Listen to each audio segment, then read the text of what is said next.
So, where do you think we start? If anybody's watching it, I guess I'll just start this off. Eon's here, and I'm feeling very lucky that I'm going to get a chance here to hopefully learn a little bit more about Zelda 2, or learn anything about Zelda 2, because I feel like I'm still struggling with the knowledge of it. So, what's a good place to do this, or where's a good place to start? Yeah, I think basically we want to. Sorry, I'm just trying to get my audio down, No problem. so my game audio is not too loud in my ears. Is my microphone still loud enough for you? I know we were having some issues with that. Okay, cool. I realized also because of the way I was turning down my game audio, it was also turning down your microphone. Got it. So,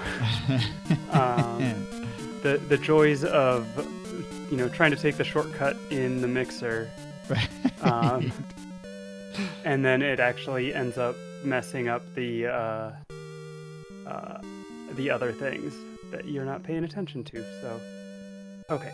I think I've got it good now. Cool.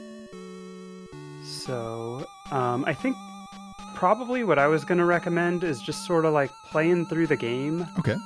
And making save states along the way so we can go back and try stuff again and stuff like that. So, reminded me, I want to see how many save states I have. I actually don't know how many I have here. Let's see. 3, 4. Okay, so I only have 4. Interesting. Okay. Yeah, and I don't know how the save states work on there, but I mean, we could probably just use one slot. I was going to plan on using one slot the whole time unless I need to go to a specific spot. I can load up mine from my EverDrive, but that works for me. Okay, so end that there. Okay, we'll just go ahead and get started then. All right. Hey, I can see your screen. Go ahead. Awesome. Most important thing is when you press start, you want to hold right, so you're immediately walking right as soon as you can. Well, that idea. And then we want to plop a save state right before we enter Magic Cave. So. Okay. So I think Alt F1. I'm still getting used to my hotkeys here. So Alt F1. Okay, cool. So we have one right there. Okay. Okay. So now we go into Magic Cave, and the one thing I noticed you were doing last night. Yeah. Is you were killing all of the louders. Yes. What we actually want to do is leave the last louder alive, because if you notice, the louders give 3 XP, and the Octoroks give 10 XP. Okay. So we don't want our drop to be on the louder. We want our drop to be on the Octorok. We want it to be on the louder.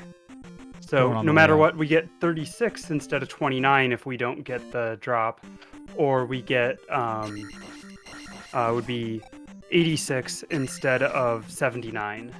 Okay, we can do that. Yeah. So. Sorry, I missed him. I hit him once there. Yeah. Probably I'll have to learn a little bit faster kill here, so I get the jar, and then let's see if I can see him as I come out. Okay, so the drop did happen, but it was a jar, unfortunately. So yeah. Okay. So okay. Seems reasonable. And yeah, like I wouldn't worry too much about getting it exactly right. I'm just gonna go and if you want to get the Forest P bag, that's cool. I know you go and get the shield spell.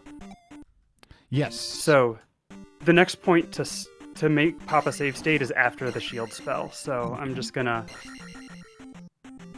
try not to take damage in Magic Cave. I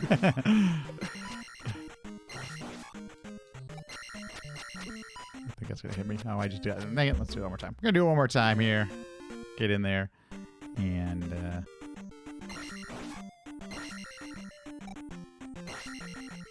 okay. And yeah, I wouldn't worry too much about grinding for good timing in Magic Cave. Okay. Honestly. Just because, so ideally what you want to do with that last one, if you haven't taken a hit, is on the last segment there between the first two Octoroks, you can actually stand there and shoot a beam to kill the Octorok. Or to kill the louder. Okay, got it. I'm only doing this one more time because I'm like, let's see if I can make sure I get through. I shouldn't be taking damage here. Even if I go with my little slower, safetier strat. There we go. Yeah. Okay. Cool. Yeah, so if you stand on the little platform between the first two Right louders, there you go. Yep. yeah, you can Okay. shoot the beam to kill him, and that's how you Perfect. get, like that's the way you want to do it when you start going for the actual like manipulation to get the bag. Okay. So sense. since you didn't get it, Yeah. we can get the Forest P bag. Safety bag. So I'm going through getting shield, and yeah, you can also then refill in Shield Town if you want. I do that, but also, there is that. I usually can get to the heart piece without dying. Right. So. Yeah. Okay, so keep this going here. We'll go down, and now we'll get the shield spell. At some point, I will try to adjust this, but shield spell has helped me out a little bit as I'm learning because I'm still taking a lot of damage. Yeah, no, that's absolutely the right call to make. Okay. Actually, is like late shield is great, but especially when you're first learning, shield is a really good spell, and you're right to use it. Okay, so. cool. Good to know. Okay, getting it now. Yeah. And then I would say, yeah, just plop a save state right before leaving Shield Town. Right before leaving. Okay, no problem. So, and then this will be a real quick one. Then after that, we'll do one right before leaving the connector cave. So. Well, I didn't even realize, but apparently I hit the timer. You can't see my live splits on stream, but apparently I did by force of habit. I started live split when the run started. I didn't even remember doing that. Not that this would be valid, but okay, so let's pop one right here before we leave town. F1. Okay, cool. Okay, so now let's go back here. I'm sorry. Let's reset. Okay, I'm at my same state. Okay, so basically you want to walk just straight up and go right into this little nook there. Let the enemies spawn and walk towards you, and then you can just walk up and over and avoid the encounter altogether. That's how you do it. Okay, I knew there had to have been a way. Yeah, okay, yeah. So it's a pretty simple thing. Oh yeah, that's so much better. Let's try one more time just to make sure. And then actually, I'm gonna throw a save state right before going into the cave to show something else. No problem. So I gotta do that just a little bit faster. I'm waiting just a little bit too long. There we go. And let's start right here. Okay. Got one right before the cave. Now when you go into the cave, there's a louder in the second little divot spot there. If you keep walking, there's a thing. If you, basically the way that louder will try to turn around to get to you as soon, if it detects you, basically. Okay. And so you want to, I'm not sure exactly all the mechanics of it, but, sometimes you'll notice it'll be really close, and now I can't actually get it to be close. Right. But the trick to guarantee it always being far away is to jump right on that fourth tile away. So like this tile right here, the fourth one away from the ledge. If you jump on that, you're far enough away out of his zone of detection that he'll always be far away. Oh. So then you're not having to stab immediately when you fall off the little ledge. Yeah. So. It's just a minor thing. It's not like a big deal, but you just jump right there, and then it's always going to be far away. I won't be one of those things I reset, but okay, well. Yeah, and then throw a save state at the end of the cave when you're done with it. Will do. So 1, 2, 3, 4. Oh, there you go. Okay, that's pretty cool. I like that. Yeah. So now then the so for the bubble skip, the nice thing, basically you just want to stand around here. I usually go do a couple extra steps. It doesn't really matter because then they're gonna come in towards you. You just walk to the right far enough to get past them, and then if you come down here, that's when they spawn, and sometimes you have to play around with the timing and stuff. Right. But then that's how you can get them to chase you to go down to attempt the bubble skip. Got it. Wondered how that worked. So, right there. Okay. That looks fun. Yeah. Oh, did I go to the wrong one? I think I did. Yeah, wrong ledge. No, that's fine where you were. Nope. Yeah, so you want to go up and then to the right as you move after the spawn, because the way the spawns tend to move is if you're a tile above them, they will tend to move left and right rather than going up towards you. So, and it's actually better. It's actually better to go into the little nook one tile to the left of the path there. In case you get a spawn of an enemy right below you, you can dodge down to go. Got it. Okay. So over here or one up? Yeah, okay. Right there. See, timing's a little weird, and I wouldn't stress too much about the bubble skip. Okay. It's a time save, but it's not that big of a time save. And just knowing, right, you still have to, but just knowing the mechanics, I can at least start going for it and, take advantage of when it does happen. Okay, there we go. Yeah, there you go. Woohoo! So, and then I saw you were doing a good thing that's early on here. Is you were going to kill the gorilla first, and then getting the heart, and it's a great strat. I'll show you how you can do it if you want to go for the other way. Yeah. But honestly, when I was learning, I got pretty far before I stopped doing it that way. So it's honestly a great strat. I shouldn't have loaded. I should have just done the bubble encounter, but it's okay. I was like, because I noticed speedrunners, they get the heart the heart case first, and then the boomerang doesn't hit them. I'm like, how do you do that? Yeah. So the trick is basically you want to be holding down left when you get the heart, and then you will. It's not 100%, but most of the time. You'll be able to avoid the boomerang. Oh, interesting. So you just turned it over and had it deflect off the shield. Okay. Yeah. That's cool. Now, I didn't save a save state here, but let me try that. Might as well try one time through over here. Sure. And then I'm going to throw a save state after this as right before exiting the bubble encounter. So. Right before exiting bubble. Okay, no problem. Oh, that's good. We keep going anyway. Exiting the bubble going back up to Palce, right? Yeah. Okay. So we'll talk about the walk up to the palace. So. Ah, good. Yes. Oh, I'm glad I'm recording this. Then I don't have to, because I would probably be taking notes if I. Right. Dang it. They want me to do this. Actually, let's do, because I want to keep this. Try to keep it close at least. So. Sure. Wow, even that doesn't get him. Okay, cool. Very cool.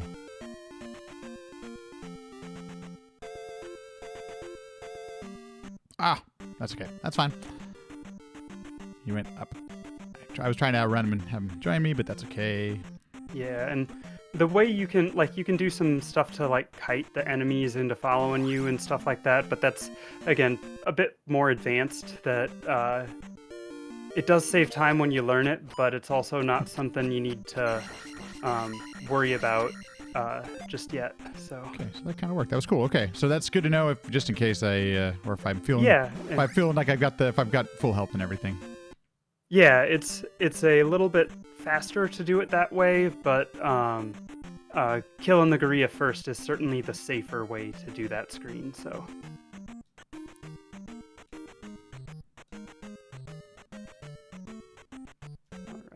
Okay, we have a save state. Okay, yeah, so now what we're going to want to do is hang out right here in this corner. Okay. And then basically wait for the enemies to spawn, and you can usually dodge them and get all the way up clean. Let's give it a try. So you waited up this wrong corner, that one. Oh, geez, that screwed that up already. I usually wait in the lower part where you waited problem. for the other spawn, because then you can walk up and then right. And yeah, look at that. Yeah. First try, almost. First try, second try. Yeah. Cool. So now we're into Palace 1. Feel free to throw some save in Palace 1. Throw some save states if you want, just in case you take damage or something like that, and you don't want to mess with it. But it'll be probably a couple screens before there's a lot to talk about. So. Okay. Yeah, this is one of the few places I actually kind of studied different runners, and let's see. So I'm gonna throw a save state over here on the thing. Okay. Okie doke. Yeah. I'll follow you here for a sec. So I guess. Yeah. I So think I'm rising doing- crouch stabs are good. You can also just most of the places you can just jump over them too. The most important thing is you don't want to get hit by the tin suits because they steal XP. So. Don't get it. And they it's the speed is the same whether I'm jumping over them or hitting them with the sword, right? Yeah. So for that tin suit under the thing, under I'll show here. So the tin suit that's under that little overhang. Mm-hmm. I saw you do a standing stab to take him out, which is safe, but also you lose all your momentum when you stab while standing. So when you're under there, you can actually do just a jumping crouch stab, and so you can just get him with a jumping crouch stab right under there.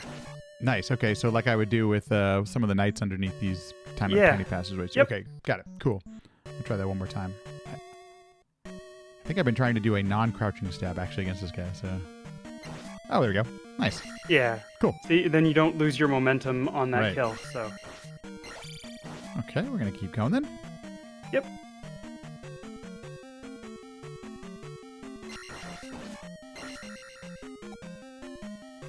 I think I'm gonna set a save state after this screen. Yeah. So. I haven't taken any damage, so probably a good place to do it. A lesson I'm sure you're familiar with: never trust a bot. I'm terrified of them, like no joke. Okay, this one messes me up. Okay, I can show you what I do here. So the big thing is, so I do an early jump to get this tin suit on the way down, so then I'm not like bonking the wall. Yeah. And then if I have a beam, I can stun that. But even if I don't stun the skull bubble, you're fine to just walk right under him. That's so. what I think. You think you can walk under him? Yeah. So if I get that first one, okay, that's a great idea. Let me see if I can do that here. But yeah, and then on this last one too, I usually do an early jump to do a falling crouch into the kill. So. Okay, well there we go. That was a little different. That was a little bit. Yeah, different that spawn. was a. Oh, probably because you took the save state right at the start of the room. Oh. Let me try that again. But that's If you exit to the left and then come back into the room, it should be fine. nice. Let's try that. There we go. Okay. Yeah. Oh, dang it. Yeah. Missed the down input. Oh, let's go out and go back in. Gonna change my save state up to over here. There we go. Yeah. Oh yeah. Easy peasy. Walk right by him. Okay. That's so much better. Yeah, and then for this one, I like to just come right in with a jumping crouch stab or falling crouch stab. It's a little faster, but it's also a little riskier. You can just the way you're doing them with taking the crouch stabs it's a good way to approach them. So there's some optimizations there, but you honestly don't need to worry about that too much at this point. Getting a little bit more comfortable with them, but not 100%. Yeah, and jumping the Stalfos there. Don't need to explain that. You already got that. Nets you 20 XP if you do that. If you wait till later to kill him. So seems like worth it to me. Okay, I'm gonna put a save state right before we go into the next room. So no problem. Let's do that right here. Okay. Okay, so I didn't actually see how you do this room, but I'll show you a neat way that you can pretty reliably get under the hammers without needing to like wait too long and without needing to do like low beams, which are no one likes doing low beams even though they let you go faster.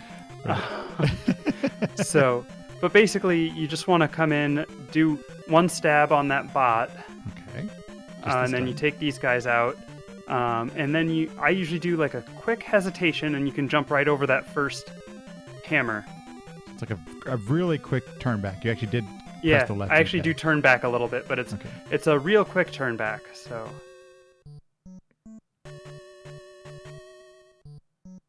Okay, so go in there and right under that first hammer. Is that pattern going to be consistent, or does that change from time to time? So it's on a room timer, so it's all about how much time you take getting to him from entering the room. So if you take a bop from the bot like that, then you'll be later in his cycle. So I got what you're saying. Okay. It's going to take a second here. Okay.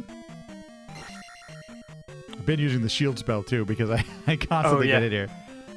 Oh, that was too quick. I didn't turn back enough. I also think the bot stunned me, interestingly enough. Or hit me back. Yeah, he does knock you back a little bit when you do that stab, but it's usually not enough to matter. You can still do just that quick turn back and then... Oh, that was a little too quick. A little too quick. Okay, I was gonna give it just a little bit there.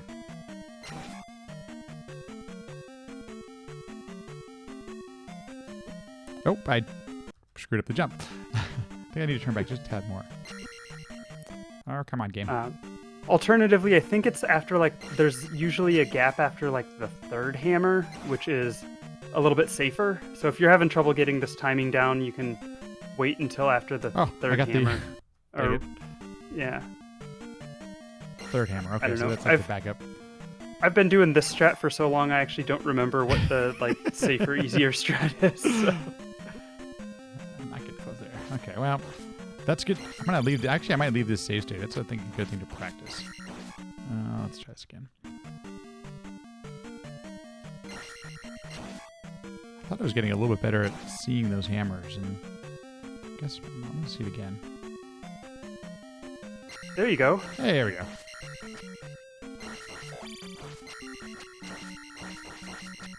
Okay. And then actually. Yeah, and you want to take life. Maybe throw a save state just before leaving this room. No problem. Just to, there's a neat little trick for dealing with the tin suits on the way back. So. Okie doke.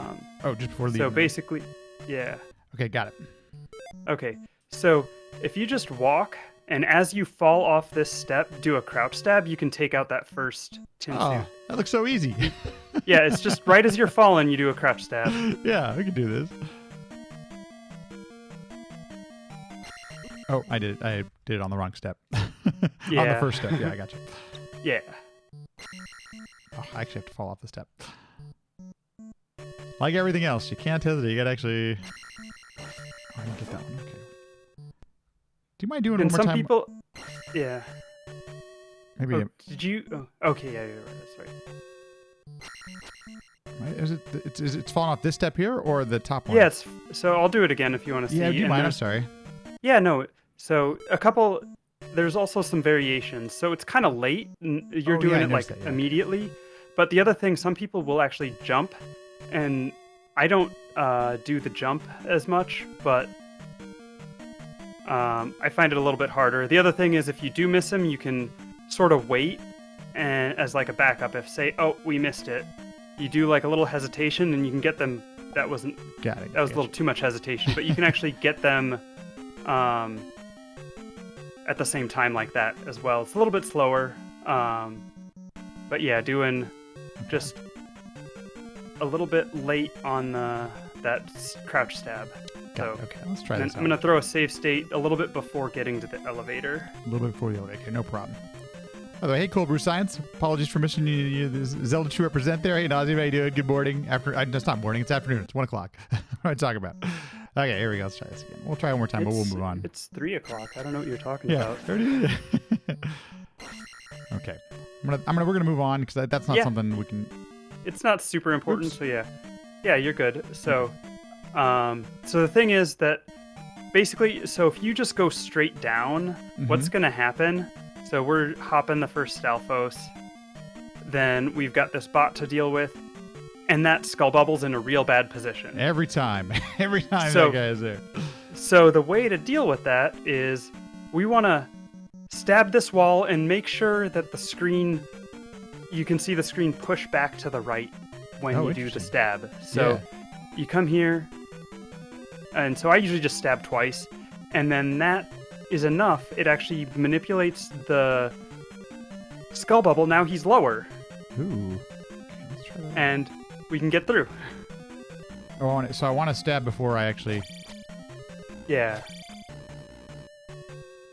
And then, actually, I'm going to do this one more time because we want to save state before exiting this room as well. So Oh, do I have to jump down stab there? Jump duck stab? I mean, So- no, low stab? I try to do like a low beam into the bot, but you can also, like if you don't have beams, you should be able to, depending on what the bot does, you should be able to like just do a crouch stab into him. So, and again, this is one that it's not like the easiest thing to do. Right. So, but it does, just knowing how you can get that skull bubble to be in a more favorable position is good. Yes, absolutely.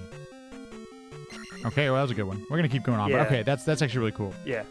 Okay, Yeah, throw a save state down here. Okay, oops. Before I leave the room. Yeah, good idea. Let's do that.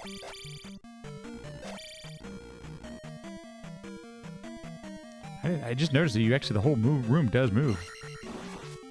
Yeah. Okay, let's Okay, throw one yeah. here.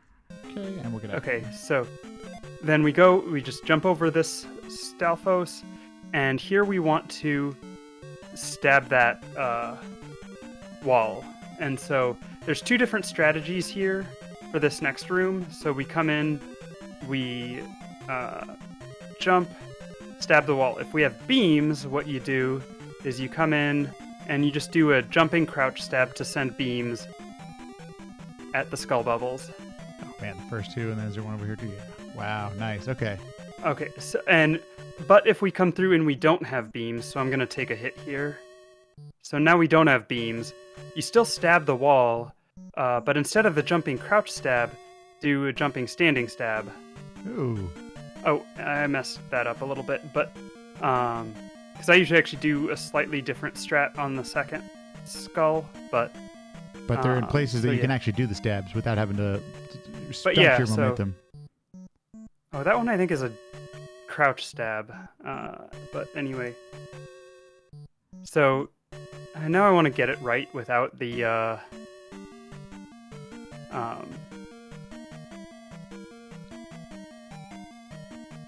So yeah, Okay, and then... yeah, okay. jump crouch stab for that one, Okay. and then a jump stab there, and so, but basically, if you see when I do that stab, they were not bouncing on the blocks, right? But if Right, you just come yes. down and don't stab, then now it's gonna hit that block and move to the left, Yeah, and that's then it's a big pain. So it actually shifts their position slightly lower and makes the room so much easier if you stab that wall. Okay.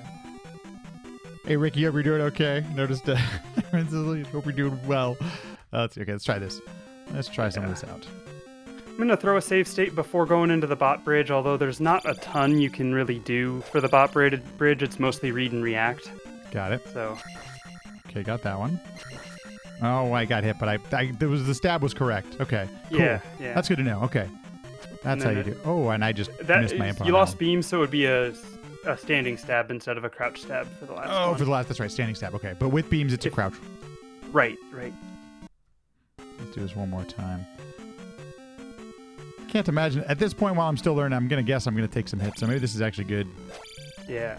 So, yeah, jump standing stab, jump crouch stab. Oh, I did it again. Dang it. Yeah.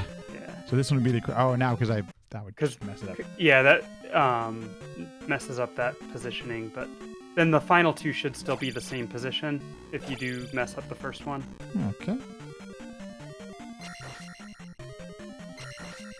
And then this one is a crouch. I mean, it's regular standing.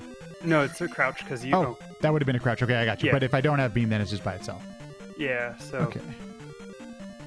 Yeah, just throw a save state, and then we'll do the bot. Let's do The it. bot bridge is just get through the best you can.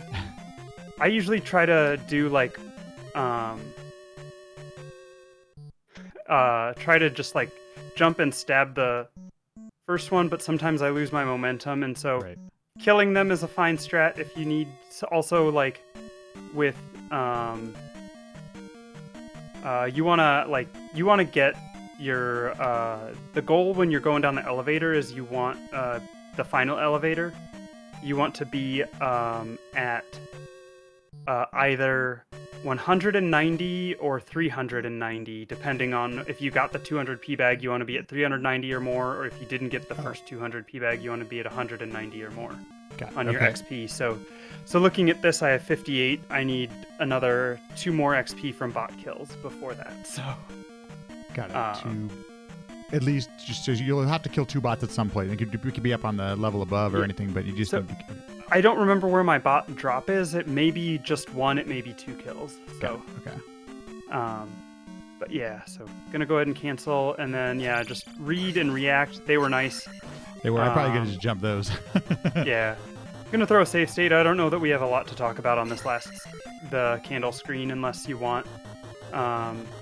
Just mostly. Just trying to avoid. I do crouch stabs on the Doom Rattler. If you just keep walking straight into the room, you should be able to walk directly under his hammers and not have a problem. So that's like throw a save state and then go back in, or just let's actually do it here. Cool. So if you just walk, you should be able to walk right under his hammers. And then I usually do crouch stabs just because they're slightly faster. Okay. Oh, I get some more hits in there. That's actually makes sense. Although you have to watch for his jump. First hit I usually do a jump hit, but then I crouch stab the rest just because it's safe. There are faster ways to do it, but that's the kind of the safe way to go about it. Oh yeah, look at that. But I actually have to hit him, or else I can start jumping again. Okay, I got that. That's cool. You get 6 hits there, and then it's 6 hits on the orange guy. I'm trying to see if there's a faster way I can do. So you're jumping pretty quick as you hit. Yeah. I'm just like as soon as I land, I'm doing another jump to do the next hit. So just got to be careful and watch his. The faster you get your hits in, then the less likely he is, or the more hits you're able to get in before he starts swinging his own sword. So the best defense is a good offense. Once again, rewarding aggression. So yeah. I'm just going to get in here and get this guy. Okay, yeah, you probably want to... I usually jump a little earlier and hit him while I'm falling down. There we go. That was much better doing it that way. And I'm going to throw a save state before leaving, just to... Again, not like there's a ton to talk about in the... Yeah, there you go. Cool, okay. Yeah, I took a little bit shorter jump, too. I don't need to do a full jump to get it to do that. Okay. Yeah. So I'll pop one here before I leave. Again, not a ton really to talk about with the bot bridge, but... Okay, no.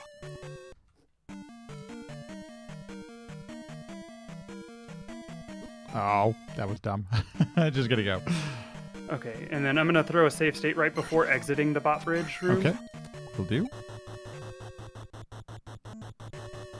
So, and I've got a good strat for the skull bubble going back to the right. That's super easy. So. Okay, I'm gonna watch. Okay, so basically, just jump up into that. That little hesitation is enough that you don't have to worry about any of the skull bubbles. Oh my gosh, so simple. Oh, it's so good. I love it. Okay, let's try this out. Okay, and then I'm gonna throw a save state before going up to the next one. Oh my gosh. You just changed my life. Just one simple thing.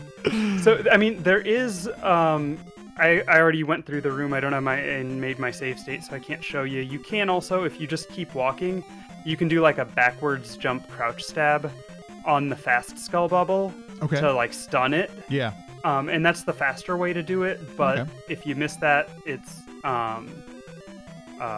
then you're kind of back where what you've been dealing with effectively. So I'm gonna call this the learning. We'll call this the learning strat. The easy jumping into the platform there. And honestly, I mean that easy jump, it doesn't lose that much time, so it's real good to do. So the thing, there's sort of a manipulation to get the bag drop on this. Okay. And the way that eonHck has found to be the most consistent is you basically, when you come up, you want to go straight up till the see, there we got it. But basically, you want to be going straight up in the elevator, rather not diagonal up, but because if you're going diagonal up, you see Link is walking to the right as you're doing it. Okay. But straight up, and then once you see, as soon as you want to go as quickly as you can, as soon as you see the elevators all the way at the top. start walking right, and then try to do like 3 quick crouch stabs to get the kill. And I forget what the frame number is, but there's actually 1 frame that's a guaranteed bag drop. Okay, let's try that So. again. So I see what you're saying. Oh, but interesting. Is this? Yeah. Oh, there it is. Okay, there's a different one, so I didn't get it.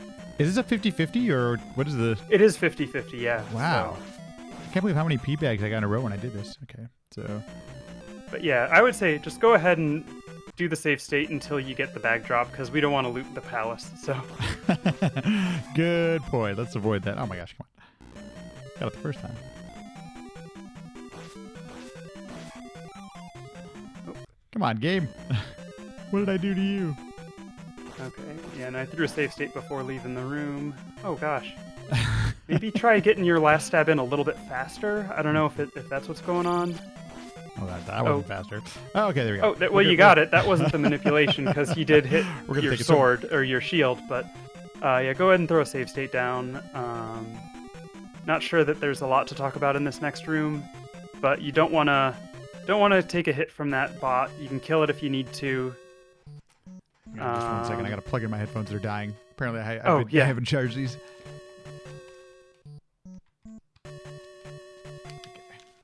We are good to go now. Okay. Okay. Let's see. So going over to the right. Yeah, and I'm gonna throw a save state before going down. And now I can actually take out. Is this Stalfos? I think I need this one, right? Yeah. You want to take out all the big enemies in this palace. So, and the fairy over here. Don't think of it as a fairy of shame. Think of it as a fairy of learning. Because honestly, the time that you waste. Or spend, I shouldn't say waste. The time you spend getting that fairy saves more than dying. Like, it costs less time than dying costs. And it's or also if you're at the point where you're not consistently finishing 1 CCs, saving a death could mean finishing the run. Right. And Such a good point. So like, don't ever feel bad about getting that fairy. Once you're consistently finishing 1 CCs, then you can start being risky with skipping it. But initially, I would say, if you're even a little bit worried, get the fairy. Okay, good deal. Okie doke. So, okay, gonna go ahead and come down here. Again, this is the quick standing falling stabs there. Be a little bit better about that. Reduce refill a gem also. Oh, good point. Good point, Cheap. Yeah. So. Okay. And I assume this is just Yeah. do your combat well. Yeah. So I'm throwing a safe state before the end here. Okay. Yeah. Take your. I do take it. Yeah, back. that's cool. right. Cool. I was like, oh my gosh, did I just do the wrong thing? My headphones are throw a still safe state. yelling at me. Oh. Let's see. Alt F1. Okay, cool. We're good. Okay, so now getting past this Doom Rattler Yes. is actually real similar to what we did in up in the attic room, the key room. Yeah. So I usually just do a slight hesitation and jump over the second. Slight hesitation, go over the second one. Okay. Yeah, you can actually make it under the second one, but it's riskier, so I don't really worry about it. Cancel your level up and then just take out the Iron Knuckle, and we don't care about the drop, so I'm just gonna leave it. Throw a save state before the boss, and let's try this. then we can talk about the boss. Okay, second one. Oops, I jumped too early. Hey, sheepdog. I am jumping still way too early. Oh, yeah, not quite enough hesitation. Oh, I need to I hesitate. do like I forget the hesitation. the Okay, turn got it. back. Yeah, if you don't do the hesitate, you can do an early jump to jump that was so under much the easier. second one. Yes, I got But you. there's actually quite a bit of space to get through after the second hammer. So much easier. Okay, and we got the drop. Okay, cool. yeah, don't need the drop if you need it. If you do get two 200 P bags, you can take life 2 if you need it. If you've got taken a lot of damage and you're not sure you want to be safe, go ahead and take life 2 if you get the 2 drops, but you don't want to take life 2 unless you did get the 2 drops. Okay, cool. So when I get double 200s, that means I can take life 2. Got it. Okay. Yes. Yeah. Cool. So. Okay. And so gonna cancel go. here. Yeah. Cancel again. And now you just want to come in and aim for Horsehead's ears because the hitbox skews high. He's doing some weird stuff. Oh gosh, you never want to fight him from the right side. Yeah, that's even bad. His hitbox skews right and left, so. Really interesting. Yeah. Okay, let's try this out here. Didn't So realize he's there was much any harder. skew to it. Yeah, he's much harder to fight from the right side, so.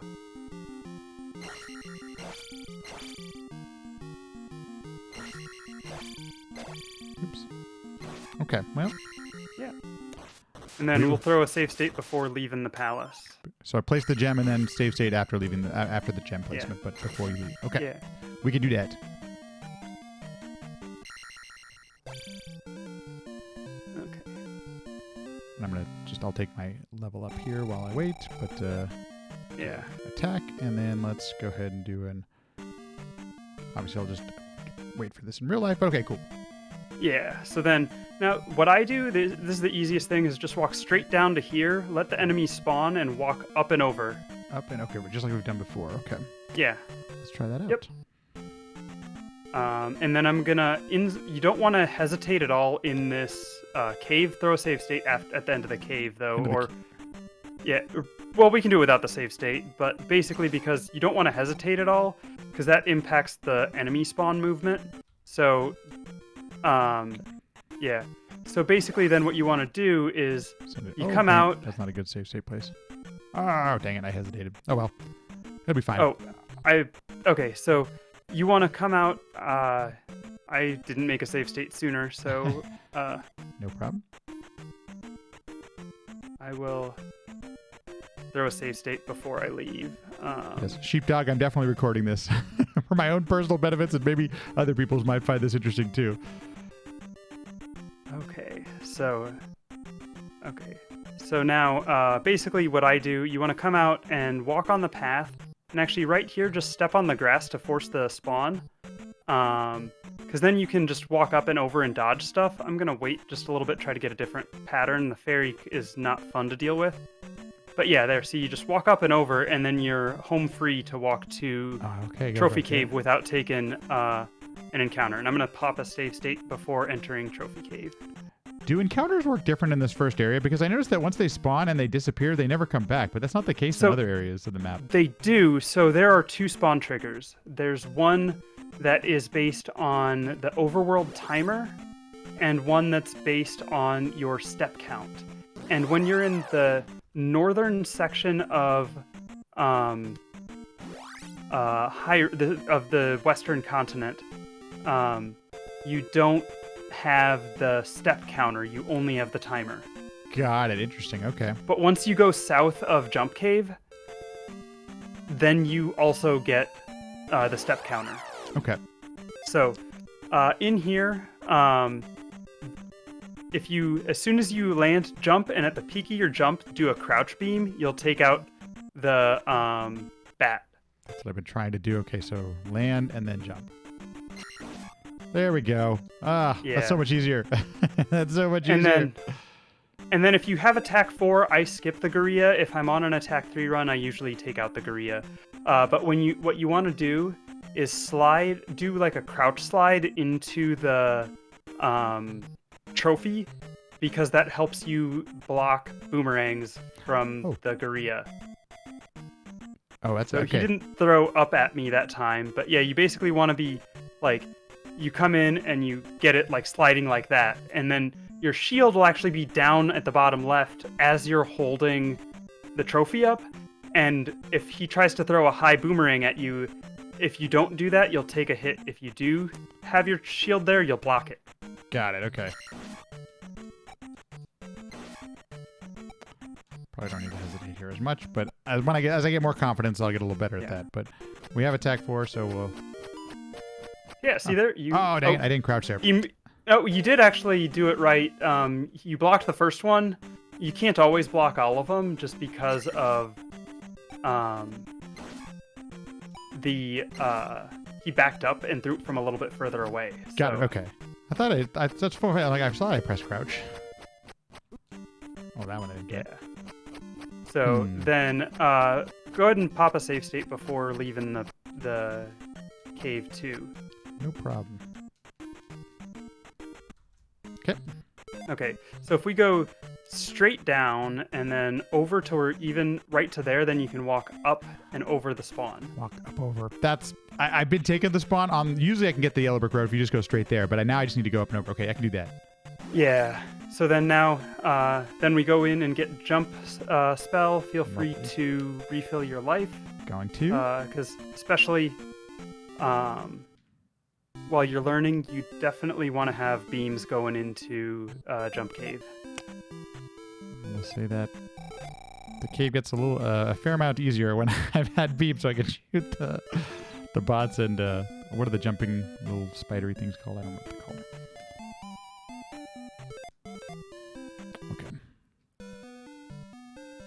Oh, the Octoroks? Octoroks, thank you. Yes. Hey, Reb, how you doing? Good evening. I keep saying evening. It's actually not midnight. There's daylight outside. It's so weird. Gotta adjust my clock here.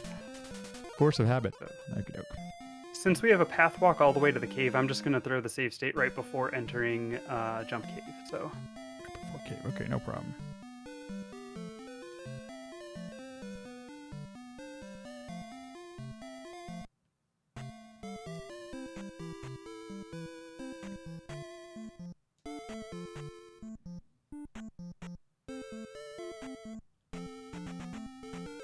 When I'm jumping around just to keep, from getting bored, I don't know if it's getting bored, but that doesn't cost any time jumping, does it? It does not. No, okay. The only way you would lose time is if you're stabbing your sword and you accidentally stab the sword while you're standing on the ground, which kills your momentum. Got it. Okay. Good to know. But if you stab while you're in the air, then you're fine. Cool. Okay. Yeah. Okay. So yeah, we go into here. There's a neat trick you can do with rising crouch stabs there. But honestly, whatever works for you to get through is good. Like that time I jumped actually too far to the right, but I could have shot that guy actually when I get down there. And I don't think there's any way of getting around that guy, so I think I have to hit that one. Yeah. Okay. And we'll do a save state before leaving the room you're currently in. Oh, the one I'm currently in. I got you. Yeah. Let's go back here, and I'll save state before I leave this one. Oh, missed. Lame sauce. I'll try to keep health as realistic as I can. I've noticed on this path to Death Mountain, I'm sorry, not path, on this path to the jump cave, should I be picking up P bags like the 50s? You don't need to when you're on attack 4. When you're on attack 3, picking up 50s if it's not too far out of your way to get them it can be good, just because on attack 3 you need all the experience you can get. Got it. Okay. But on an attack 4 run, you really don't need that much experience, and so most of the time it's going to cost you more time to stop to pick up the bag than that extra experience will save you. Okay. If I just get it this time, I'm just going to go. I don't want to stay here forever, so.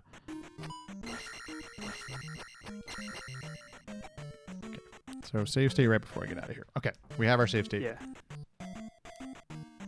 Okay.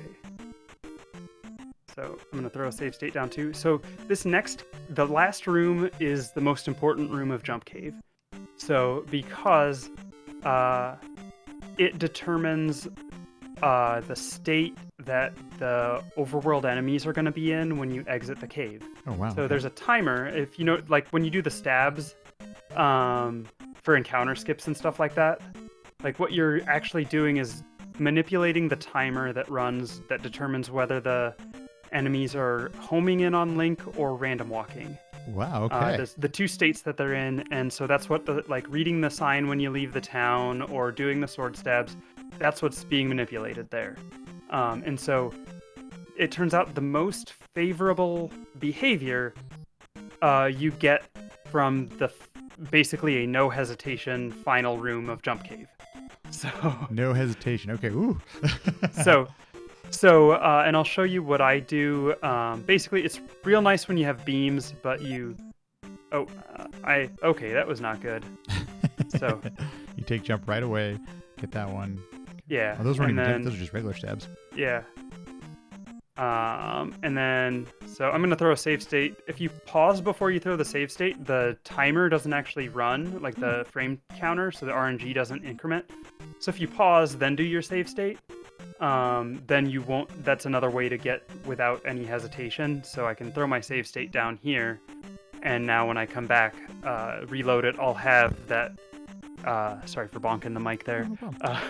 I'll have that no hesitation exit leaving Jump Cave. So. And when you jumped the final jump, that even though you turn back, that's not considered a hesitation. That would still be fine for going forward. So the turn back that's actually slightly faster than bonking the wall. Oh, okay. Oh, whoops! I'm in the wrong room. Oh. I didn't realize I was in the wrong room. That's okay. Let's get the save state in the right place.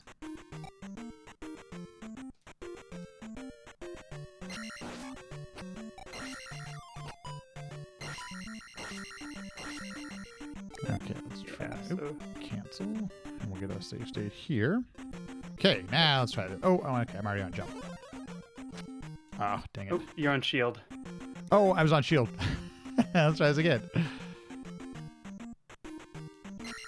Man, I wasn't You want to close. cast jump first thing. Did I? Because that helps you get the Did I not cast jump? the stab on the first. Oh, I didn't cast jump. Yeah. Okay, dang it. Yeah. So when you get that, sometimes that red Aikman is not. Why am I not? Oh, I'm doing the wrong darn. Let me change my save state here. Yeah. Okay, now let's do save state. Okay, cool. Here we go. Yeah. So. You jump a little bit later, then you can get the stab as you're going up on that first. Yeah, and then you jump. You want to jump to get the second one because of the red Aikman there. Got it. So you want to stab the first two. And then you hey, there we go. Yeah, you might have to jump, depending on the RNG you get, you might have to jump to get the red Aikman later in the cave. But this time he was nice, he moved to the left, and so you just were able to jump over his fire and keep going. So. Okay, let's try that one more time. I understand how that mechanic works a little better now. Oops, I jumped way too early.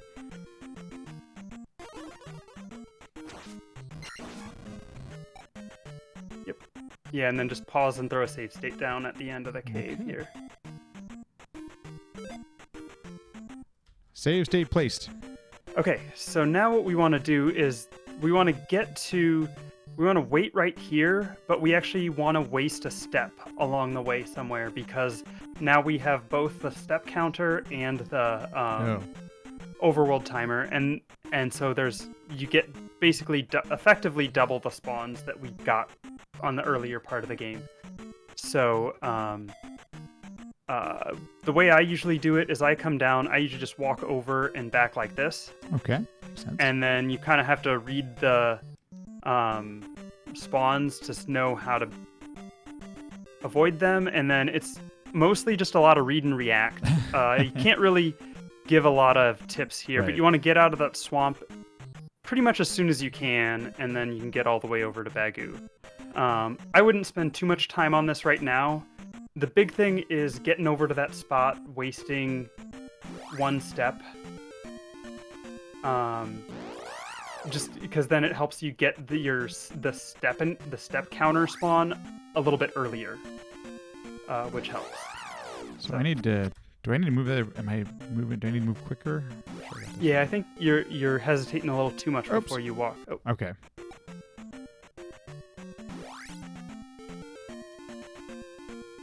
Aha. Yeah, there you go. Yeah, and then just walk right. You should be good, and you'll just need to walk up and over on that spawn, and now up one more, and Wow. Okay. nice clean Bagoo. So I we got a can little throw lucky, another. We can throw another save state down if you want. Like I said, I don't think we need to spend too much time on that. You got the general idea. I do. It's not always going to be that easy, but that's ideally how you would have it go. And then nothing really to talk about on this bridge. Just try not to get hit. Yes, avoid the hits. Those are slow.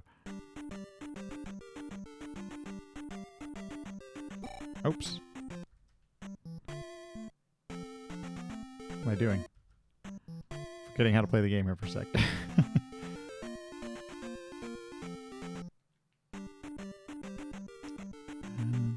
Yeah, and then we get to... Sorry, my headphones are just not cooperating the way I want them to. I don't know. Hopefully, folks, you can still hear it on the stream. If Eon sounds weird on the stream, let me know, and I will I will switch out the headphones. I'm not sure why they're working so bad right now. Okay, let's try to get through this now without getting hit. Okay, there we go. Yeah.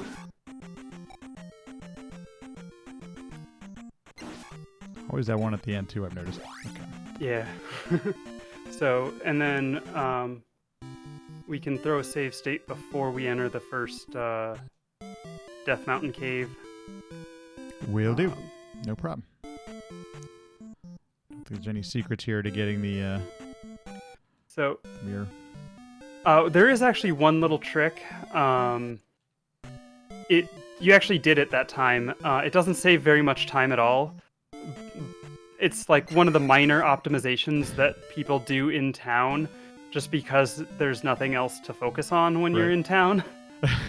It has to do with entering the door. So and I'll show you, it has to do with entering the door for the mirror. So again, I wouldn't waste any time on it, but just to explain the mechanic. Yeah. So, So one thing you can see, if I just walk and enter this door and then I leave, it places me to the left, right? Oh, yeah. Even if I'm right here, pretty far to the right, it places me to the left. Okay?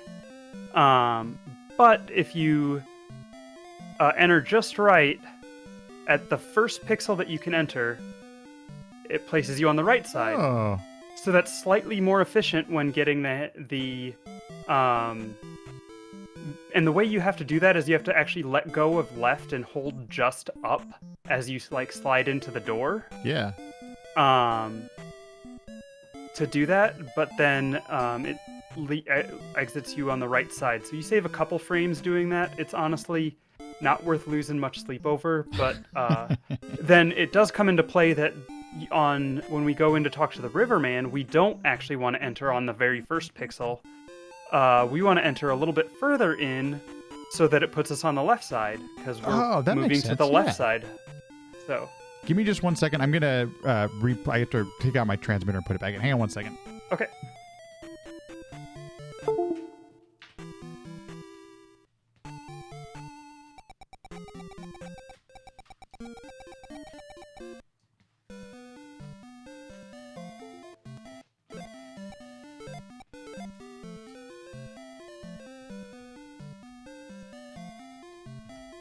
Okay, let's see. Hopefully I can still hear you. I can hear you, so. Great. Okay. Yeah, that's already sounding way clearer. Awesome. There's some interference here. And okay, so now I'm going into the... Oh, you have something popping over my stream on your layout. Something popping over. Let's see here. Oh, geez, what's that? Oh, dang it. Oh, because the audio source changed? Yeah, hang on 1 second. This was doing it on the fly. That was my mistake. It's playing through the right one. Do I want to switch both input and output? Don't switch. Let me make sure it's still in the proper one. Okay. Oh, it's on just default. That's fine. Yeah. That's fine. Windows noises. Hey, Doug, how you doing, by the way? Good afternoon. Okay. I'm going to refill my magic here. I assume at some point this is going to be too slow, but... So, honestly, I would say The most important thing is having beams going in to Death Mountain. Okay. But I would say, especially when you already have life 2, like you do, refilling your magic, making sure you have full life and magic when you're learning gives you the most life casts, and just sets you up for success the best way possible. Okay. There's some optimizations about skipping that later, but again, I wouldn't worry about that for a while. Okay. I have set a save state here at the beginning of Death Mountain. So you want to try to use your beams on these bots, but they're bots, so... yeah, and I'm going to go ahead and take my life level here so I don't actually skip something. Oh. Come on. The way I like to tackle these moblins, if I still have beams, which is not guaranteed because of the bots. Yeah. But if I still have beams, I like to throw a rising crouch stab to shoot a beam at them and then get them with a falling crouch stab afterwards. Oh, yeah. And so it takes, because they're only 2 hits to take out, and you take them out really quick that way. Oh, and I'm throwing that too high. So you have to get that shot off right away, that beam right off right away. I gotcha. Yeah, but anyway, I'm just going to keep going. Yeah, same here. I'll keep going as well, but right now I'm going to take him the easy way, but... Yeah. I'll throw a save state before the next cave. And I'm not taking a level until we get... Before the next cave, take a save state. Okay, no problem. Yeah, so this next cave is the one that we want to skip the Gorilla on. Okay, so this is going to skip. Yeah, because if we don't skip this Gorilla, we're going to get 2 drops on red Dairas that are worth 100 XP. Oh, wow, If we skip it, we'll get one of the drops on an orange Daira, which is worth 70, and one of the drops on a blue Gorilla, which is worth 30. So that nets us quite a bit of extra XP if we skip this one. Okay, skipped. Yeah, and also show a way you can go through to get these Octoroks at the entrance quickly. So do a slight turn back after the first one, and you do it's a jump standing stab, turn back, jump crouch stab into a jump standing stab. Or wait, no, I did that backwards. It's jump crouch, turn around into a jump standing into a jump crouch, and you can do that with just only a minor hesitation, and then you just want to jump over that guy and keep through. I definitely think that's something I can keep working on. I'm not gonna. We won't. Then you just jump over. Okay, hit the first one, jump over the next 2. Got it. Oh, I skipped. Okay, cool. I skipped my life level up, so I'm gonna be going 5-1-1 strats here. I'll get my other level ups later. Fantastic. That was a mistake. Don't do that. You're just prepping for the no reset runs. That's Right. Yeah, exactly. Okay, so we'll throw a save state before the next cave. And I'm down a hit too, so this is nice. Yeah, so this one's tricky. We got the bots and the bats. Yes. So this is better with beams, but you just honestly do what you got to do. You want to make sure you kill at least 2 things, because if you get a drop, if you don't kill anything or you only kill one thing and ends up being a drop, you'll despawn the orange Daira at the end. So. Oh wow. Yeah, so you want to make sure to kill at least 2 things as you're going through here. And then we come back, and then just falling crouch stabs are the best way to take care of that guy, I think. Again. So I don't need to take such a big jump. I think that was part of my issue there. Yeah. Also, Dairas read your inputs. We'll go over more of that later, how we can use that to our advantage. Oh yeah, if I take smaller jumps, that's way easier to do. Yep. Okay. Next is the Bago Bridge. I'm going to throw a save state, but again, not much to talk about. Yeah. Don't worry about trying to kill these too much. Just try to block the rocks that they throw if you can.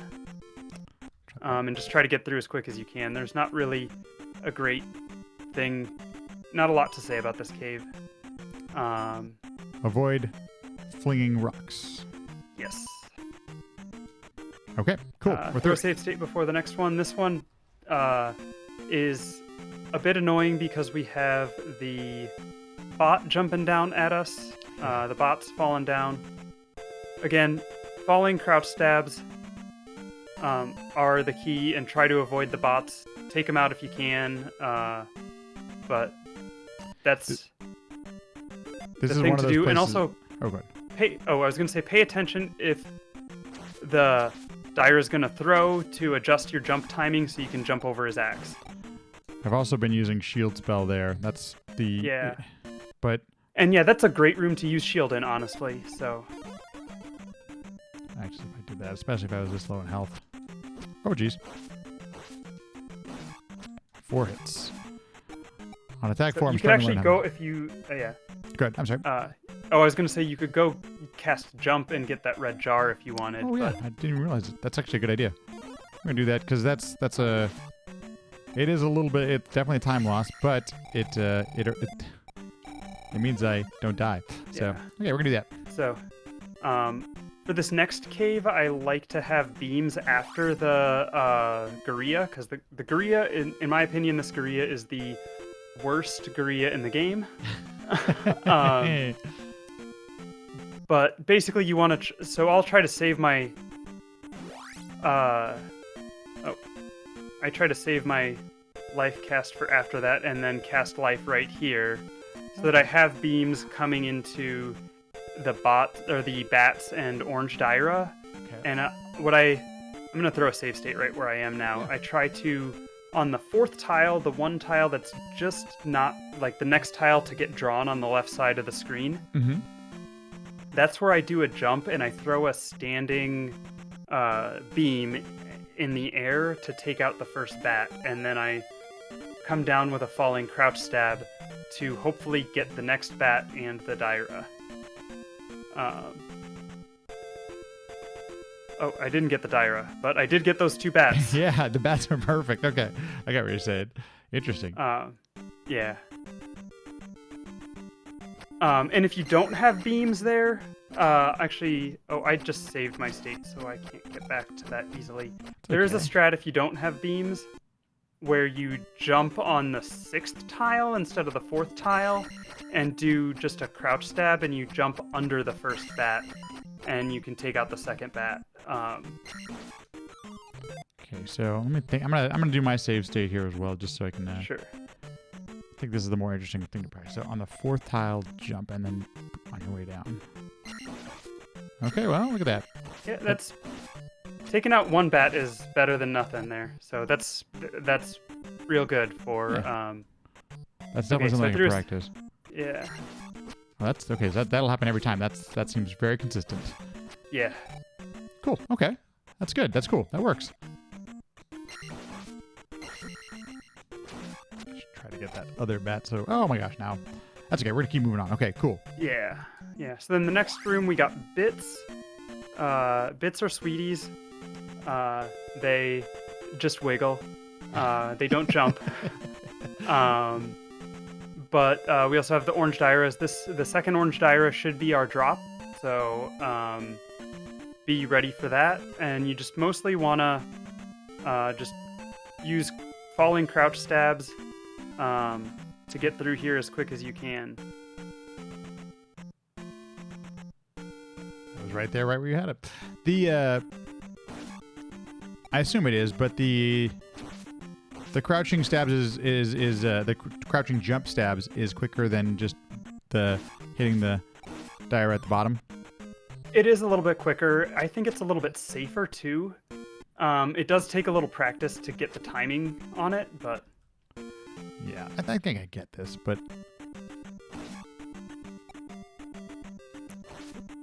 oh dang it! I just didn't hit my attack button again. Okay, I've gotten 2 red jars, unfortunately, but that's okay. that's okay.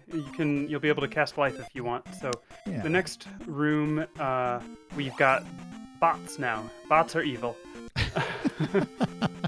So never trust a bot. Right. Bots and Dairas, and we're fighting Dairas to the left. Again, it's most of the same stuff. Don't really have a lot of tips for this room, so just... Sure.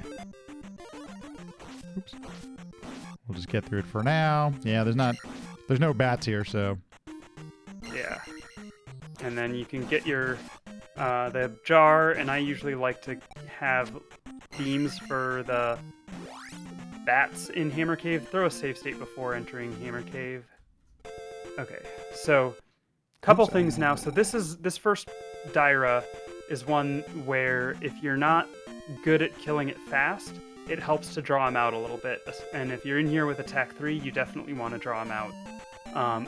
But if you have attack 4, probably what you can do is what we call neutral jumps, and that'll be enough to draw him out, because if you're holding right, then that pushes the Daira to the right.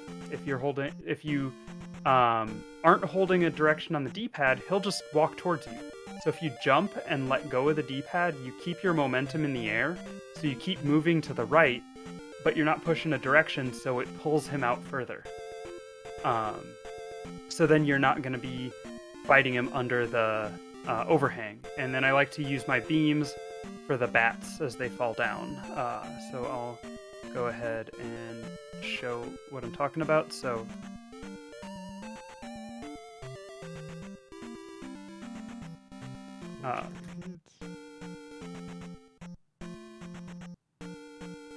and then hopefully you'll have beams for the next room. So, but yeah, so what I do, when I do my neutral jumps, Let's get another trap. Oops. When I do my neutral jumps, I let go while I'm in the air, but then I push right before I land on the ground again, so I don't lose momentum when I get back on the ground. So it's only part of when I'm in the air that I jump and let go of the D-pad to... Because see, as you pushed him under the overhang. Yeah. Like if I come here and I don't do any neutral jumps. And then, okay, I got you.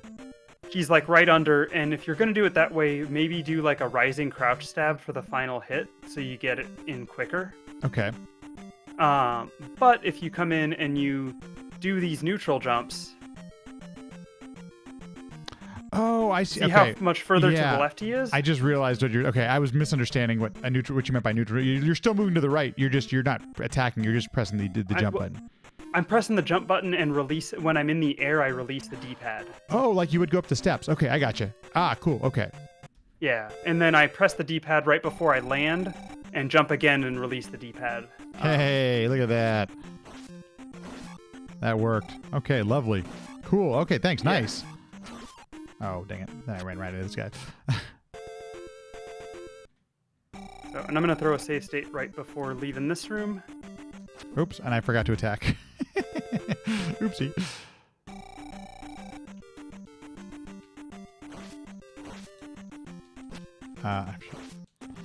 Oh, come on, game. We had it looking so good the first time. Here we go, we can do this.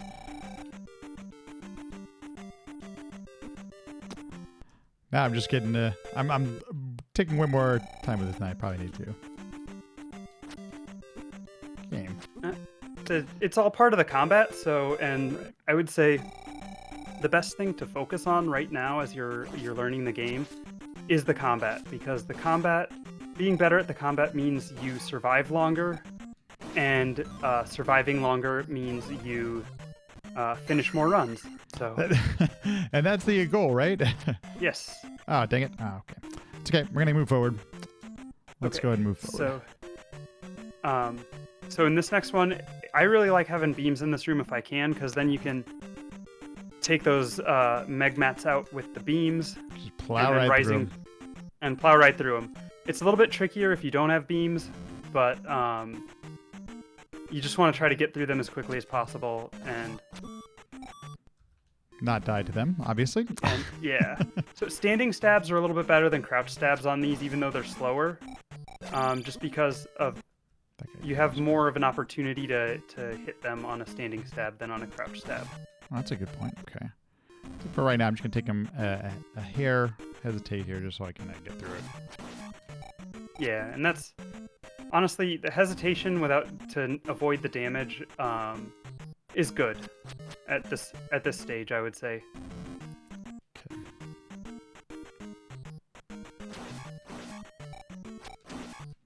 Okay. There you go.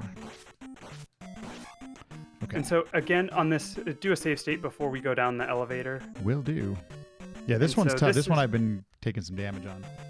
Yeah, so this is another one where you can push him under that overhang at the end of the room if you don't do neutral jumps. And so some neutral jumps help to pull him out and give you a little bit more space to work with. So, and it also, if you do have attack 3 even, like if I have attack 3, I'll come over, do some neutral jumps, and actually walk back to the left to pull him out even further. So make sure you have enough room to do it. Okay. To make sure you have enough room. But with attack 4, I usually will just do some neutral jumps.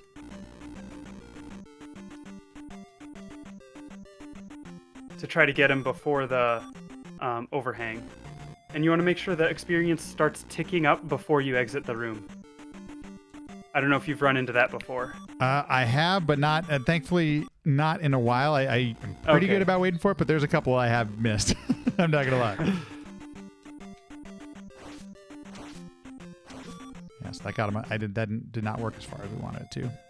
Yeah, you just got to pay attention to his backswing, and if he's backswinging, then you want to delay your jump so you can jump over the axe. Okay. There you go. Cool. Okay, so take another save state. And this one, I feel like this... Oh, go ahead, Tom. Oh, you go. No, is there any quick way to read what's going on with this little guy in the middle? I don't remember what kind of enemy the name is. The Mew. So when you're going to the right, typically you don't have to worry about the Mew. But the best thing to do if you're unsure is just wait and watch which direction he's moving. If he's moving, but going to the right, you can usually just jump and you'll be fine. Coming back to the left, you want to wait to see which direction he's moving. If he's moving to the right, wait for him to jump off and jump on. If he's moving to the left, then you just want to do like a shorter hop to land early, and you can try to do a low falling crouch stab to take him out. But thanks, Kane. Appreciate the good lucks. Okay, so we can do that. That's a little hesitation, and away we go. Okay, cool. Throw a save state here before this one. So again, the first orange Daira, I don't know why it is, but the timing on this Daira is a little bit different from like any other orange Daira in the game. And so it's kind of annoying that way, but we'll go, you just want to like do some rising crouch stabs into him. Okay. Is the easiest way to take care of him. And then we fight the red Daira the normal way. And get the hammer. You know what I was doing on my red Daira too? I realized I got to remember to do, you don't have to do those full jumps. It's a little bit shorter jump, and that makes the attack go quicker. Okay. I did notice this one that you have to really throw it early. Yeah. Or what feels like earlier than normal.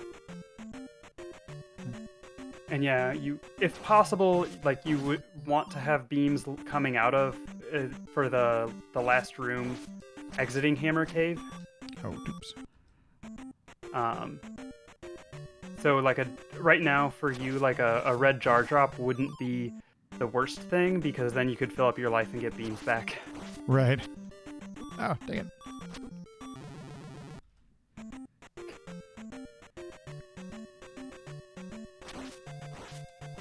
Okay.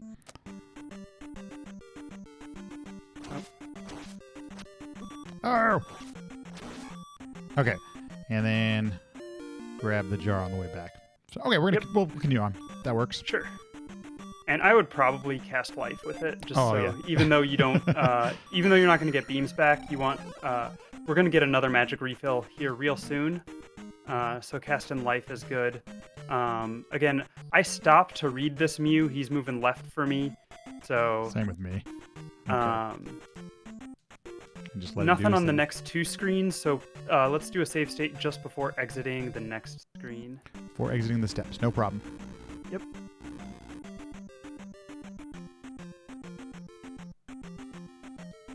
So, And unfortunately, this is one I don't really have a good strategy without beams, just because I always do whatever I like. If I don't have beams, I'm scrambling at this point. But basically what I try to do is throw a beam into that first one so then I can do a falling crouch stab.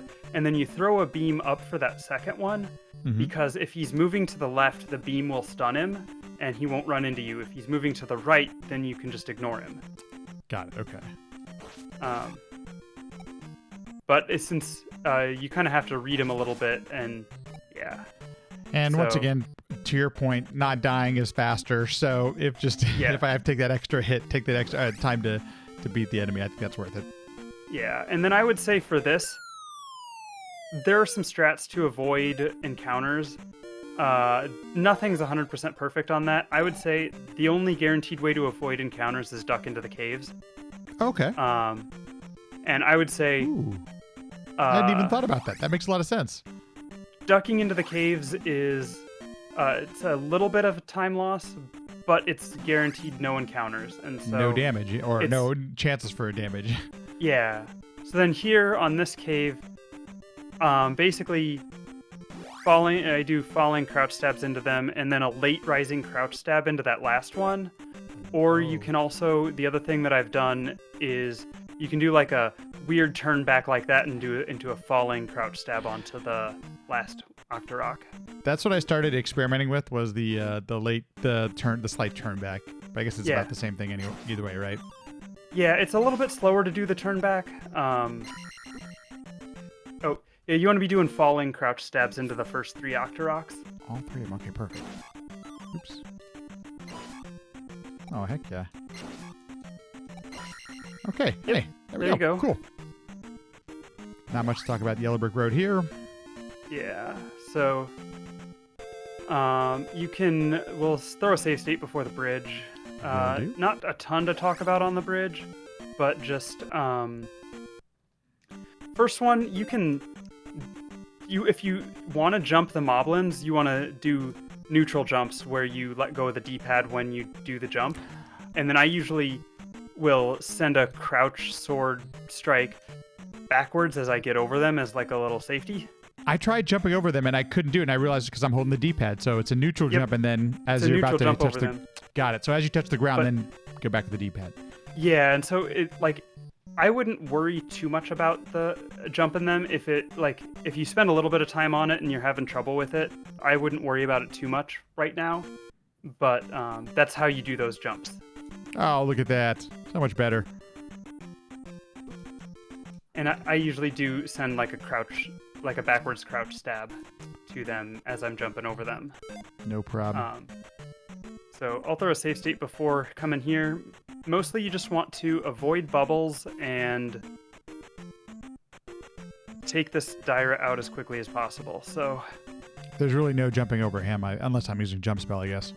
Yeah, and you don't actually want to jump over him because you want that for your kill count. Got it. Okay. For the drops and stuff. So. Got it. And then I'm assuming you get the graveyard one up. I am, yes. Yeah, the one up of shame. No. That one up helps you finish runs. Nothing to be ashamed of. Finishing runs is a good thing. There's also been one of those places I'm using shield spell because between the bubble damage and the axes, a lot of damage to be taken here. So we'll go get the one up and then throw a save state down before leaving this, just so I can show a little bit of. Let's do it. So basically, there's a nice walk to the medicine cave that requires getting an encounter on one of 3 tiles along the way, and then you get it's not guaranteed, but it's one of the more consistent walks in the game. Fairies will mess it up, but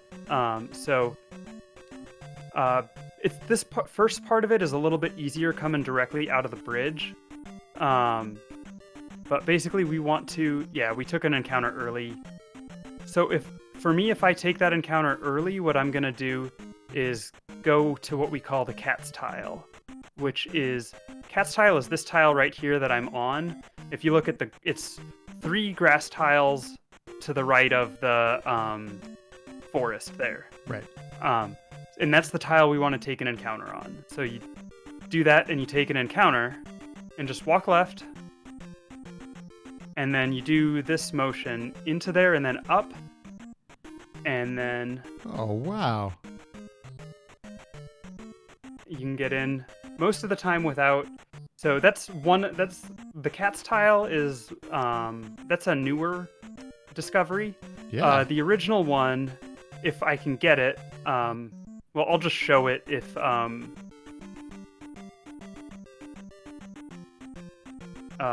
even if so we take this encounter anyway.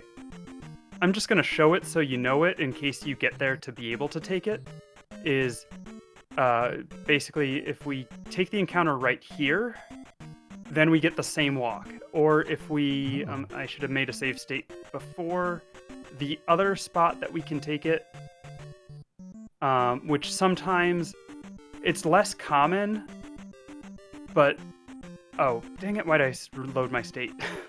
I was like, you got it. If it's less common to take the encounter on this tile, but it's a good backup if you're getting weird behavior from the enemies, is this tile right here is the same number of steps as this tile right here. And so these two are functionally the same. But if so we take the encounter here now, it all works out the same because it's, the step counter and the timer work out to the same thing. We get the same encounters right there. Wow. What a cool discovery. And you go right in. then we go right in. And so I'm going to throw a save state. Let's see what we get.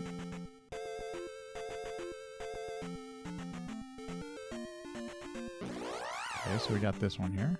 Yeah, and that's real common to get that.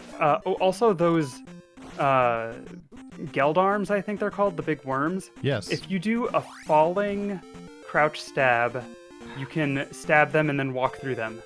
Falling crouch stab, which this is where I think it was. Yeah, that's the tile, and then right there. Yep. Let's go to the left. So yeah, you walk onto the grass and then up, and then... Look at that. Oh my gosh, it feels so good. No, it's I'm going to do it one more time just so I can... But yeah, that's so I can get it underneath the fingers. But that's cool. Okay, that's so cool. Now I don't have to just be happy about random RNG luck. Oops. Yeah. So it's a real nice time save for over your current run. Yeah, absolutely. Holy cow!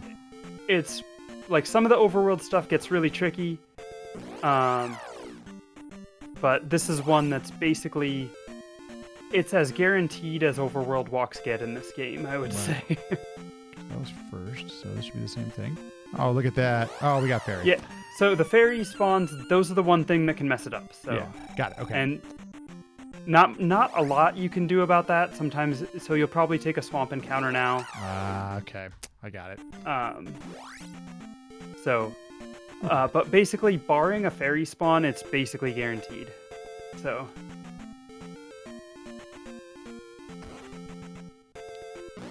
Okay, and then we can. That's great. That's so cool. That is actually really helpful.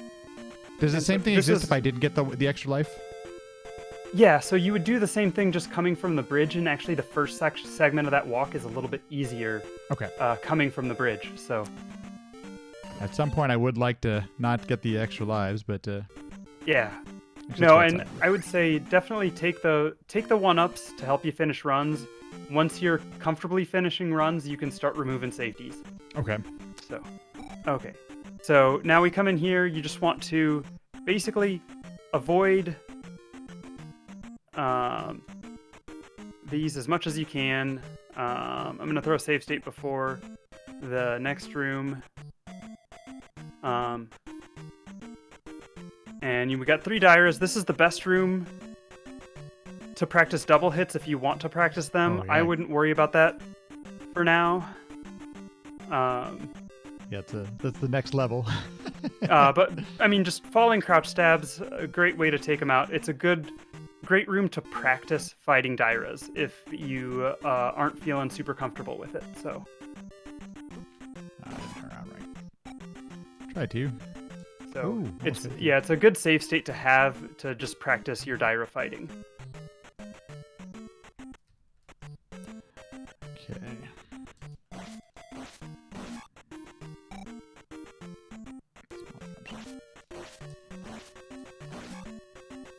Smaller jumps. I gotta remember, just need to tap it. Okay, that's actually a great place to. That's really good to know. Yeah. So, and if you want to try out like more like faster kills and stuff, that's the room to practice it in. So, Cool. But yeah, then we're just walking out. Throw a save state in the 1-up tile. Will do. We can head back there.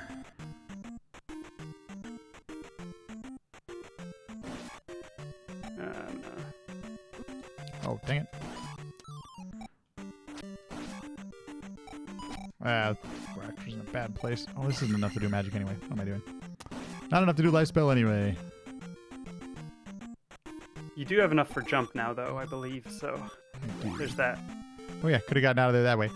Okay, so we're here. Sorry for the beeping, folks, and we'll do a save state here. Okay, got one. Okay, so now basically what I do is I just walk straight down, and the encounters will spawn on when we're standing on the very last swamp tile. Okay. And you can pause to read them, and then there's a couple different things you can do. But so here, this isn't a great thing. I personally do a strat that's kind of advanced, trying to do what we call a slink, which is basically when that bottom enemy, as it gets to the tile directly below me, it'll move to the right. And it's timing your down input so that you can walk past him as he moves to the right and then back to the left. It's a very, very tight thing. Yeah. To do that, but you could also try to like go down and right to get around and stuff like that. With this particular spawn pattern, there's not a great option. If you do have an opening to the right, you can go to the right to try to get out. If you have an opening down, you can go down to try to get out. But one nice thing is actually, if you do end up taking an encounter on the grass tile directly below Link, that actually sets you up really nicely for a nice walk to the town from that tile. So taking that encounter there isn't the worst thing in the world, though you do want to try to avoid it if you can. So I'm going to try to do this link, and I'll probably fail it because I haven't played this game recently. And so I can show what happens if you do take that encounter. So yeah. Oh, it didn't even move to the right. So, oh, geez. Okay. So it didn't matter. Yeah. So then I just go down to here. Oh, I went one tile too far. But avoiding that encounter now, basically, because we spawned that encounter where we did, we won't get an encounter on this tile, and then it's a free walk to the town. Hey, you got the same pattern I got. Yeah. Let's see. Oh, they did a little bit different behavior for you, but... So now... see, that time I went... Go ahead, I'm sorry. Okay, so I'll show another thing here. So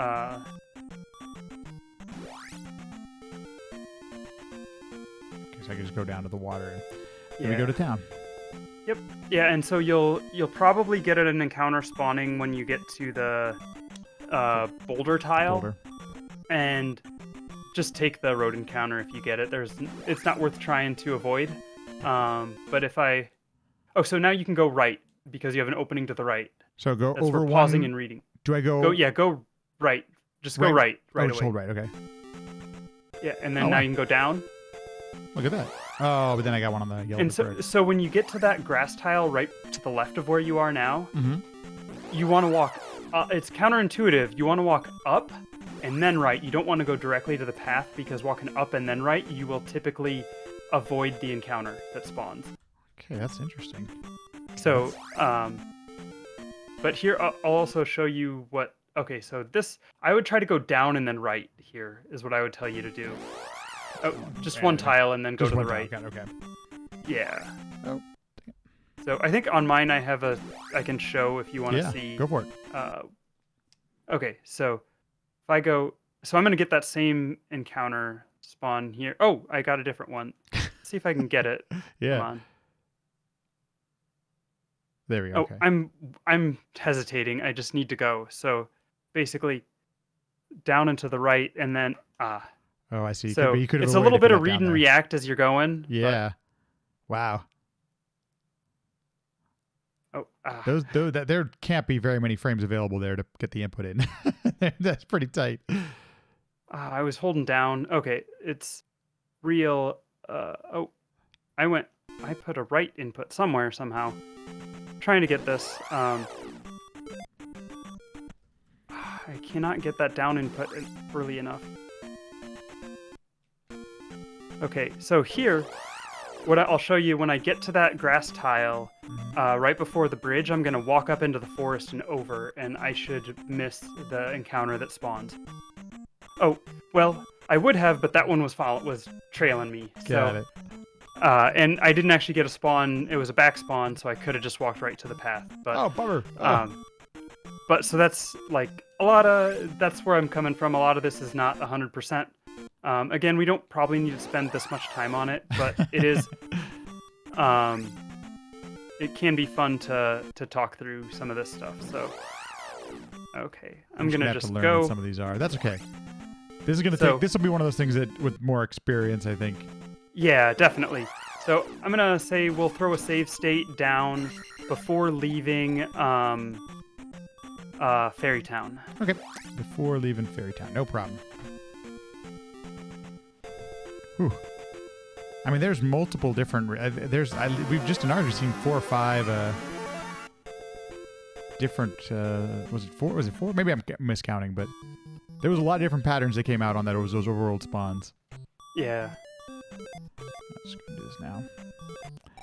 Twitch Caesar, thank you so much for the raid. Welcome in, everybody. Also, one thing I would recommend to you is I would recommend at the very least taking, if you're doing 4 or if you're going 5-2-3 strats before the gem, I would honestly recommend taking at the very least Magic 2, if not also Life 3 in Death Mountain. Just that extra refill helps. You also it makes spells a little bit cheaper, which you can then you have a little bit more leeway with what you can cast before here to still not have to go talk to the magic refill lady. I think that's actually a really good. I think I took 5-2-3 yesterday, so that would make. Maybe I didn't. But that would make sense. I think you took those levels actually in Palace 2, if I remember. Oh, well, okay. It was actually in the palace, but I don't have to wait for that. I see what you're saying. Like that would actually those would totally benefit me. Yeah. Yeah, you can take the Magic 2 and the Life 3 in Death Mountain before the Attack 5. Got it. Okay, that seems very reasonable. That's because then I can actually have the benefits of those while I'm plowing my way through all this stuff. And Death Mountain is the big difficulty spike. Giving yourself every advantage that you can take to make it through is important. So, Caesar, thank you so much for the raid. Hope you're having a good one. Were you playing anything fun today? Good afternoon. Daylight. Okay, so I'm going to do a save state where, folks, for those just joining us, where Eon has been kind enough to be walking me through basically this whole game as a speedrun, and I am learning so much. It is awesome. So the voice and the playing you're seeing on the left-hand side of your screen, that's Eon. And she's she's the one player now. So I save stated, and I'm gonna wait. So we're on our way. We're making our way towards Palace 2 right now. So maybe counterintuitive. We're gonna walk up out of town. Okay. Because then this is gonna let us manipulate the spawns a little bit to be able to get to Heart Cave without taking an encounter. So. Okay. So we go up one tile and then left, and then you kind of just follow the mountains, although you have to react to the spawn a little bit. Okay. But then you didn't get the boulder. And then I usually walk one tile below the boulder, just in case you get a weird spawn or something. You're home free into Heart Cave. So I'm gonna throw a save state right at the entrance to Heart Cave here. Oh, I didn't. I reacted slowly, but I see what you're saying. Okay, we won't. I'll try not to spend too much time on this, but I see exactly what you're saying. Made it. Okay, and then one underneath the boulder. Oops, I made a mistake. Okay. We're going to keep going, but I see, I think that's a really nice path. Yep, and so now I do like neutral jumps into down stabs because it helps pull the blue Gorilla out further, makes the fight a little bit easier.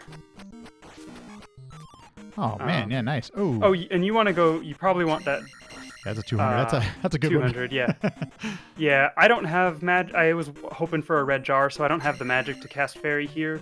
But generally it's good to cast Fairy to save the item Fanfare. You cast Fairy, and then you can immediately exit.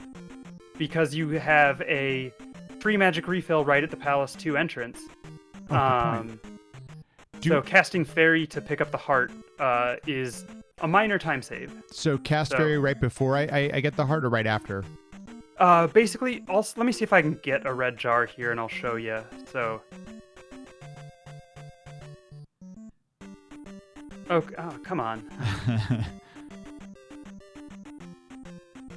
Of course, now it'll give bags while waiting for the jar. Oh, come on, game. 50-50, help us out. Okay, hey. So I have the Fairy. The fastest way is to basically cast the Fairy spell right as you touch the item. Because if you cast it early, you'll invariably fly past the item. So you cast it right when you pick up the item, and then you immediately start moving the opposite direction. Okay. So then we go. Oh, okay. Like that, and then. So then the fanfare is like a second or two, right? That actually saves some legitimate time. It does, yeah.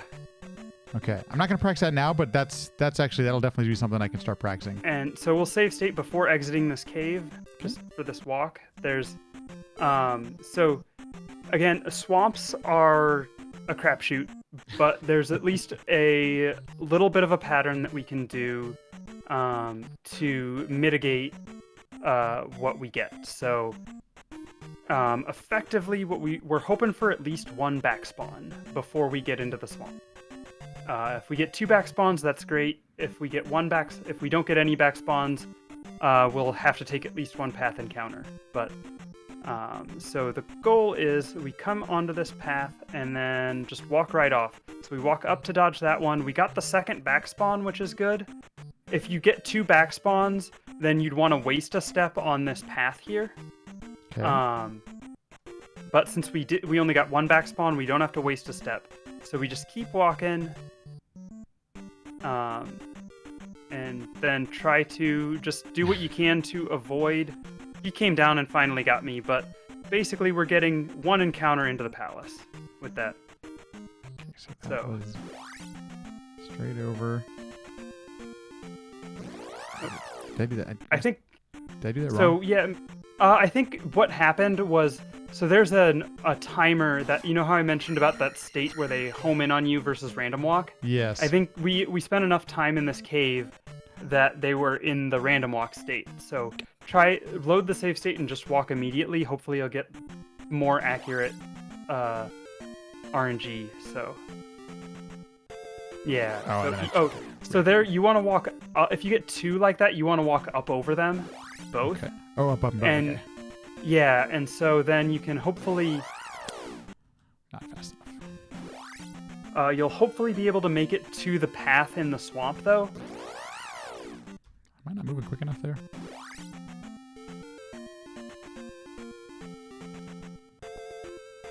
Okay, well, you got a fairy, so you're good now. So you won't get the spawn on the path. So you're going to get similar RNG to me. And now, here, this is a crapshoot. It's read and react. Got it, okay. But that first one we can. I like the idea that first one we can mitigate that a bit. Okay, cool. Okay. Yeah. So then we come in. We want to get this jar if we don't have full magic, and that's a guaranteed jar. So, and we'll throw a save state before. Before leaving this room here, just to. This room before leaving it, throw a save state. Okay. So, then we come down here. This is the room with the bots. Not a lot to talk about. I just like to throw the save state before there's something we might want to load a state. Got it. Try to get through there. We'll throw a save state before leaving this room. Before we go back into the Hammer Bros. Yep.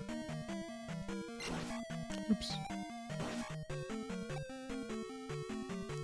Why not? Let's actually have, because this is probably realistic. I'll have one less health. Okay.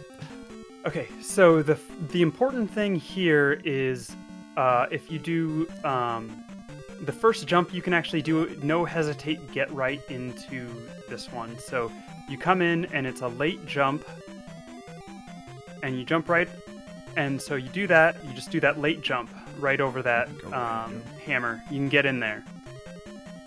And then you do like a quick jump standing stab, and then you can follow it up with 2 crouch stabs. 2 crouch, 1 jump.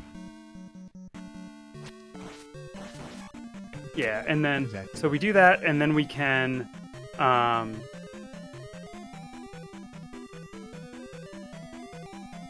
I usually go up to the top here, and we'll just get the key, and then there's usually an opening in the hammers to take that guy out. That's the strat I've been using. Okay, cool. I normally do a bit of a faster strat, but I wouldn't worry about the faster strat. That one seems pretty this point. safe. This one does. Yeah. That's the safe way to get through, and it's not too difficult. So. Okay. I'm gonna go through the next room. I don't think we need to save state this next room with the bots. Yeah. So.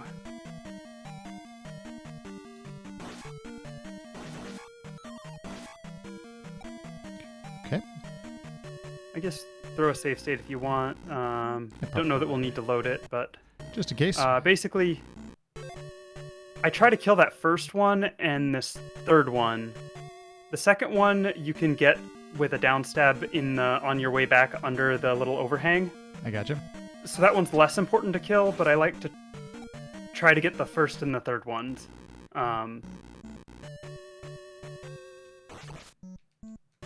Probably don't want to go back for it. That seems like a waste of time. Yeah. So you can do like a little jackhammer on him, or a down stab and a crouch stab. Down stab and a crouch stab. Let's try that. I was actually having some difficulty with these guys. I won't spend too much time on it, but that was not exactly what I wanted. But okay, we're gonna move forward anyway. That's fine. Yeah. Okay, so then in this next room, if you have beams, I like to throw a beam up to that bot. Mm-hmm. But then you just kind of go through. With what you've got, you can be skipping enemies at this point already. Okay. Honestly, but although if you're going 5-2-3, you maybe don't want to skip quite as many. I usually do 5-2-2, and so then I'm just doing falling crouch stabs into these guys. But if they want to jump over me and get out of my way, unless I'm on an attack 3 run, I don't spend too much time trying to go out of my way to get them. So I can do. I was wondering if I could do crouching stabs on those Stalfoses, and I can. Okay, cool. Yeah. So we'll throw the next save state before we leave this elevator here. So before we leave the elevator, okay, no problem. Yeah. So. Okay. I usually skip this Stalfos, particularly on an attack 5 or when I have attack 4 Death Mountain. Again, I know you need extra XP when you go for life 3, and I usually just do Magic 2, Life 2, and delay my life 3 until Palace 3. Okay. That's just a personal preference there, so I don't actually have a great feeling for what all you need to kill to do 5-2-3. So.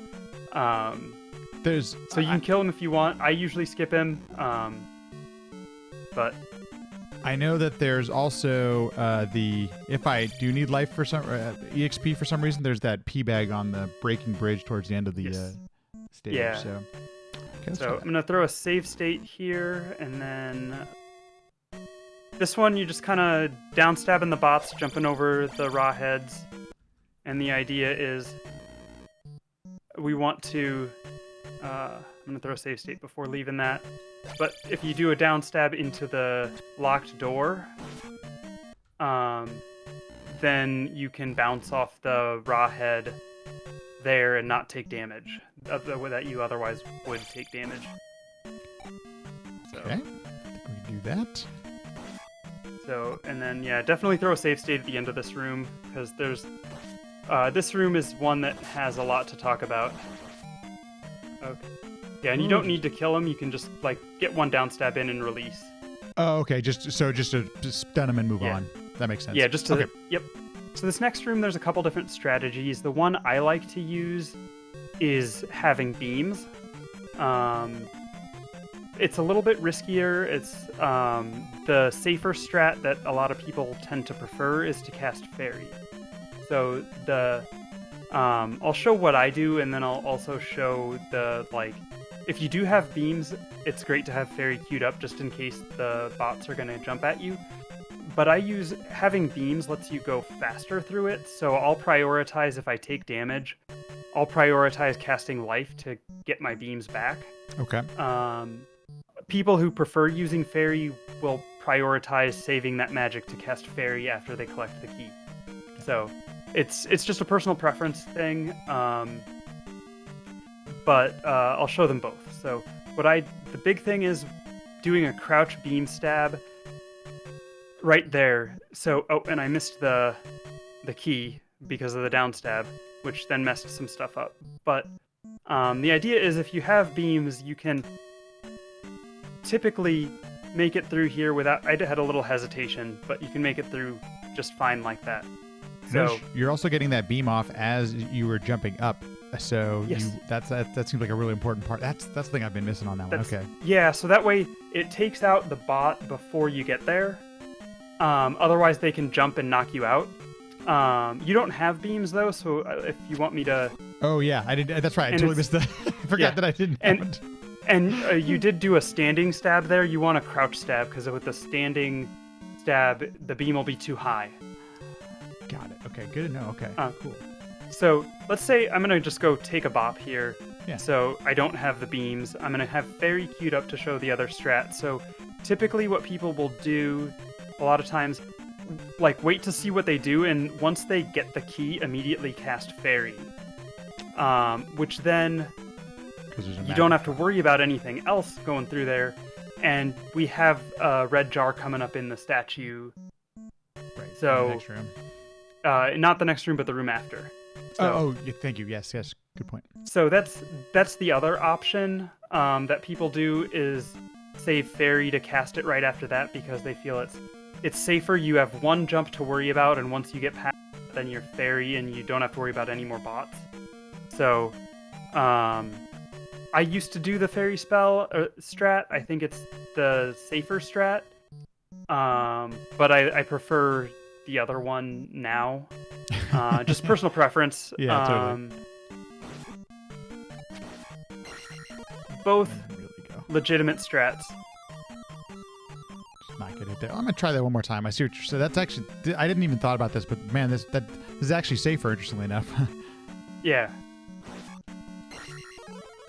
Okay, and then just immediately go into Fairy. Okay. Yes. Wow, that's this room I've been losing time just by hesitating, because of trying to see what's going on with the bots. So you do want to hesitate a little bit there just to read, because if they do jump at you and you don't have beams, like they can still knock you into the lava on that first jump. Okay, so but it's only the first jump that you have to worry about. So. Well, it would help if I press the jump button too. And one thing you can do is to get some different RNG is spend a little bit more time on the previous screen before you come into the next screen. That'll change your RNG that you get. Okay. Well, look at that. We got a bot, and so he was staying right on the edge there. So you kind of want to wait to be a little safe, and now you're good. You can go get the key and cast Fairy. So. This.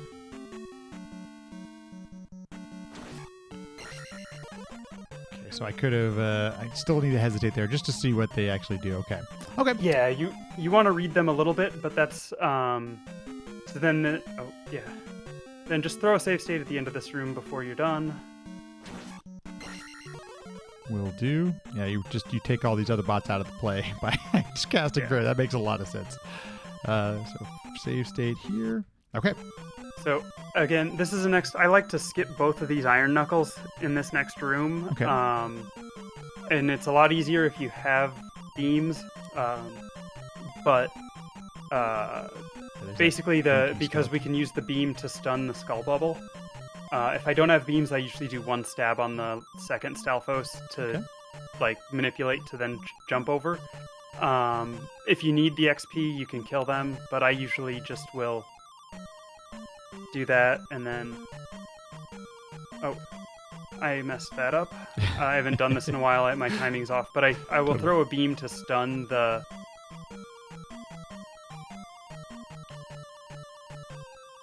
I messed it up, but it still worked. But you can throw a beam to stun the skull bubble and then down stab over, and then that's like the fastest way to get through there.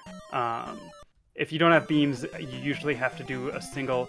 Like, I'll do the other way if I do like a single stab on the second iron knuckle. Just to delay enough so that you're not jumping into that skull bubble. Got it. Okay, that seems like a good idea.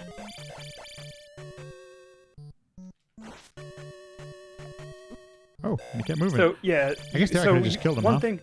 One thing about skipping these iron knuckles should tell you. So you want to, they like the Dairas and the Moblins. They read your D-pad. So what you want to do, what I usually do is I will jump and release the D-pad for a little bit before I press the down stab, so that I can get in closer to them to bounce over them. Got it. That makes sense. Okay. Let's see if we can try that out.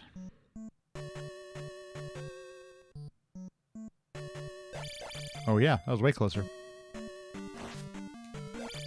Oh, so much better. Okay, cool. That was great.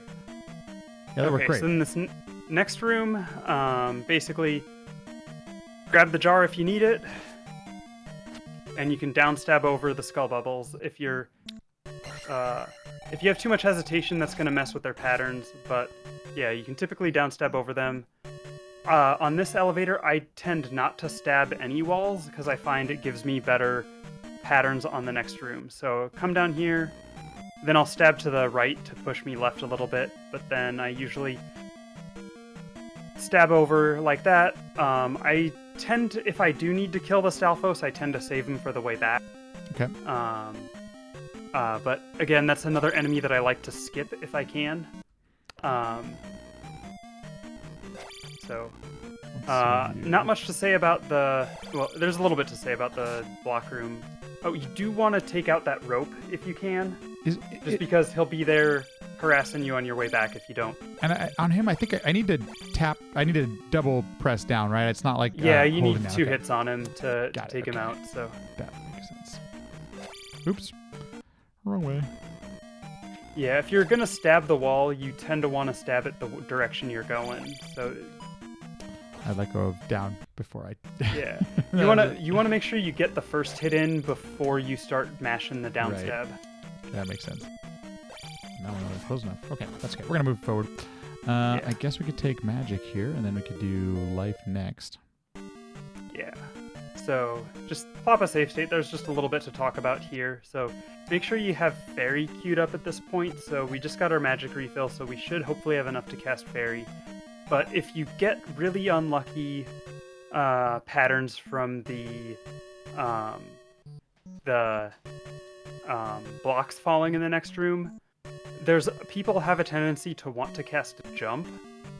But you can get a really bad pattern where you cast Jump and then you're not able to still, and then you don't have enough magic to cast Fairy, and you have to leave and come back in. So if you get like 3 tiles high or higher early on, just cast Fairy and fly over it so that you don't waste too much. It wastes some magic that you would like to not waste, but that's better than having to leave the room and come back in. So, but ideally you don't have to cast anything in this next room. You can just go. The perfect pattern would be... Okay, so you made the jump. I didn't get a great pattern, but I got a good jump over that pretty high. So if I missed that jump, I was going to cast Fairy. Okay, got it. And I'll throw a save state down here. Well, I got a very lucky pattern. Still got hit, but got a good pattern on my side. So, and we'll save state. So if you want to, I saw you trying to skip these iron knuckles last night. Yeah, that was a bad choice. If you want to skip them, the way to skip them is with the fairy spell. Oh, okay. That makes sense. And fairy, again, cast in fairy, you'll save time on the item fanfare when you pick it up. So, again, this is a thing where it all just depends on my level situation. Right now, I'm perfectly good on XP, so I'm going to skip them. And what I do is I cast fairy, I jump and cast fairy in the air, and that causes them to moonwalk.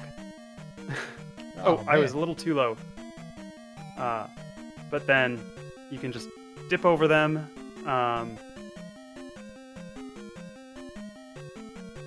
And get in and out. So. Okay, this is one of those things I haven't tried yet, so this will be interesting. Okay, so moonwalk, jump on the second one. And then, yeah, you just want to make sure you're low enough to make it under the overhang, and then you can fly over them. Oh, I still got that little dip over them takes a little bit of practice. But that's the way, if you want to skip them, that's the way to do it. So you're a little low there. Oh, yeah, that's why he's hitting me. Got it, okay. Trying to see what tile am I lining up. Yeah, you're right there, you should be good. And then you'll have to fly up a little bit to get over him. Yeah. There you go. And then you don't want to fly too high up, because then you get out of his range of aggro, and that'll let you get too close to him if you do that. So. Very cool. Okay, nice. That was fun. So then, yeah, on the way back, now we have the... I usually, if I'm going to pick up the bag, I pick it up going to the right. I'm going to take my attack 5, and then I'll be able to show you a neat strat here. There's the Moa that gives us trouble. Let's make a save state before going down the elevator. Before going down the elevator. So I'm just going to skip the Stalfos and throw a save state. Not sure if I need this state. Oh, I got a 200 bag, of course. Well, now I'll be fine, but... Yeah. So you're good there, and you're great on XP and everything, so just...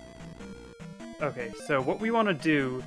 there's 2 ways to take care of this. The way that you see people do most of the time is you just go straight down, stab, stab. The timing on that is pretty precise and takes a little bit of practice. I came up with a strat to make it a little bit easier, give you a little bit more time, and that's if you stab the wall early, it pushes you to the left and gives you a little bit more time to deal with the Moa. So you stab early, then that gives you I feel like it gives you a little bit more time to work with to take him out. And then if you're skipping these orange iron knuckles, you don't have to also dodge fire. Yes, that's that's actually this is cool. Okay. So if I go there, hang on a second. Oh, that was a terrible place for a save state. Okay. Missed on the second hit. But I see what you're saying. And then, yeah, you can skip these just the way you would. I missed him on the 7. It's okay, though. So I would probably recommend killing the second one at least if you're having to deal with fire. Yes, fire was there, so okay. Oh, yeah, probably I would maybe leave, throw the save state, and then come back. Okay.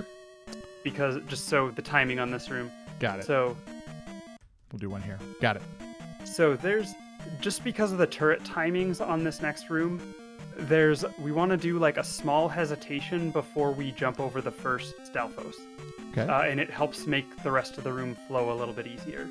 So come in, hesitate, jump over. Can jump over them. Okay. Every time I was trying to, it wasn't last night, but one of the other times I tried jumping over them, I was not timing it very well at all. So you just do and you down stab over them, and then, but then it takes a little bit of practice to get a hang for the timing, but you can block those shots with your sword as you're going through. Interesting. Okay, let's see if we can do this. Hesitate. Oh, got it right on the first try. Why not?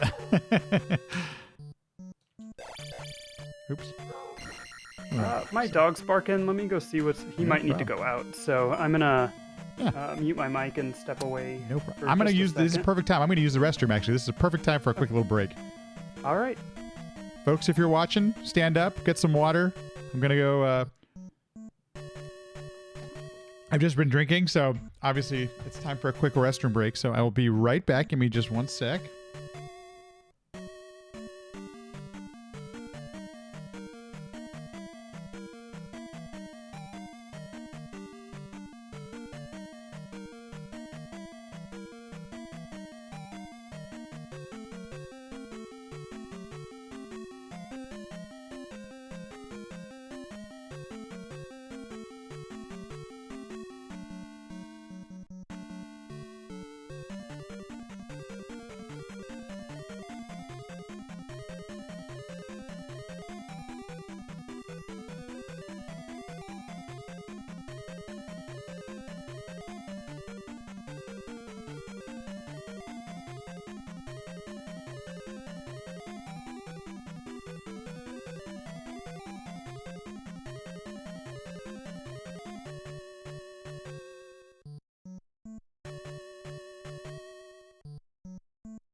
Okay.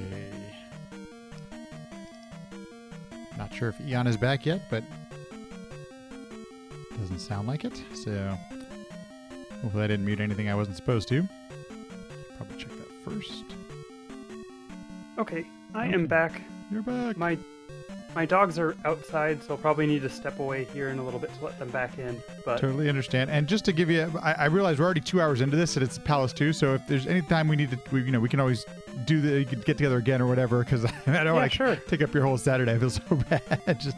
No. This is good. I'm having fun, and I'm happy to. As long as you're good to go. Yeah. I might need to break to feed my dogs here in a little bit, but that's okay.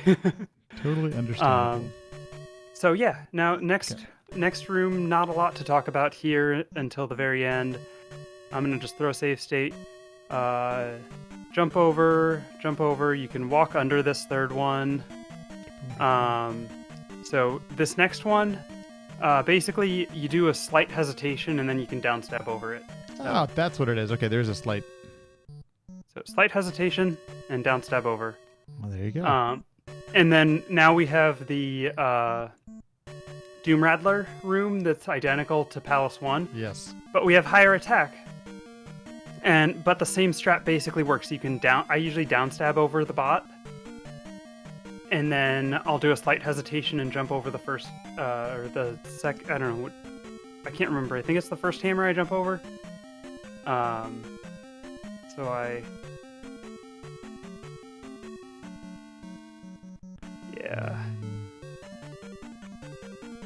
hesitation over the first hammer. Okay, that actually looks pretty good. Let's see. I think I can do that. And then I got my levels here. And I already have all the XP I need. You're done. Jump over this one, go under this one. Lovely. Oops, let me do that. So, and I'm going to throw a save state before leaving the this room. I want to go back here. I want to practice this. Yeah. Okay, so we go here.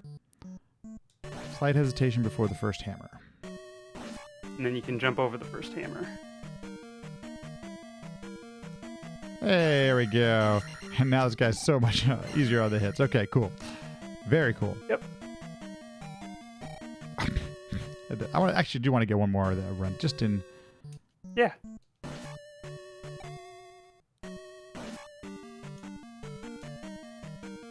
I think you leaving and coming back in the room despawned one of the tin suits. I think you're right. I was like, there should be 2 in here, right?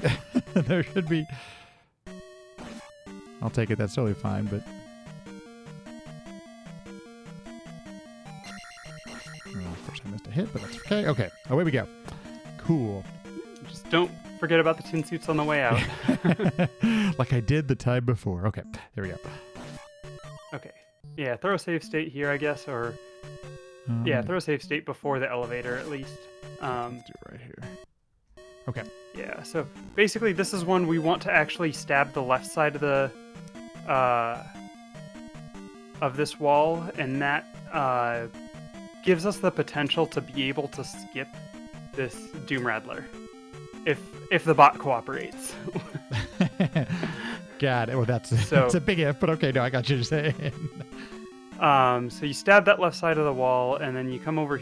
Hopefully, if we can get through the hammers.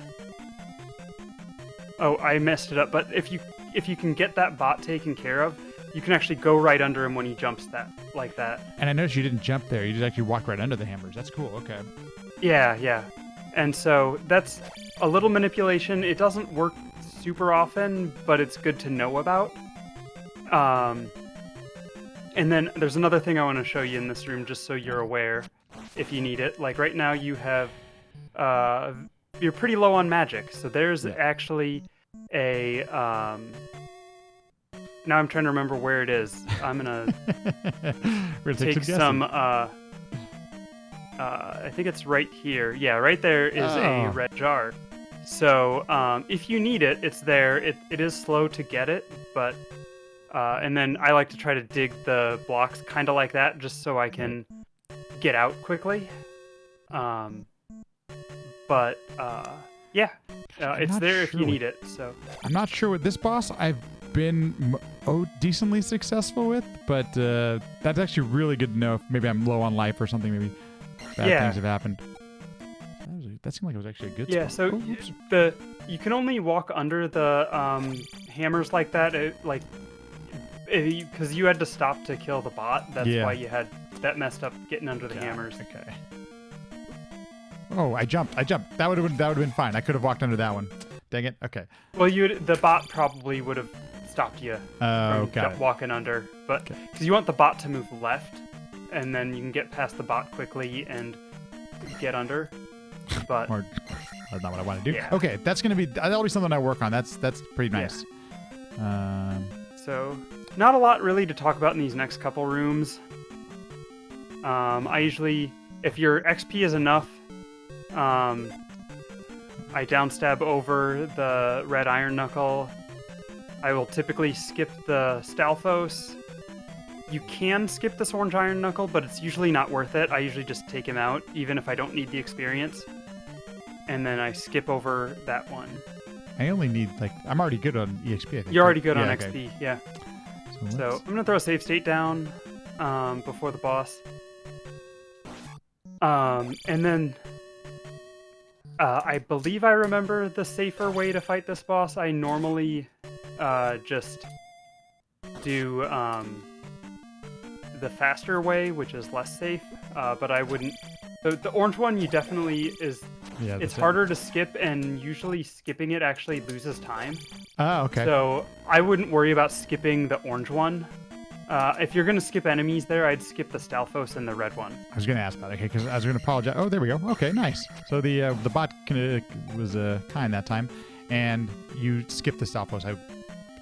Yeah. Okay, so I'm going to save state. I only take out the... I'm trying to kill as little enemies as possible. Because when you have over your required XP, that's just combat time wasted. Right. I gotcha.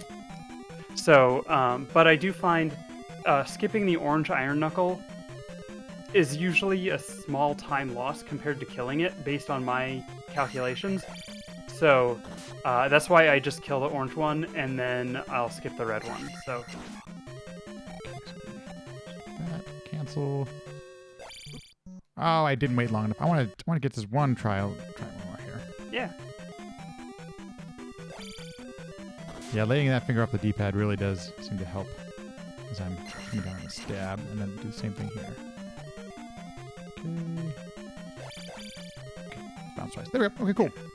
Good. So, yeah, if you want to throw a save state before the boss. Will do. So then, basically, you want to do like, you can do 2 stabs and then back off and block his shot is basically. Oh. So he went off the screen, so I missed his second shot, but that's basically, that's the safe way to take him that's not too slow. Nice. So 2 stabs, back off and block his shot, then 2 more stabs, back off, block the shot, 2 more stabs, and he's down. 2 block, 2 block, 2. Sweet. That's the, so we'll put a save state before leaving here. Actually, yeah. So there's honestly not a ton to talk about on this walk out because it's just a total crapshoot. Okay, no problem. We'll throw a save state anyway. I tend to try to get to this to see if I can go from that first path, but then after that, I don't really have a lot of strats. And then also I'm remembering I already have shield, so I don't need to go back to Shield Town. So we basically just want to get to King's Tomb. Try to take encounters on the Golden Path, because I assume that's a little bit quicker. Yeah. Okay. So we're heading to I'll King's throw a Tomb. save state in King's Tomb just so. Okay.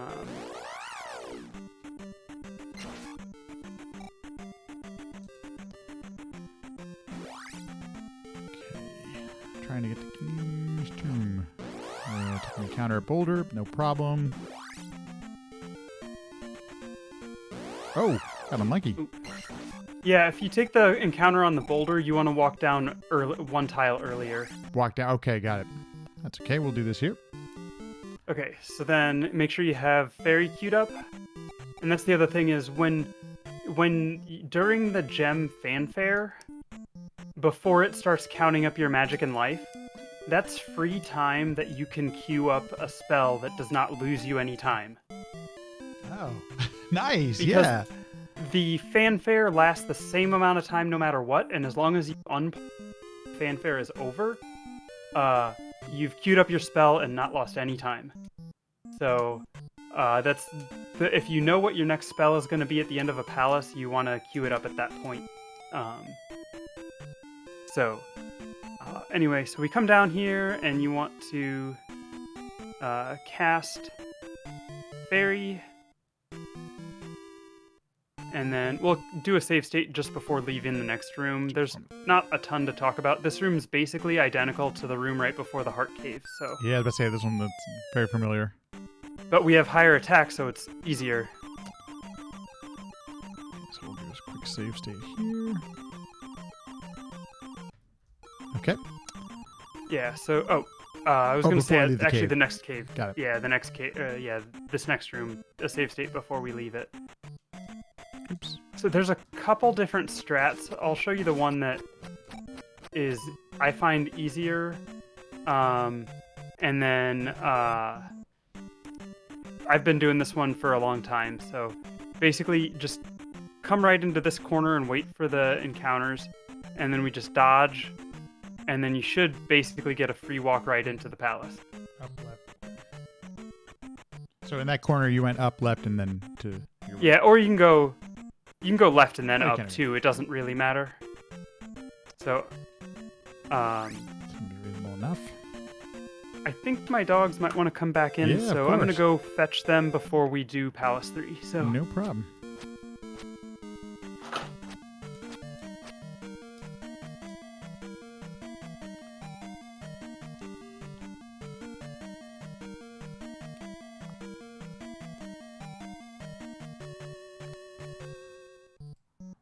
If your folks are watching, hope you're enjoying learning about Zelda 2. I know I am. This is I feel like there's what better way to learn than by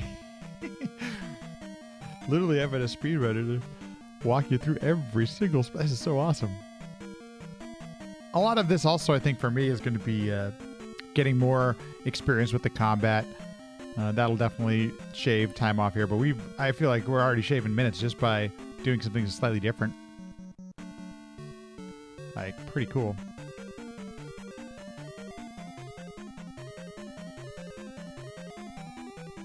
And, oh yeah, kick sounds. I turned down the game audio a little bit today, so you can actually hear.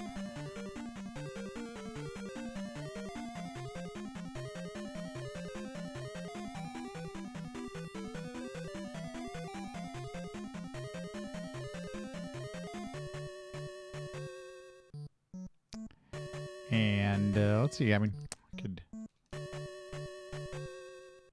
Palce 3, I don't have a ton of tough time with. It's a lot of Palce 4. Palce 4 is my bane right now, which is just does some damage to me.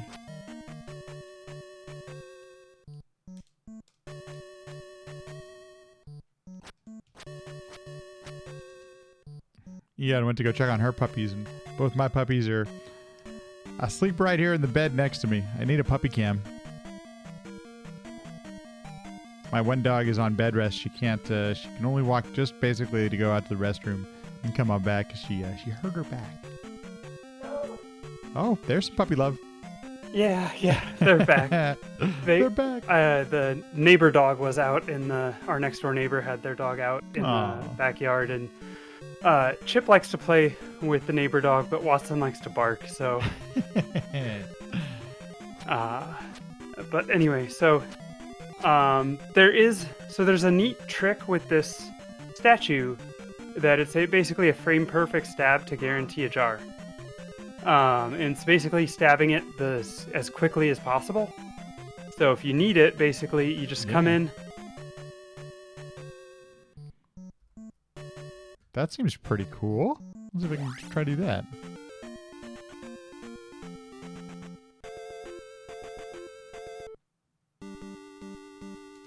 Hey, look at that. Cool. Nice. Yeah. So anyway, if you need because you're going to be low on magic, and so it's nice to have that. So then we come in here. Actually, I don't like to stab that wall because that messes stuff up. So don't stab the wall coming down here. And then I usually will don't downstab, just jump over this guy. Because if you downstab him, it messes stuff up, and I find I'm more likely to take a hit from his mace than to just go right by him. So nice not to get hit by this guy. Okay, cool. Yeah, so I just jump right over him and ignore him. Unless I'm like really needing the experience, I just skip him. I'm having to remind myself. So I'm getting 1 health here. Is that I'm leveling up health? You're leveling up magic, so you want to be okay. 633 before the boss. So. Okay, there we go. That was an easy avoid.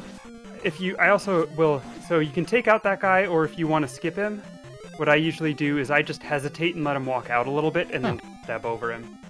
So I got a very fortunate 200 bag. So this next room, so there's a little strat here, a couple things to show. Let me actually leave and pop a save state.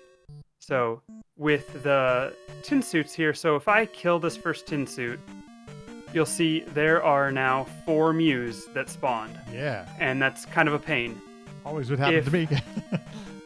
If I skip this tin suit, now there are only 3 Mews that spawn. What the? Oh, wow. So then there's another thing that you can do, and I forget the exact timing on it, but you can actually manipulate the tin suits to spawn to your left, which then also makes it a little bit easier because then you're not dealing with Mews and tin suits at the same time. Yeah. You basically just have to jump. So you can do a downstab and turn to the opposite direction, so you're facing left but still moving to the right. Oh, interesting. When the tin suits are about to spawn, and they'll spawn in from the left side because you're looking to the left. So the way we do that,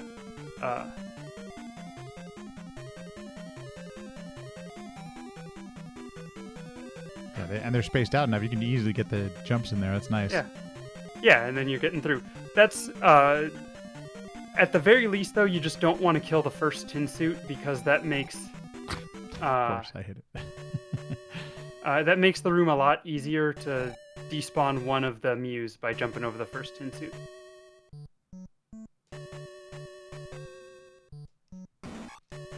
Oh man, so much easier. Not getting hit is great. This is so awesome. Okay. Yeah. Not much to talk about in this next room. Just try to get through without taking a hit if you can. Avoid the falling blocks. Typically, it seems like more often than not, because there's places to avoid them, you can avoid damage in this room usually. I have been hit once or twice by the blocks. So Okay. Through a save state before the next room. Not a ton to talk about here. But I usually try to jump and do that grab for the key, and then I'll just downstab over and go. Okay, just get through them. Just to get through them. Yeah, if I need that XP, like, actually I think I usually kill him. No, I can't even remember. I'm gonna kill him. I'll just like do that. I'll take my life 3. And for me, it'll be magic 3, but I got what you're saying. Yeah. Okay. Yeah, and so I like to try to delay my magic to closer to the Oh, so for the refill? closer to the raft. Yeah. But that's because there's actually a lot of experience in Palce 3. You could actually go to 6-3-4 if you wanted. There's enough to kill in here. Yeah. But doing all that combat is Right. slow. So that's why we don't want to do that. Okay. Being aware of where my points are, I can. Okay. Yeah. So then this next room, you wanna. Yeah. Okay. So the next room. Okay. If you jump right here 2 tiles from the edge, you should be able to make it up onto there. Let me just jump from 2 tiles away. Oh, and then of course that Mew decided to be a jerk. So if that happens, I stab that first one, and if you're lucky, your beams will take out the second Mew. And then then it's just a 4-tile jump here. If you miss this jump, there's actually a little trick. It's not the easiest to do, but you can get enough momentum on that one tile to jump up if you really need to, or you can just cast jump if you have the magic. But that's a little way to save the magic. So if the Mew is a jerk and goes to the right, jump over him, that's when you do it. But if it goes to the left, then you can take your 2-tile. Then you can do the 2-tile jump up there. Got it. So, yeah. Oops, that was a total miss.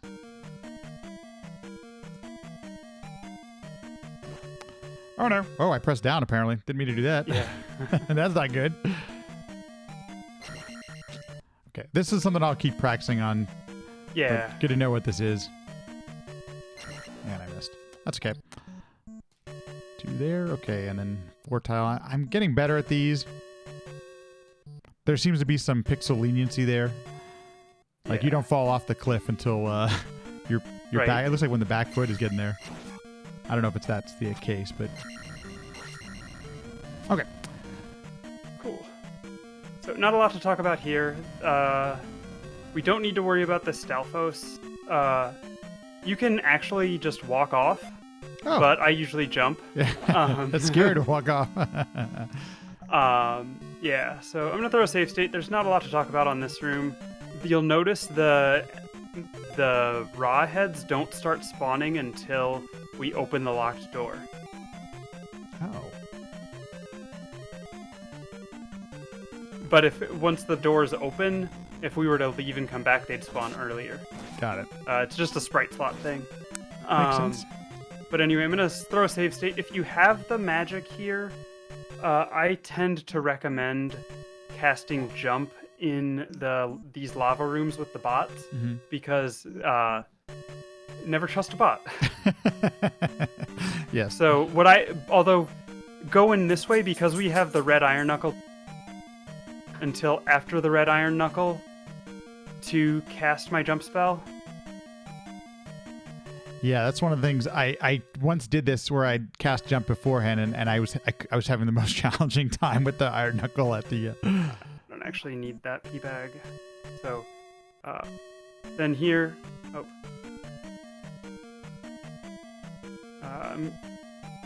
Again, this is where I tend to cast fairy to pick up the raft just because it's faster. But that's if you need to preserve your magic for other things, Life spell. eat the time loss. Yeah. Yeah. Okay, let's try this here.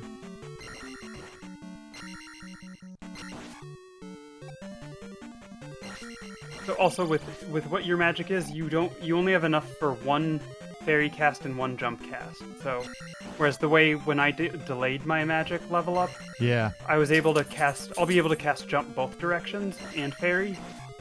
That makes sense. That makes a lot of sense. So I can see why delaying it makes sense. Okay. Oh, no, cancel. Yeah. I'm going to skip fairy for now just because of the light situation and everything, but good to know that definitely is faster that way. You're getting rid of those fanfares. Yeah, and so then here on this, I have jump queued up. What I do is I break the blocks and then cast jump, because then the extra jump just makes it safer with these bots around the lava. Absolutely. Okay, I'm actually going to and I'll throw a save state here before the next room. I wanted to get jump queued up.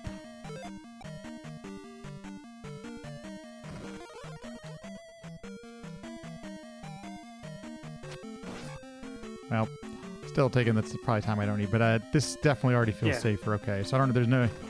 That'll get more comfortable to do more of that. Yeah. So then, this next room, the little trick about manipulating the tin suits also works on the. I guess I might have called them Raws. They're Maus. The Mau heads coming up, the square wave flying like dog heads. So you can actually.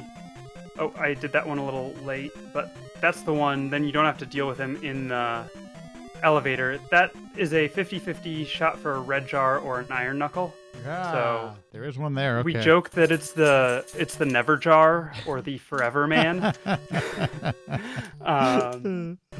But I usually check it because I'm typically low on magic at that point. Right. If I get the iron knuckle spawning, I will just ignore it. Yeah, behind you, okay, looks like I can ignore it with very little consequences. Yeah, so then throw a save state down here. We've got the iron knuckles coming up. So under the low overhang here, like, even if I were in your situation, I know I need XP, you don't. I still kill these iron knuckles just because it makes it easier. Got it, okay. And, like, when you're under the low overhang like that, skipping the iron knuckles is very difficult because you can't jump high enough to get out of their range of aggression. And so you have to get very, very close to them to be able to skip them. It's just not worth it. So just fight them. It's easy. Okay. It's only 2 stabs. Right. So. Okay, let's try this here. Okay, and there's enough. Throw a save state here.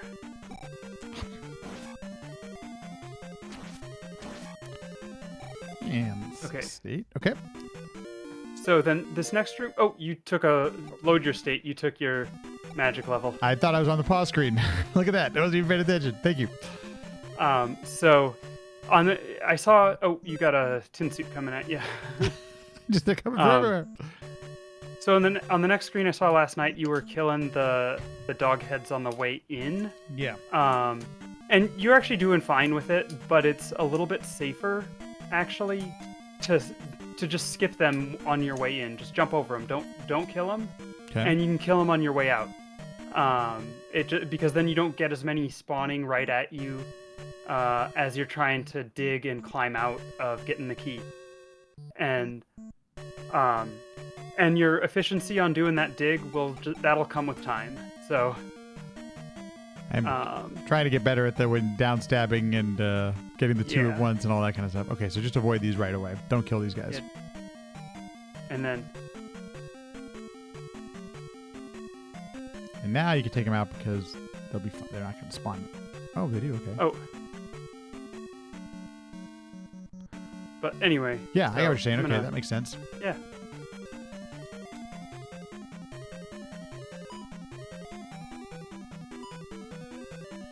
Oops.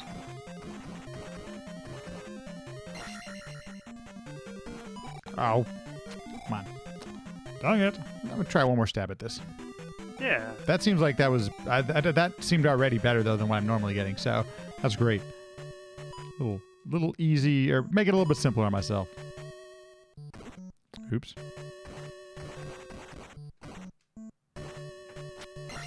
There's only one spawn in there now. Jeez. Okay. Moving on. Yeah.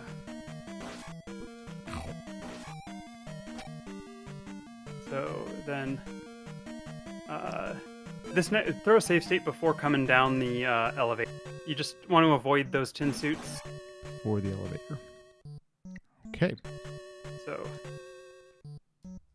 then coming down here, I usually will stab the left wall just to move myself to the right. And this first Stalfos, you don't have to worry about. You can just jump right over him. Oh. You don't even have to down stab over him. You Look at can jump that. right there. This guy, I'll do a quick down stab and then walk past him and try not to kill him unless I need the experience. Got it. I don't know where my drop is because I haven't been, normally I'm tracking my drop for Eco Key, Right. but I haven't been paying attention, so I'm gonna hope my drop isn't on the red iron knuckle. If it is, I'll show you the backup. So, So easy. but again, here we do those 2 tile jumps, 2 tiles away to do that 3 tile jump, Okay. and then I come down here. Okay. So it's not a drop, which is good. If it was a drop, I would go back to the left and take out that blue iron knuckle. Okay. And because there's the blocks below you, I would do jump standing stabs instead of jump crouch stabs because you don't want to down stab through the floor. Ah, yes. Good point. Okay. But anyway, then I'll throw a save state before we go into the boss because I know we want to spend some time on the boss. Ah, yes. Hey, that was my... I actually got the P-bag That drop. was your drop. Yeah. Okay. Stop here. So, yeah, and it's, I tend to, even at my skill level, I tend to want to throw shield on for this boss if I have it. Although with the strat that I'm going to show you, it's less necessary because I tend to do the aggressive fight against him because it's a little bit more consistent. This one has some RNG involved in it, but it's safer. So I'm going to throw shield on, and then what we're going to do is try to stand basically on this tile right here, I think it is. So we're basically lined up with the number, kind of with the number for the life 3 is where we're lined up. And then we just down stab over, and he stops right in the corner, and we can just down stab right there. Oh, he walked, so didn't... Oh. It's okay. Totally fine. He's not cooperating. That kill on the left. Wow, that took a while. So sometimes it's faster, but it is... Guys!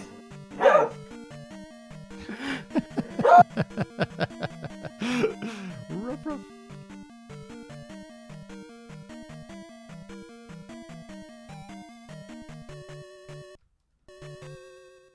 Exactly, dog. I was thinking the same thing. Puppy love. I'm assuming Eon muted because she... I did. Okay. Yeah, okay. As I thought. So sometimes it goes faster than that. It's all just in the RNG with how that Iron Knuckle moves. Okay. But that way, that's basically where you want to stand is... you have a little bit of leeway, but it's right on at the edge of this tile here. Okay. So 2 tiles to the left of the pillar. Got You want your back foot to be just on the 3rd tile, like just to the left of the 2nd tile. Okay.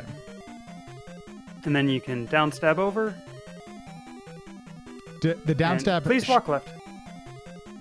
Please walk left. Come on, Iron Knuckle.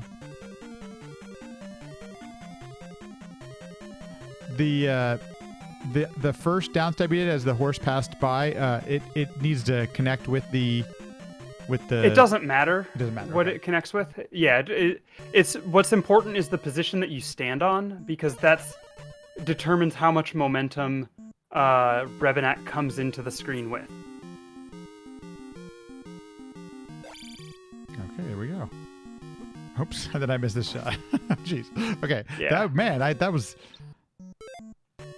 so much easier. So, and then I'll throw a save state before leaving the room. Okay.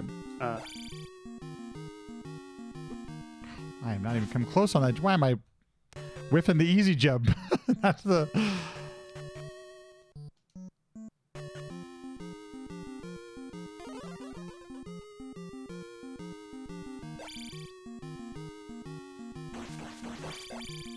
There you go. Oh, and then he walked to the right. So then in that case, you're kind of back to...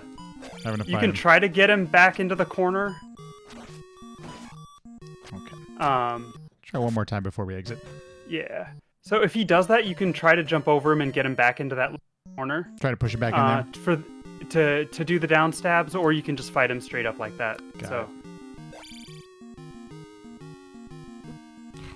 I'm so bad at this. Okay, I just gotta wait Yeah, longer. you want to start moving to the left pretty much immediately after he goes over you. Got it, Or okay. under you.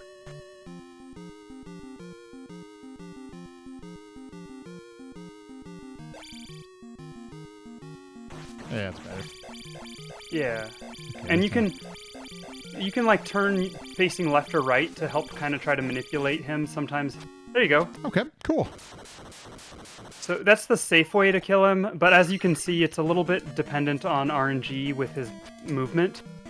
So it's not consistent in how fast Right. it is.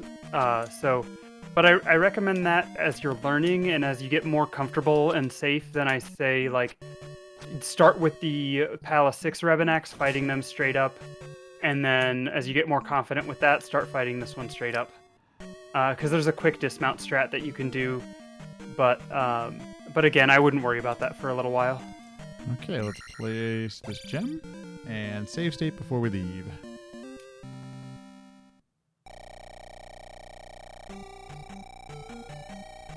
Okay. So now we just want to just leave, and then if you go right to this tile here and wait for the spawn, this is what we call the rep slink after runner rep 2369. Hey. But anyway, you just kind of wait for them to spawn, and you try to dodge them and get to the cave. It's not like 100%, and it's a little tricky, but it didn't work that time. But that's like the best strat we really have for getting out clean. Oh, got a good pattern. Yeah. I got a good pattern. Yeah. Yay. Okay. So then we want attack 7, and then we'll just go through. Oh, one hit. Okay. So, and we basically, not really much to talk about. We'll save state before entering the cave after, you do early fire, right? I do, yes. So before we enter the cave after getting fire, we'll throw a save state. Will do, no problem. Oh no, I keep forgetting. Oh, that was dumb. I went into the, Oh, yeah. what is this? Before you take the raft, isn't this whole area overworld referred to? There's a name for it, and I can't think of the name of it. I always forget. I don't honestly like know. Parapa I'm or sure it something. has a name, but I don't. Could have sworn there's a name for it, and maybe I'm misremembering, but okay, there we go. Yeah. And so I would also make sure you get full life here, because you want beams for the cave. So Okey-doke. So there's a magic fill here. This one I know very well because almost always it seems like I inevitably need health here. So okay, get the water.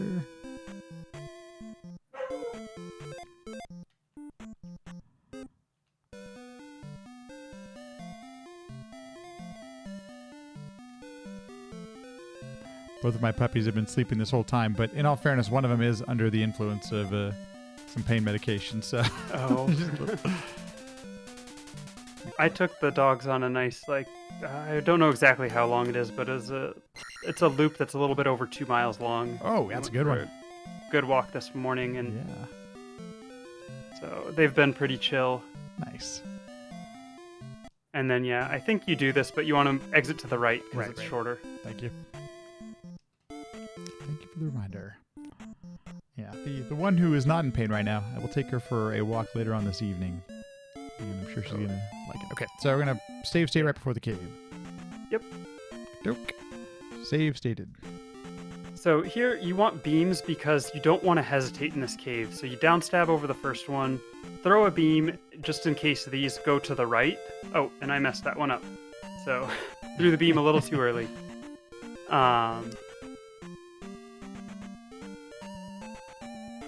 There we go. And then throw a save state before, like pause and throw the save state, because this is one where, like leaving jump cave, doing a no hesitate in this cave helps us get better encounter behavior leaving this cave. So. Oh, dang it. Didn't turn back. Let's go through one more time. Why not? Oh, geez.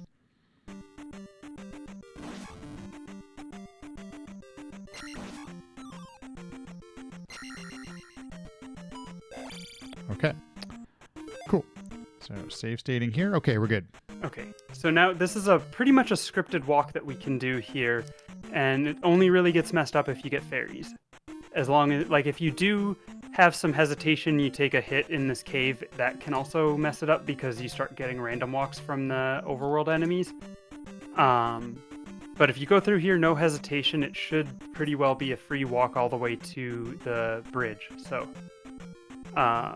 we come out and we go over here and we walk up after that spawn and we walk up after that spawn. Then we duck onto the grass or so in the forest, we didn't specifically talk about this. In the forest, the enemies spawn one tile closer to you than on the grass or on the desert. So we duck up to that desert tile to get them to spawn, and then we can go back down and into the bridge, typically avoiding the encounter. Okay, so up one over when you see the first two spawns, and then up one over down. Yeah, I'll do it one more time just to show. So we go up there, and then we go duck up one tile here for that, and then... Oh, see, I got unlucky. He walked down. So it's not 100%, but it's pretty consistent that you can get there. I think that makes sense. We could probably try to do this right away. Oops, I screwed up that first one, but okay. Oh, honestly, it's not. I just do it the way I do it. There's a little bit of leeway. Hey, there we go. So first try. There's a little bit of leeway with where you take your steps. The important ones are the step right before getting into the forest and the step to get onto the desert. Those are the most important times where you have to walk up. Okay, wow, twice in a row. Yeah. Woohoo! Okay. Yeah, so then if you have fairy queued up, you want to cast fairy while you're falling on this because it's a little bit faster. So then you can just fly right over this guy. Also, if you don't have the magic for fairy, you probably want to fight that Lizalfos because otherwise he'll start attacking you as you're picking up the child. So well, for sure, for a while, I'm definitely going to have full magic here, so... Yeah. So, then the next thing, we're going to go get the 1-up tile, and let's actually save state just before we get onto the 1-up tile, and I'll explain why in a... So, I'm going to save the state right there. Okay. Yeah. So, we go in here. The delay of picking up that, you want to just pick that up and immediately walk to the left, and then we wait for the enemies to spawn. So I paused it right now so the timer's not running, but we wait for the enemies to spawn. This is what we call the Dazzle Walk, named after runner Dazzle. Not because it's a dazzling walk, because it is, but because it's named after a person. Nice. So this walk is all about manipulating the spawn positions of the enemies. So we want to wait on this tile for the enemies to spawn so we can dodge them and get to the grass before the next spawns hit. So we go. Oh, I hesitated too long. Um, so we go up, and then we want to get up so that we get onto the grass, and then we go up here. And I usually walk up one more tile. That's not strictly necessary, but then you can walk up to dodge those, and then you should get another spawn right here that you can use to skip that, and then you do your stabs,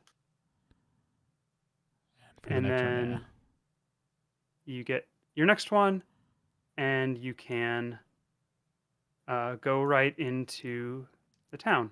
Okay, this one's gonna take a little bit of practice, I think. and that's what we call the Dazzle Walk. So it's actually like it takes a little bit of practice, but it's a pretty easy walk, and it's pretty guaranteed. So oh, okay. Oh, hey, we got two. Okay, nice. Oh, you went one too high there. I went too high. Okay, got it. I'll try this one more time. But this is actually, man, this makes this so much better. Right? The unfortunate thing is we don't have a reverse Dazzle Walk. Oh, I didn't turn fast enough. That's fine. I usually walk up on the second grass tile instead of the third grass tile. Okay, on the third one. First one, I mean. Sorry. Oh, what am I doing? Let's try that again. Yeah, and so picking up the fanfare from picking up the Link doll is actually the perfect amount of delay to get the enemies' spawns in the proper state to make this walk work. Oh, you just said that again. So do stay on the second grass tile or on the third grass tile? The second one. So you're walking up on the third grass tile. You want to walk up one tile early. Okay. Did I do it again? Yeah, you did it again. Dang it. So you want to walk up into the forest. Into the forest. Like when you walk up, you want to be walking into a forest tile, and then you walk left to get back onto the grass. Got it. Okay, I see what you're saying. There we go. And I could have done that one. I just didn't react fast enough. Okay. This makes a lot of sense to me. This will take some practice, but good to know that info. And I also have a resource I can share on the wiki that has a lot of these overworld walks, like, scripted out. Oh, you went one tile too high there again. Okay. No problem. I'm going to move forward with it from here, but that's actually really good info. So yeah, then we'll just do a save state. This time do the save state before leaving the reflect house. Before leaving the reflect house, okay. Oh,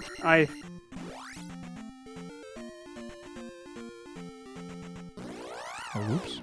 Oh man, now we're just wasting time. Okay. Yeah. I forgot about getting up stab, so. Might need it. That's a dumb question, but the up stab and down stab, they're part of the 100% requirement, right? They are, yes. Okay. Is there any part of the game that can't be beat without up stab or down stab? So you can beat the game without up stab is very easily done. Without down stab is possible, but you do need the jump spell, and you need to do an unintended route through Great Palace to beat the game without down stab. Got interesting. Okay. That must be fun. That palace is huge. Yeah. Okay, so you said save state after reflect. Before exiting the reflect house. Before exiting it. Okay, no problem.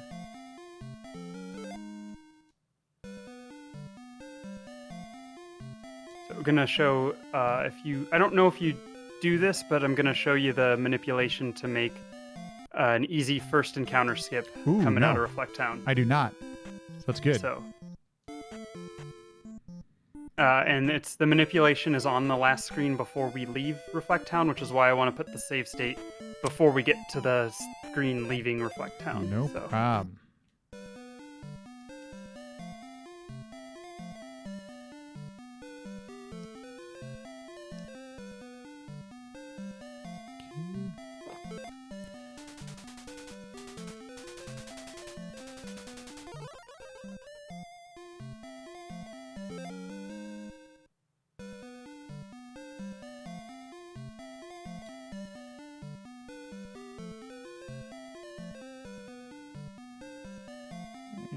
land. Okay, we're good. Okay, so now basically what we want to do is we want to read the sign on our way out of town. Okay. And we're going to read 3 letters on the sign. 4 letters is okay, but 3 or 4. I usually shoot for 3 just because it's fewer frames than 4. So don't need to read the whole sign, just 3 letters. And then we'll leave. And then we'll be able to... That'll cause the encounters to home in on us instead of random walking. So we get the Mao, and then wow, they nice. home right in, and we Yeah. and then we can do our stabs, and then we can do the next encounter skip. So cool. Okay. And I'm not gonna really talk too much about the Maze Return because there's not really most of the strats there get pretty advanced, and none of them are very good. So Okay. Oop, I forgot to do my stabs. That's fine. Now we're gonna move on.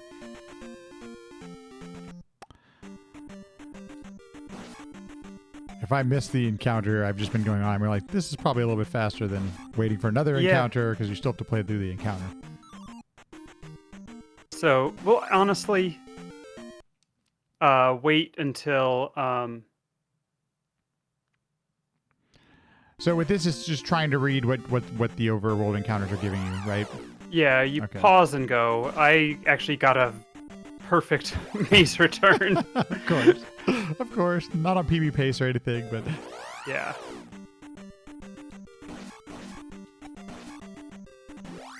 So we'll start on basically before entering the palace. There's not a lot to say.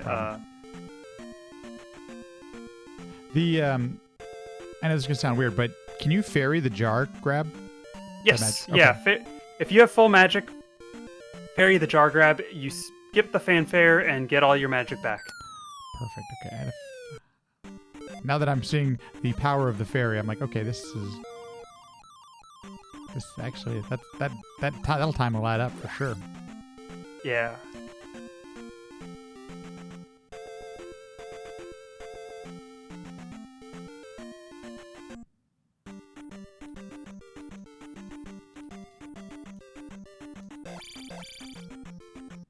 If you have beams, shooting beams to kill that bot at the start is often a good strat. Okay, so going all the way to the palace entrance, right? Yeah, actually, I just upstabbed the MOA. We can... I'm going to throw a save state at the end of the first room. Okay. But again, there's not a ton to talk about early on in this. The first couple rooms, there's not a ton to talk about. Don't die. Yeah, don't die. Oh, man. Yeah. Oh, if you want to get your health almost. refilled. Oh, You know what? ooh, Let's maybe just- look. Oh, man. Oh, no. I forgot to set a save state. No! Sorry, this is going to take a minute. Apologies, folks. That is okay. Probably just going to take him to the death, interestingly enough. With save states, you don't have to worry about the deaths. Yeah. Oh, I forgot to do stabs as well. Okay, that's okay. We missed it again. Remember to do the Yeah, stabs. because without doing the stabs, they are going to random walk instead of homing in on you, so...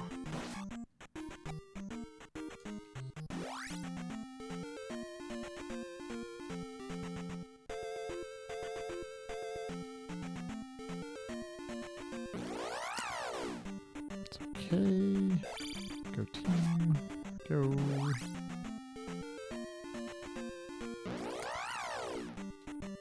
I guess that's... I don't know if there's any... Is desert any faster than forest? I don't know.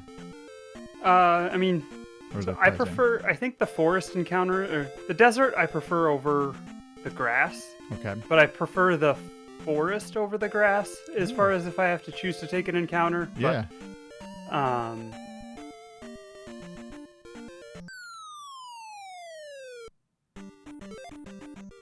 as far as the actual speed of the encounters, the forest versus the grass, there's not a lot of difference. So, Oh, hello, fairy.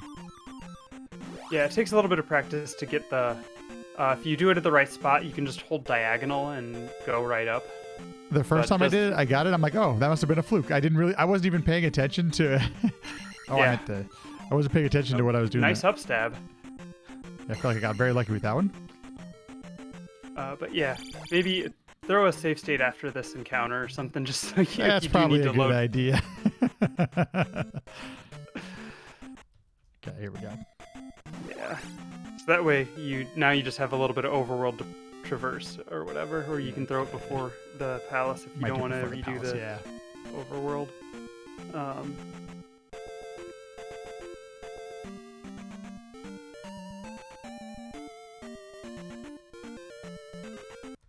But yeah, the easiest thing is just if you upstab this Moa, then you don't have to deal with him.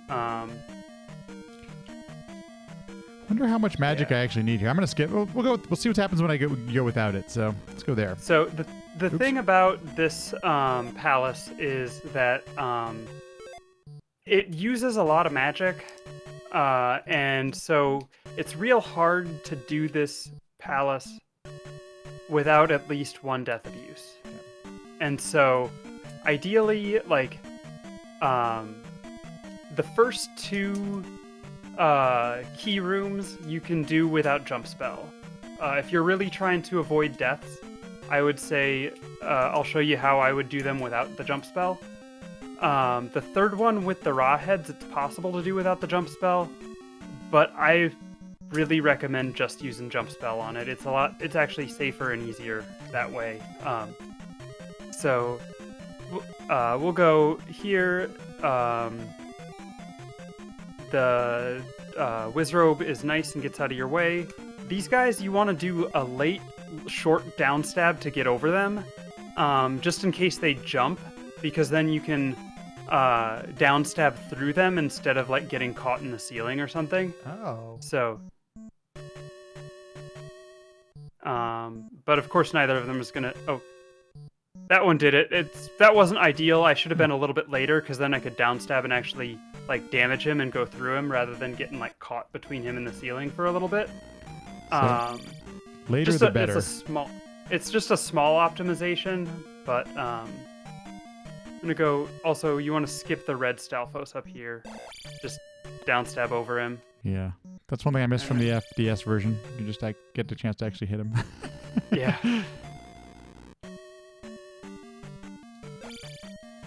So, and then I threw a save state here at the end of this room. Nope. So okay, so you can jump. Casting jump makes this safer. If you're really worried about magic consumption, it's not that hard of a jump to do without casting jump spell. I don't cast jump on it any longer. I used to, just for safety. So I would say if you're not comfortable, cast jump. But maybe practice it without casting jump. It is a pretty tight jump without the jump spell. And then I'll throw a save state before the key room. So I haven't even tried this one actually. So, well, that wasn't it.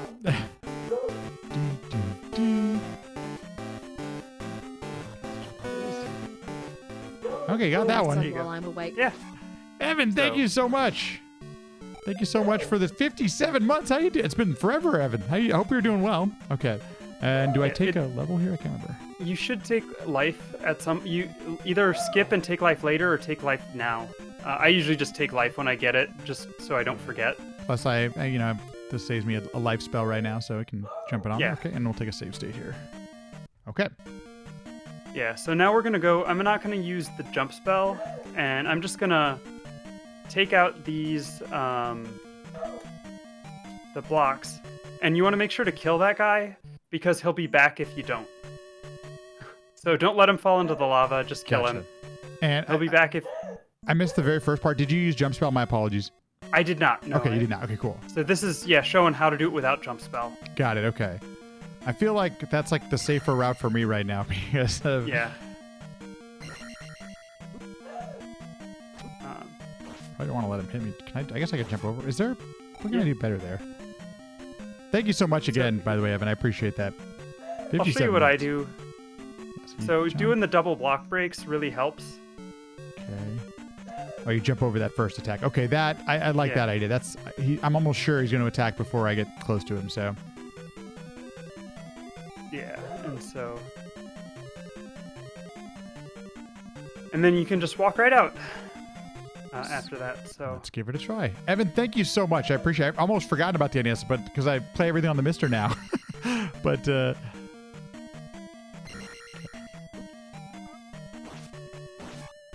well, we didn't need to get hit there, but that's okay. We'll keep moving on here. If you get a red jar, you can cast life, and then there we go. Okay. So let's put a save state before we fall down in the next screen. So. Oh crap! I just died because I pressed the wrong button. It's okay. Gives me another chance to practice.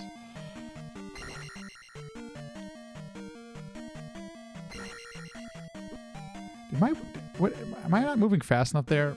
I think after I break those blocks right before the enemy, do I move forward or do I wait for him to? I guess I'm screwing this up here a little bit. I jumped over, so there we go. Yeah. I bumped into him. That's okay. That'll take some more practice. I have to just learn to combat those better. And we didn't get the drop this time. That's okay though. We'll keep moving forward. And we're gonna save state right before we drop in the pit, you said. Yeah. So if you have beams, there's a neat little strat you can do in this next room, but okay. So with beams, what I usually do is when I come in, I do an up stab into a forward stab to beam the skull bubble. And then I saw you were killing the Doom Knocker on your way in.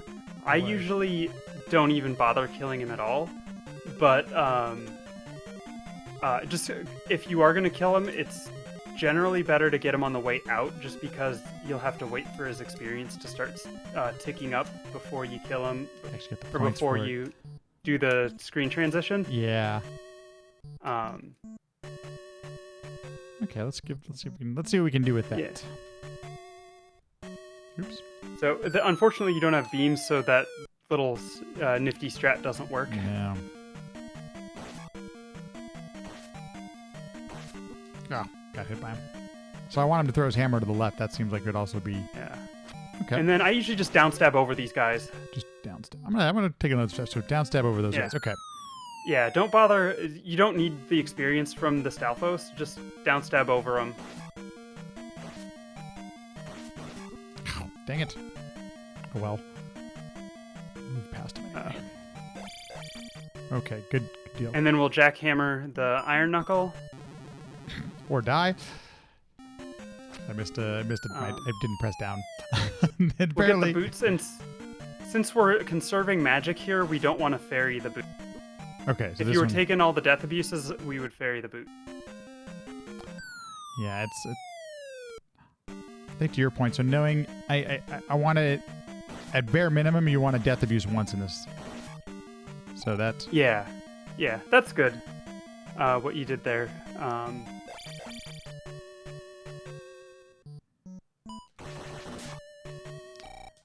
So we're gonna take this and then just bounce over the Stalfoses again. Yeah, and then save state before we leave the room. Will do. So do it here. Okay, we're good. And then basically we just want to. So I jump over that, downstab, and then we go and we'll save state before going into the next room, the next key room. So. Save suit there. Okay, on it. No problem. And you shouldn't have much trouble because you already took out the Doom Knocker, so.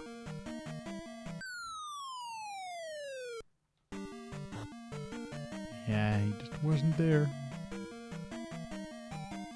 Okay. Okay, so again here I'm going to do it without jump, just to show you what to do. So. Messed that up. So he's going to throw that real quick, so. Wow. Yeah. Nice jumps. Those are really nice. Take those out. Get this guy. So now this. Oh, that was nice. So there's nothing in this. We can just go right out. don't really need that bag. Oh, I swear I jumped.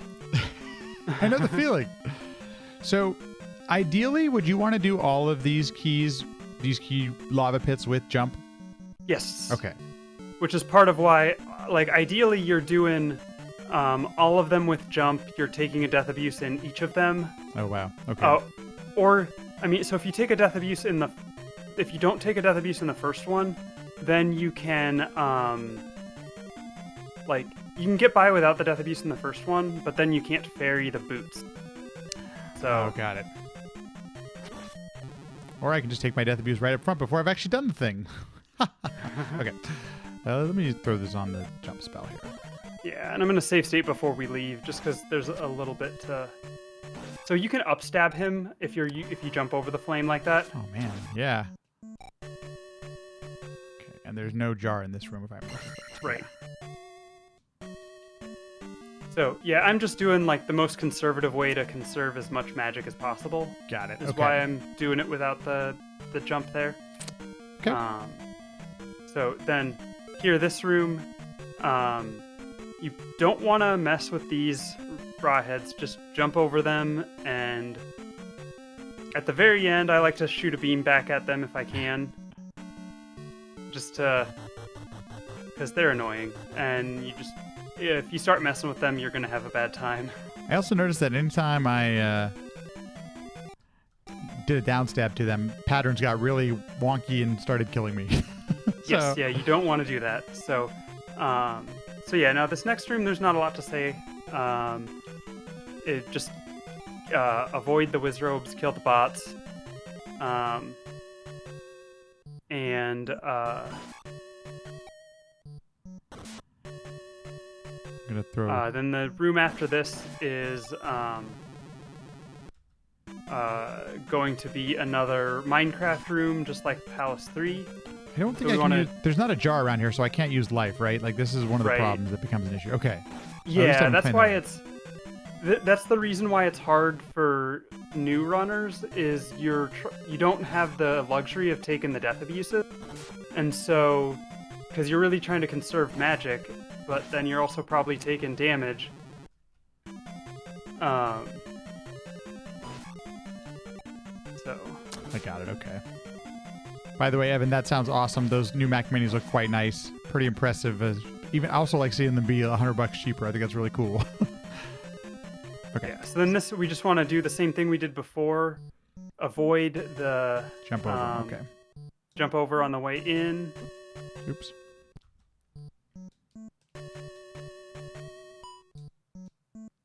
We also have upstab, which makes it slightly easier than in Palce 3, so...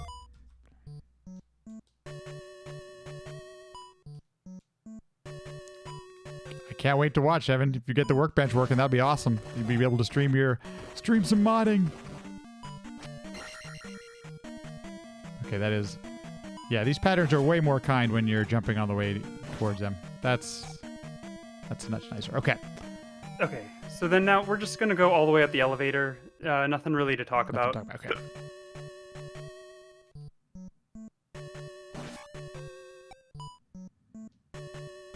And then... Yeah, we have those Stalfos. That's going to be the low downstab jumps. I'll watch that. Late, low downstabs. Oh, so I guess you're waiting and small jumps. Those were earlier than they really should have been, but... and I made a save state at the end of this room. Okay. Oh, there we go. That's nice. Okay. Cool. So let's save state. Okay.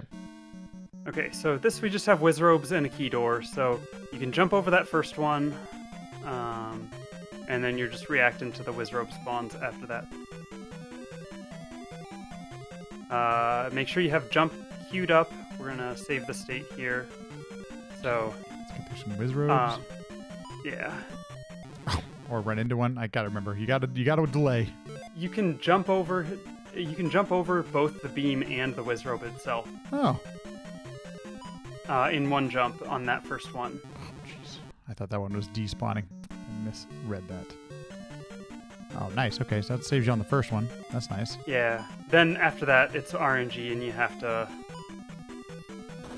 read. Okay, that was better. Okay, that was a nice little pattern. Let's take a save state here. Awesome. Okay, so now there's 2 ways you can approach this. I usually do a jump and stab like that. Oh, that and was you have cool. to actually clip into the ceiling for that. The timing takes a little bit of practice. That's just the way I like to do it. You can also upstab. Oh, I didn't actually cast the jump spell. So you can cast the jump spell, upstab, and then go, which you can tell I don't do that very often because I messed it up. Yeah. But then you definitely want to make sure to kill that guy on your way in, because otherwise you got a mace to the face on the way out. So throw a save state after that. That one took me a while to learn. I'm like, why does this guy keep throwing things in my face? Okay, so we go in, we go out. You did that much cleaner than I did. That one I'm actually used to doing, so. Oh, geez, what am I doing? Ooh, almost done. Yeah. So, And yeah. I skipped this Cancel. level, right? Yep. Yeah. Okay. I need to do a quick. Now, this one, I'll do a save state anyway, but this one's the easy one. Right, yeah, we just downstab over this guy. You want to kill him on the way in if you can. And then get the key. We have the... I'll wait till right before the next key room to throw the save state, because it's not a lot to talk about before that. Because we've already taken this guy out, nothing to worry about.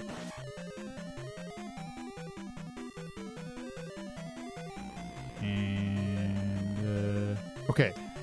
So I'll go all the way to the lava pit. I got you. Okay. Yeah, all the way to the exit to the room. So I threw a save state down. Throw it out here. Okay, cool. Yeah. And then you want to cast jump right when you come into the room, Okay. and then you just jump.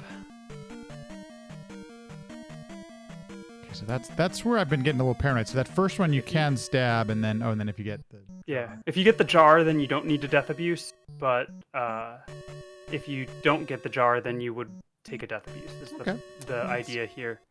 That would be like.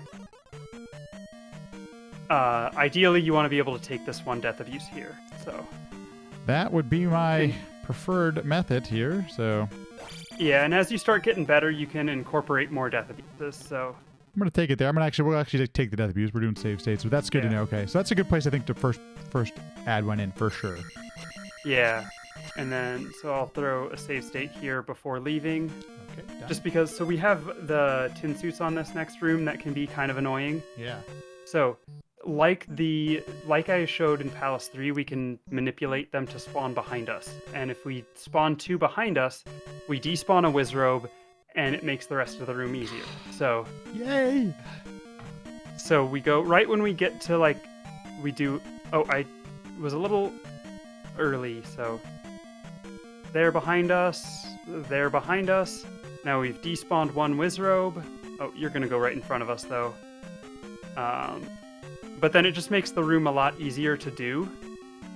That manipulated. Were you backstabbing? Were you stabbing backwards? So I was doing downstab and rocking to downstab and then backwards, so that I was actually turning to face the backwards direction. Got it. Okay. Let's see. So, but I wasn't actually pressing the stab button. That's gonna take. So you just just rock from down to down right. Oh, there it is. Now it worked. Yeah. Now, of course, but So it takes some practice, because you're doing jackhammers. You just want to be holding down the whole time and then rock to the back while you're doing it, and then. Got it. So it's one smooth move as opposed to I thought I could get there. Yeah, it's one smooth move. Let's try it one more time. I'm gonna save state after the crumble bridge. Okay, I'm not quite getting this. Do you know, is it the 5th tile? Is that what I'm trying to shoot for here? So I go basically right before the screen starts spawning or scrolling, and then yeah. Okay, I think that's gonna take a little bit of a feel. Yeah. To get it going, but okay, good to know. And you save stated. I'm sorry, where? Before the elevator on this room. Before the elevator, no problem. I've learned to kill these guys because. Okay, right right here. Let's do this. Okay, I have stated. Okay, so then we go down, and this one, I usually do a safety stab on this guy and then down stab over him, and just don't worry about killing him. Okay. That's my plan there. I'll throw a save state here. Not a lot to talk about on this next one because it's just 2 iron knuckles. That's pretty easy. Big thing on this is that is to jump so that you bonk the ceiling before your first stab. Makes it a little bit faster. Okay. So you can go like that. You bonk the ceiling before the first stab. On this one, we jump and bonk the ceiling. A little bit faster. That's all. Yeah, nice. Okay, I hadn't. Oh wait, am I talking? I'm gonna throw a save state before the boss here. So don't need that jar. Oh yeah, nice. And okay, cool. you know about the free hit on Karok, right? It's the very first one that Karok throws, right? Yep. Yeah. So again, not much to talk about here. So we're just gonna go in, get the free hit, crouch at the right edge of the screen. Once again, so much better on this version than the FDS version, but you know. Yes. Oh, I could have dodged that one too. I could have gotten some more hits there. Okay. We won't spend too much time on this. What's the speed strat? Can't we manipulate this thing to be one hit or something? No? Okay. So I know you were getting the heart container before Palce 5. Yeah. Which that's fine to do as a safety strat, but once you get comfortable, you want to get it after. So we'll go in and get it early, but I'm gonna say I'll show you how to get it without casting the jump spell, just so we can save a bit more jump or a bit more magic for the palace. Okay. So oops. You want me to do that? Okay. So we're gonna. I'm gonna save state right before the heart tile. Okay.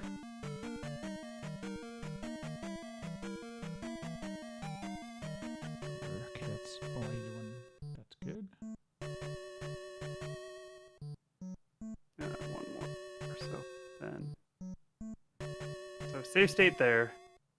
Basically what you do is you just want to be like about 2 tiles away. You can make that jump. Oh, nice. So you can sort of figure out a way to buffer your jumps for that. But then that way you preserve magic for the palace. Which I have been using life spell a fair amount on this palace. Hey Sibs, how you doing? Good afternoon, good evening. So, and I'll save state before the elevator on this first. Let's save state here.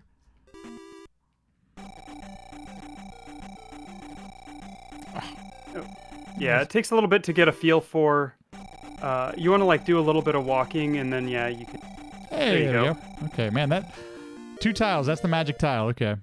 Yeah, it's a little bit slower than casting the jump spell, or ideally using the fairy spell. But you want to, because we're getting it before the palace, you want to preserve your magic.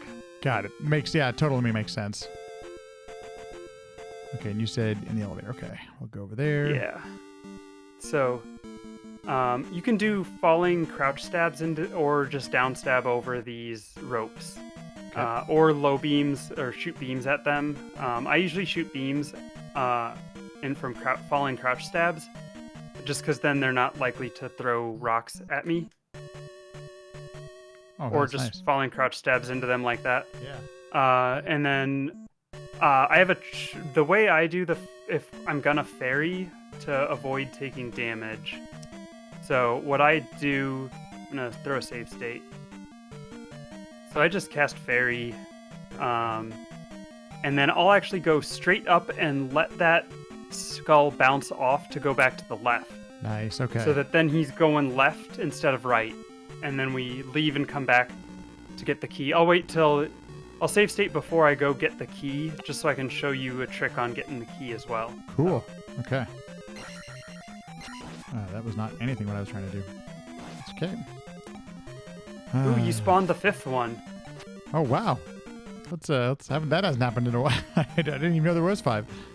Wait, no, I didn't. Yeah, Maybe not. If you go through quickly enough, you don't spawn the 5th one.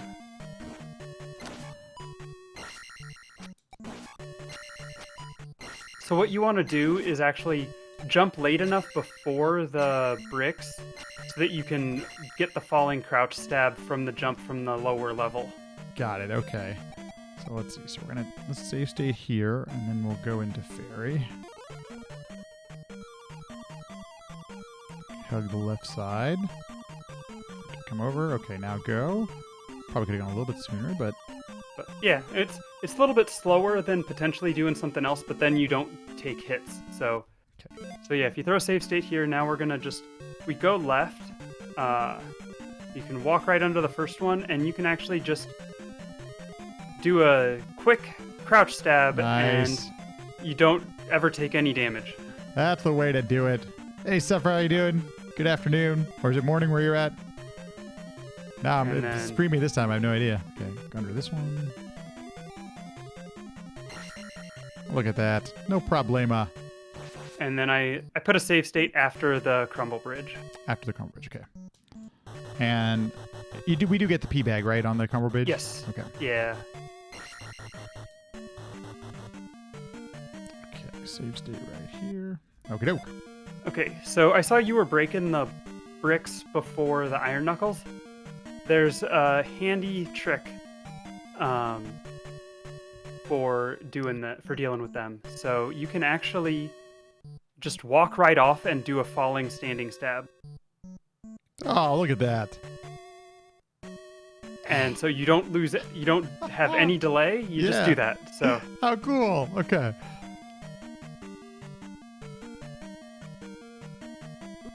Oh, I've got to press the B button before let's try it again. Yeah, it takes a little bit of practice to get the timing right, but that's... Oh, that one was a little too early. Okay, I like that, though. That's cool. That's way nice, Strat. Okay. Let's try to get this one more time, and then we can move on. Lovely. Okay, perfect. Yeah. So I threw a save state here. There's not a ton to talk about. You don't have to really worry about anything. We just want to get through here. Downstab, if you get a Mago kill, that's great, but you don't need to go out of the way for it. I took some damage, not the end of the world. So we just want to make sure we have enough magic to cast Jump, which was why I didn't want to cast Jump for the heart. Got it. Okay, that makes sense. That was a problem I've been running into a ton. And, I've been having to get lucky to get jar drops to get over here. Okay, or go past it, get the jar refilled, and then come back. Yeah, so we do that, then we can cast Jump now, and hope we get good block RNG. Of course not. Okay. Nice. So, get out of there as fast as possible. And get out of there as fast as you can. So I'll throw a save state before leaving this room. Oh, wrong room to jump in. Oh, geez, what am I talking about?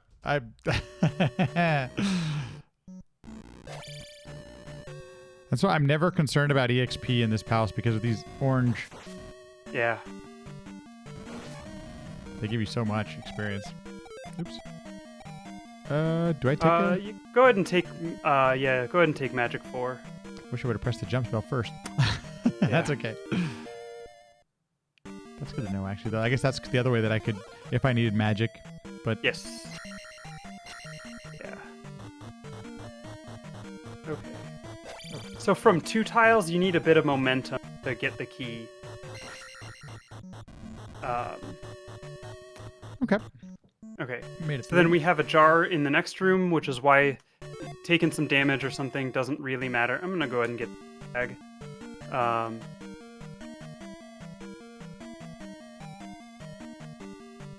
So I have my Magic 4 now.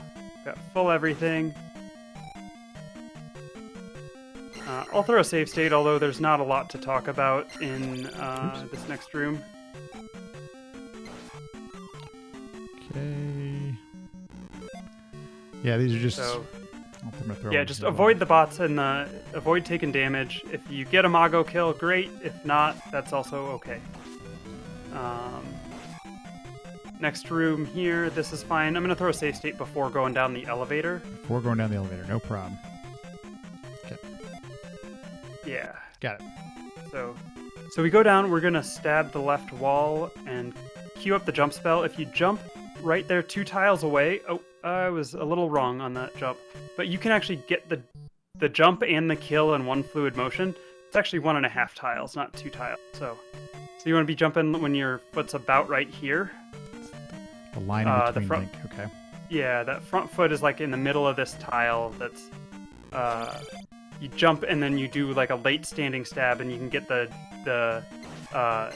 jump up there and the kill all in 1 fluid motion. Nice. That's pretty cool.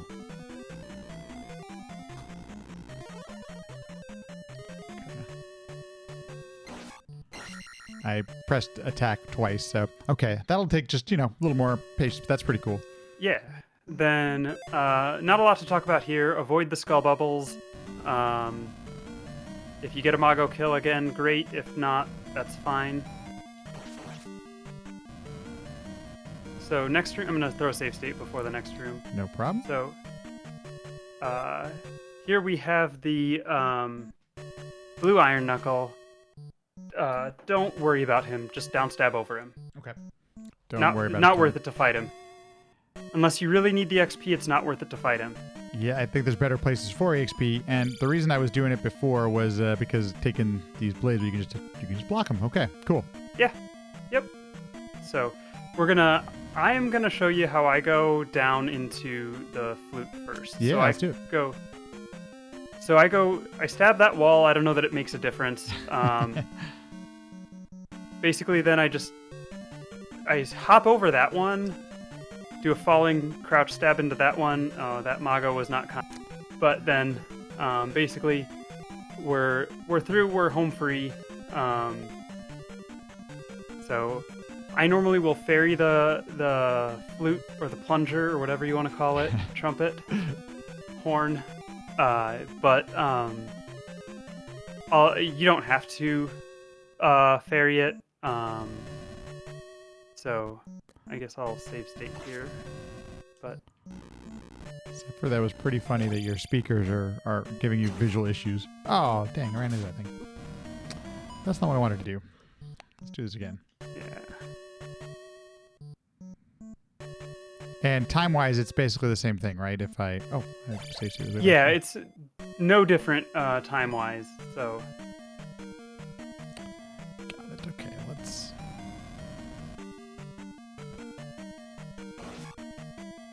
I just like it this way because of magic management and stuff, so.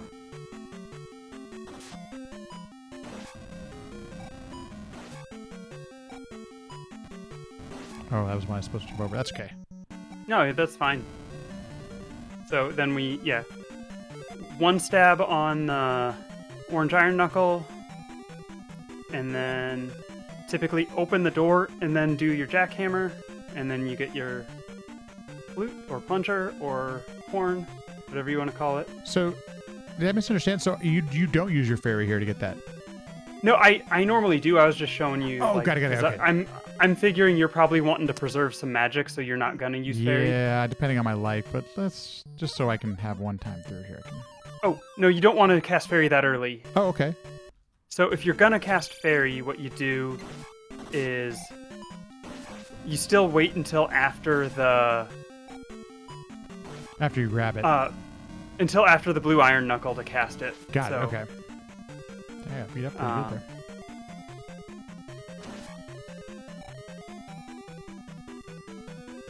Oh,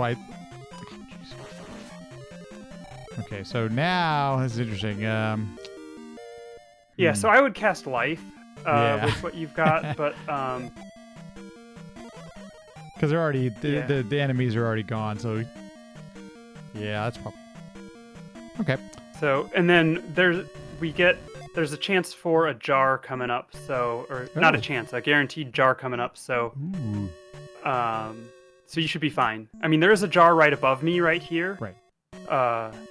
But we don't need to worry about that. So I'm gonna just throw a save state. Okay, this is the jar that Ben Sheepdog has been telling me about. So and I cannot find it.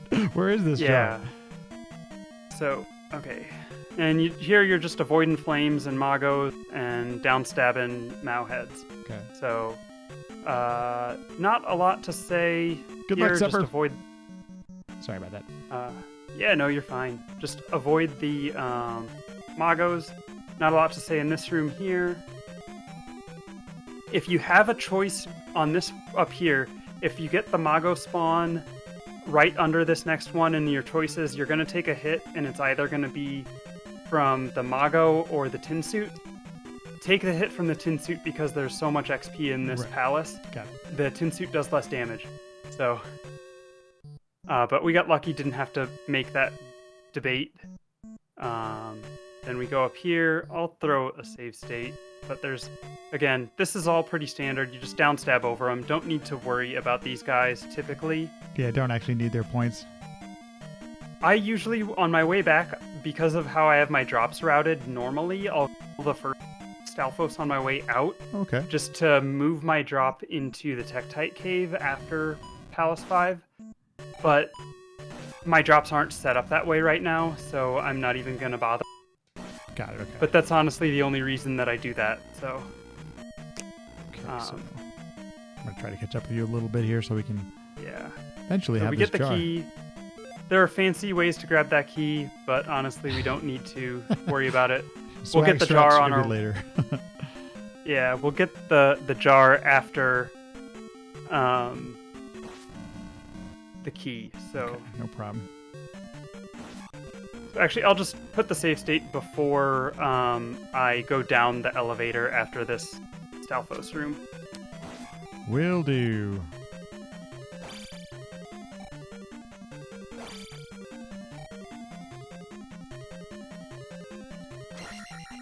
Okay.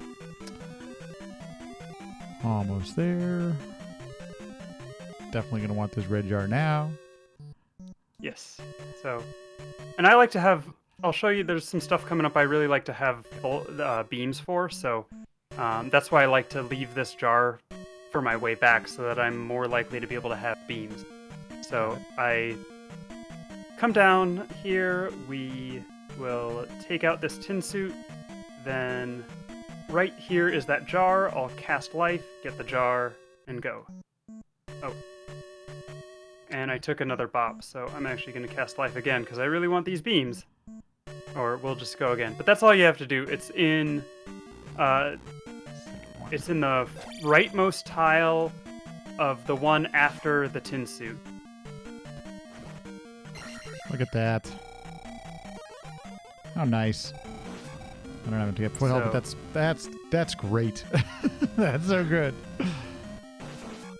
I can understand now why you route it that way too, because you're already finished getting the flute, so any damage that was caused there, I got it. That makes actually a lot of sense, routing it out that way, even though it's time-wise it's the same. So, and then you just skip over this, and so this next room, I'm going to put a save state before it, is the one why I like to have beams. But you can, there are ways to deal with it without beams, but so yeah, just throw a save state. And so the first skull bubble, you can just walk right under. Okay. You can't do that on FDS. So then what I do is on this one, I will throw a beam there to stun the skull bubble just so I can go faster. And that's why I like beams. That's not going to be able to, yeah, I see what you're saying. Okay, that's cool. So you have to do a little bit of a delay or something to try to downstab over that skull bubble if you don't have beams. But so this one I can walk under, as long as there's not an orange guy there. Okay. And then I'm gonna throw a save state before exiting up on this elevator. That wasn't ideal, but okay. Before exiting the up elevator. Okay. Yeah. I'm so glad you're proud, Sheepdog. I've made you proud. I have found the red jar. So. You went up. Oh, so my bad. Let me actually back this up. Okay, go for it. So what I do is I will hold up and left, so I exit immediately. You get in under there, and if I have beams, I throw a beam back just for fun. Right. You don't really need to do that. That's so nice. But then that way you can get in under that skull bubble, and you don't worry about taking. Oh, so much better. Thank you. So these little things, they make a big difference. Yeah, and so then there's the jar here if you want to get it on your way out. You want to stab this wall on the left side going down the elevator. Okay. So I'm going to throw a save state in. But you want to stab the wall. So if I don't stab, then we come down. This, I have to like hesitate to down stab over that guy. Yeah. But if I stab the wall and I come down, then now I just down stab right over him. Nice. Okay, let's do that. Oops, went the wrong way, I think. Wow, I really messed up my patterns there. Oh, I thought I did a save state. Dang it. I thought you did too. I could have sworn I did. Maybe I pressed the wrong button. Go under here.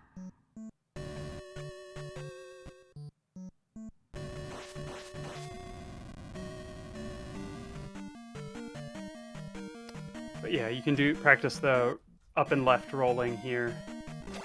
Oh, yeah, that's right. Yeah, up and left to walk under him, and Beam swag, but I don't have the swag right now, so. Yep. Okay, so yeah, you want to stab the left wall as you're going down here. Yep, and now you're good. And you can just- Of course I got to make the jump, but Yeah.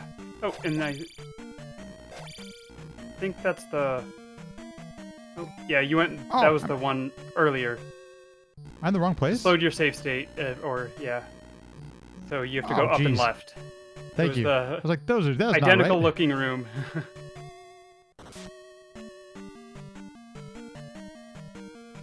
Am I just doing the wrong save state here? Okay, Alt F1. Okay, cool. That should work. I didn't see it pop the save state text on. You're right, I didn't that either. time. Huh, I wonder what's going on there. Maybe I'm just not pressing the button correctly.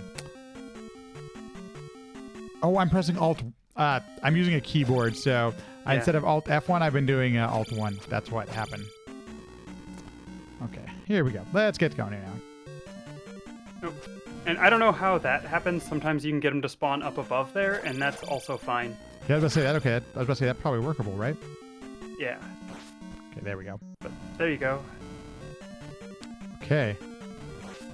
That's an unfortunate spawn there, and I'm already okay on points, so Yeah. don't need any of these Yeah, enemies. So, and then That's okay. I do for this blue iron knuckle up here. I do jumping crouch stabs so I don't hit the ceiling. Because if you break the ceiling blocks, then it makes it harder to fight him. That was a red jar right Oh, and there. you actually got a jar there. Wow. A nice jar drop. Oh, that was from the knuckle. Yeah. And I'm gonna throw a save state before leaving this room. We're definitely going to use this now. And throw a save state before we leave the room. Actually, I can fully life up here. Might as well just... Okay. So. Oh, I did that wrong. Forgot to save state before I left the room. Ah, okay, let's do this. Here we go. Okie doke.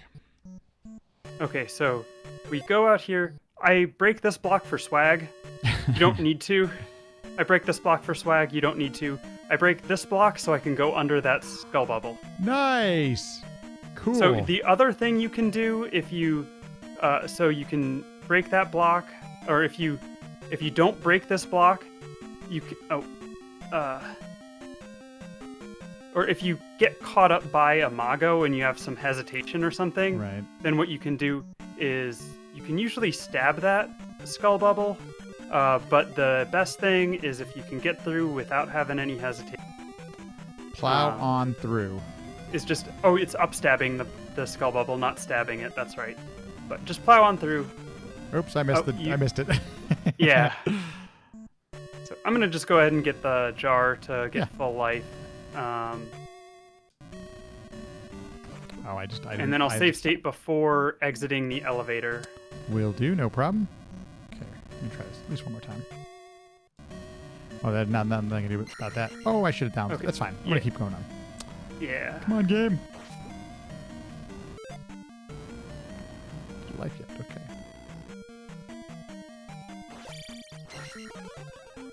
Before exiting the elevator. Okay. Okie doke. Okay, so you know that trick about walking off and stabbing? That Yeah. works on this orange iron knuckle too. That's how you get him. Okay. I was trying to down stab or crouching stab. I actually need that XP. And then I down stab over that guy. Don't worry about killing him. And then just kill this guy here too. It's too risky to try to skip him. He's most likely going to stab you. So. Okay. Let's try. Oh, that worked, but I hesitated. So. Yeah, and I threw a save state before the boss. Okay, save state right here. Done. Okay, so now we want to use shield. I usually cast shield and then queue up life. And there's a couple different ways to fight this boss. I personally prefer fighting him from the right side, but I'll show the safe and slow way to fight him first. So. Okay. So if we go and push him off the right edge of the screen, so. Okay, this is not. So we get him. If you'll notice, as he gets to the right edge of the screen, his mace despawns.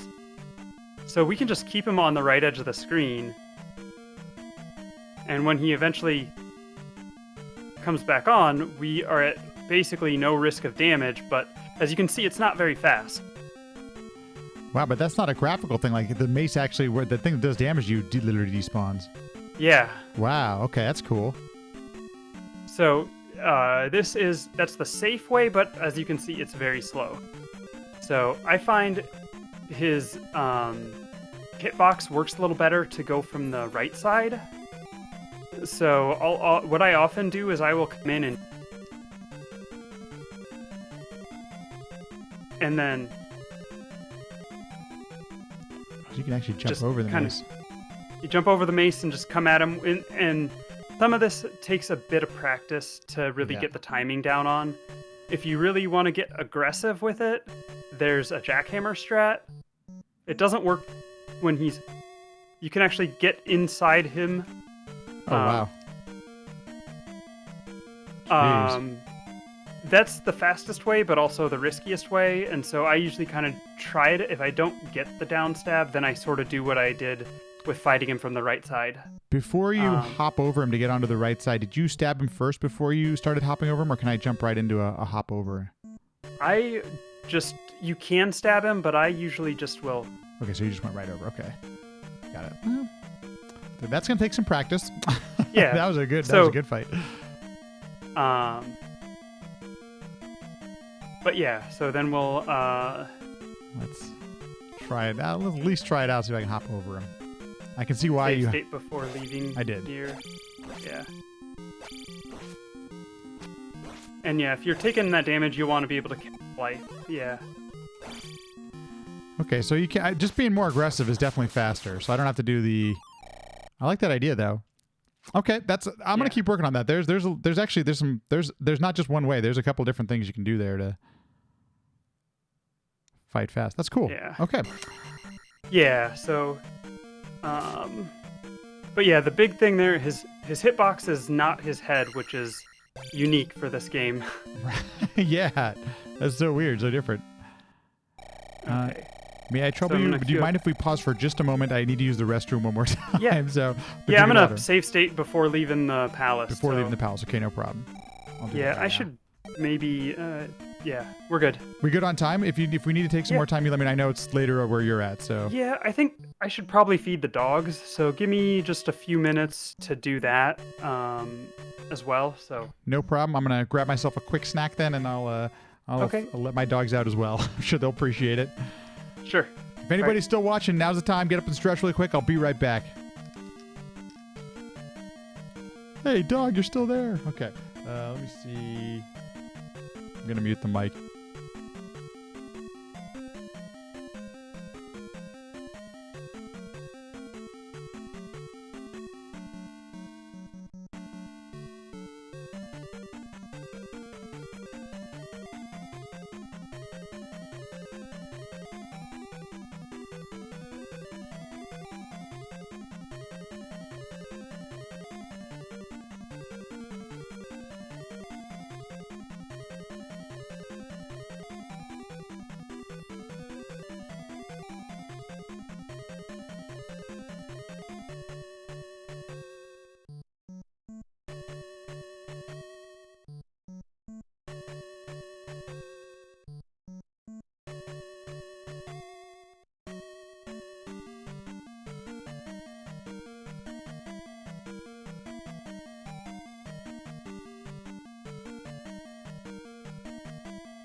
There's a good chance this is going to be the longest stream I've ever done.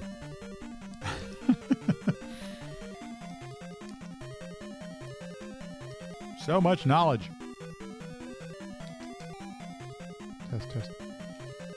Test. Okay. I know. I mean, this is... How do people do this? 4 hecking hours. I just don't understand. This must not be very good. Oh, that was the issue. I'm wearing earbuds and earphones at the same time. I mean, headphones. Sometimes when I want the audio to be good, and sometimes when I run it all through the mixer, I have some issues, but we're good now.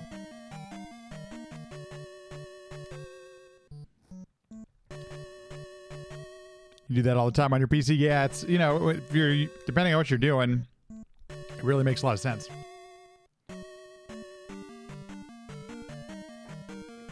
Funny these things are.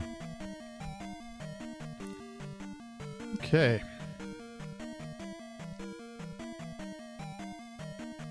I didn't think we were going to get through all this. We still have a fair amount to do, but there's a good chance we're going to get through it all. Very excited about that.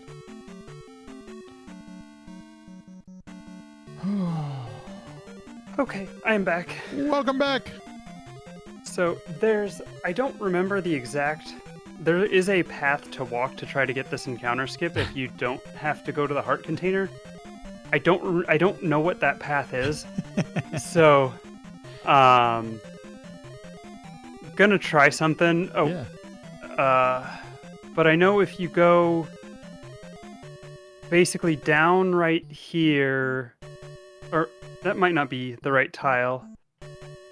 But yeah, we forced that spawn there.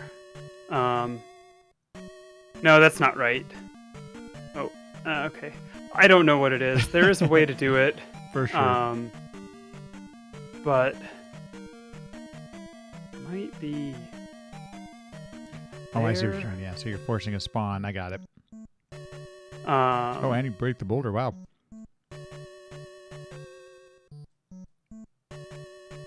Yeah, that's what it is. Oh, nice.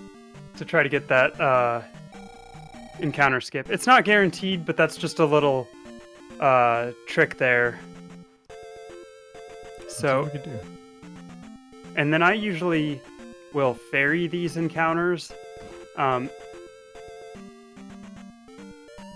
Ah, dang it. Yeah. Okay. That's to be something that's, I mean, so yeah, kind of far, but... Oh, wrong button. Oh, I didn't press down. Yeah. Oh, well. Oh, well. Yeah. Then I will try to ferry these encounters if I can, although... I forgot what I need to be. 886? Yeah, 886. 886, yep. Okay.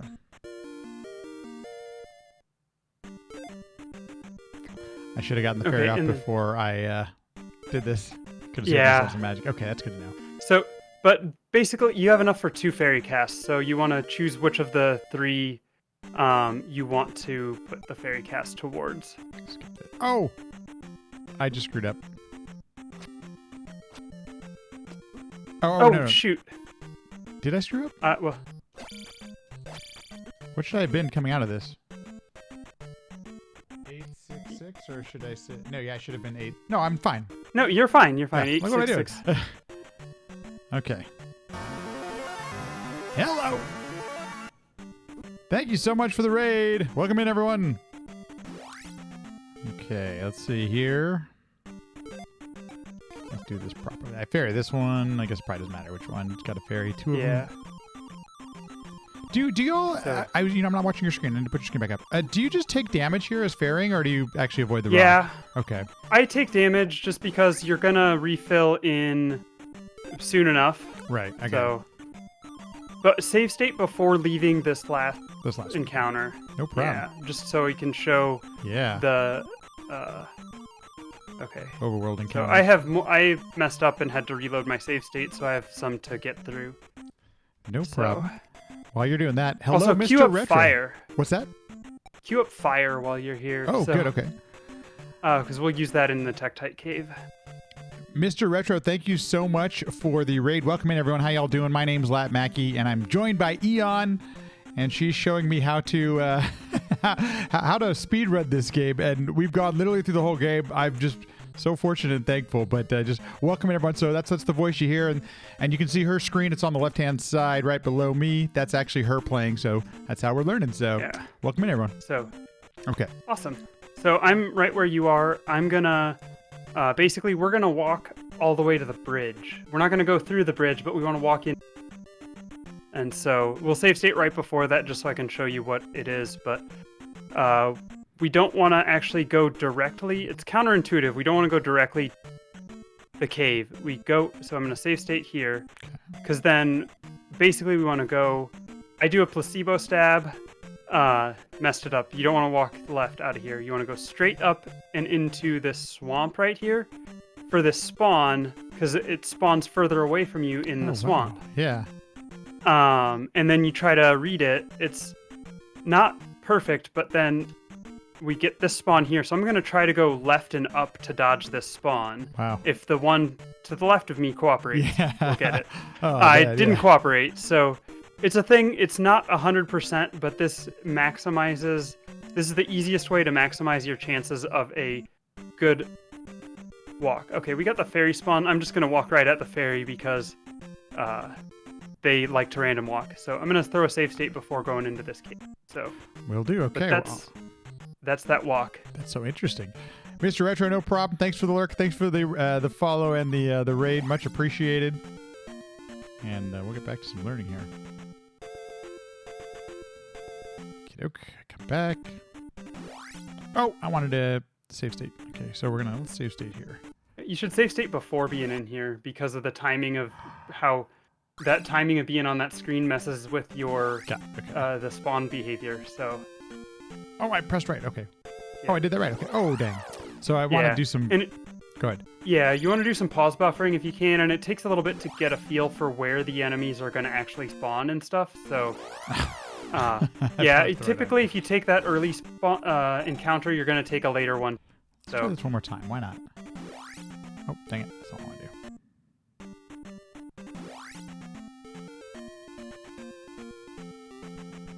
Wow, so that's pretty consistent doing that. And then I do want to pause buffering. Okay. I'm not going to go through that right now, but that's super interesting. So that's been way better than what I'm just randomly walking over here. Yeah, so then... he went away. Yeah. Oh. I'll try one more time. One more time, why not?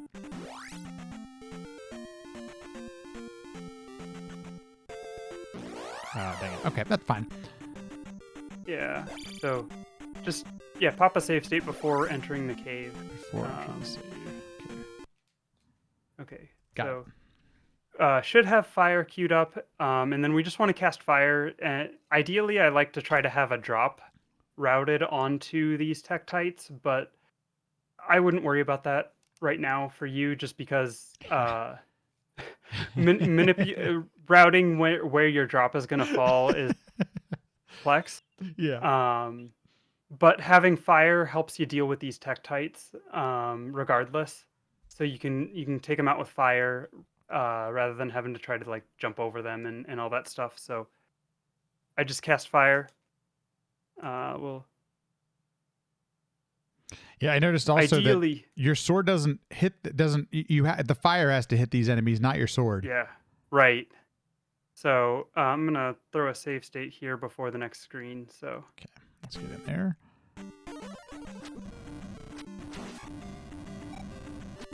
Okay, well, let's try it one more time. Yeah.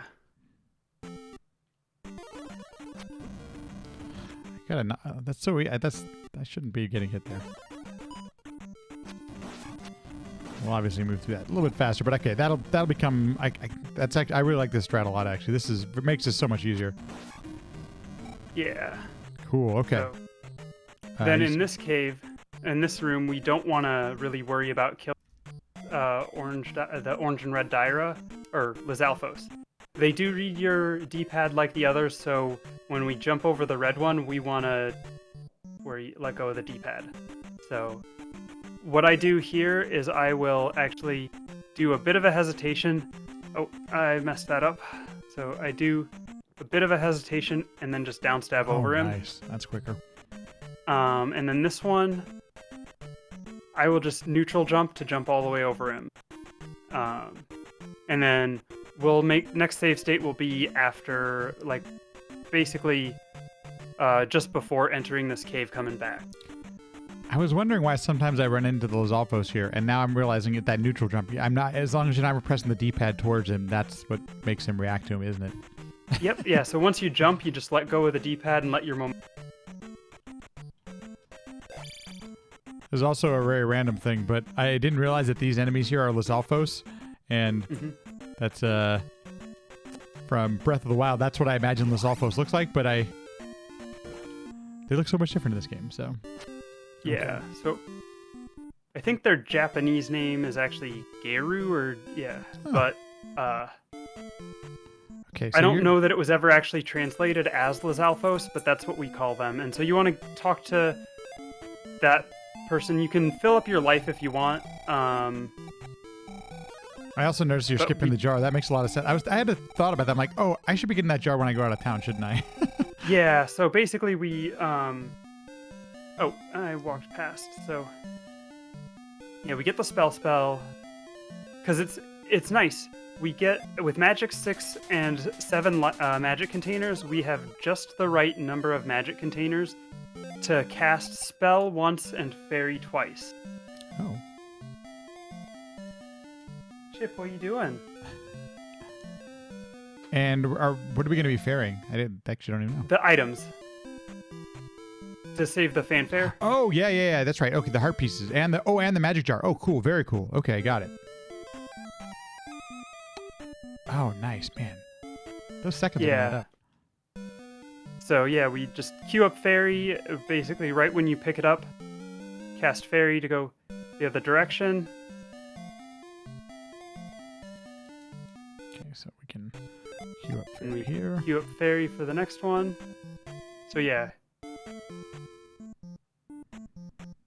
And then we cast fairy to skip the fanfare on the magic container and then full magic. So make sure I cast fairy before I touch that magic jar. You can actually touch it right as or cast it, because you have a little bit of magic gone already. So you have a fair bit of leeway for when to actually cast it. So I usually wait till I'm actually touching it to cast it. Oh, okay. Oh, I see what you're saying. Okay, yeah, because it starts I got what you're saying. Okay. Nice. Yep. Hey, got the diagonal. Woohoo. Figured that one out a little better. And then we'll do the same thing on the heart piece. Oh, that's new for me. So if I use it on the heart piece, that's gonna... I've been going into that palace with full magic. Yeah, you have full... Oh, yeah, don't use... So yeah, basically we want to do, again, the neutral jump over that guy. We down stab over this guy. Okay, so you're saying... Then... Should I have used the fairy on the magic key as well? Because I didn't. I realized that's you should use it on the magic key. Got it. Okay. Yep. So now I'm gonna throw a save state here. Okay. The next room is what we like to call Tektite map. Although I wouldn't worry too much about this because this is for doing slinks, which are a pretty advanced strat. The precise moving down past the enemies as they're moving left and right on the overworld. Okay. But I'll show you kind of what the goal is. So you would like to try to get through here without taking damage if you can. And these Tektites are cooperating for some reason. So then I would do like stabs like that. I'm going to throw a save state. And then I go stop right here for this spawn, and I want to try to slink past it. Whether I do or not is... see, wow. I didn't do it in time. Yeah, so wow. It's a pretty precise thing, but that's where that's going to spawn. And then you try to... This is going to be... I went one tile too far. So we're taking these encounters. Not a lot you can do about some of this stuff. Skip the level ups because we want to get our magic level from the palace. So I'm going to throw a save state before leaving this so we can do the walk to the palace. But I also noticed that damage is a little bit more for you because you have the heart piece coming up. It's as much as damage loses you time. Ah, dang it. Yeah, you'll get a full health going into... You should have full health and full magic going into Palce. Wow. Okay, well, I got lucky Okay, there. walking in that... Yeah. Walking in the top column you would have run into fixed encounter time. Okay, that's what I thought. Yeah. So... Okay, so we're going to... and I just decided I've learned downstabbing on those heart pieces. You bounce off. Yes. So now, basically what we want to do is walk down to this tile here, then up and over. Ooh. There is a way to get there. Okay. And it's about as guaranteed as overworld walks are in Zelda 2, which means not at all. But it's one of the more consistent overworld walks to do that. Let's see if we can do this here. So here. Oh, I messed that up. So I was in the right tile, right? Yeah, you were. So you walk down and then you go. Oh, you don't need to wait. You can actually just. So if you just get down to that vertical line. Yeah. And just start walking left, and then you just go up over the enemies when they spawn. Oh, I didn't. Gotcha, I was saying. That just wasn't yeah, fast you just enough. have to react fast enough, but then you can go up and over, and then you should. Yeah. I pressed hammer instead of whistle. Ah. Oopsie.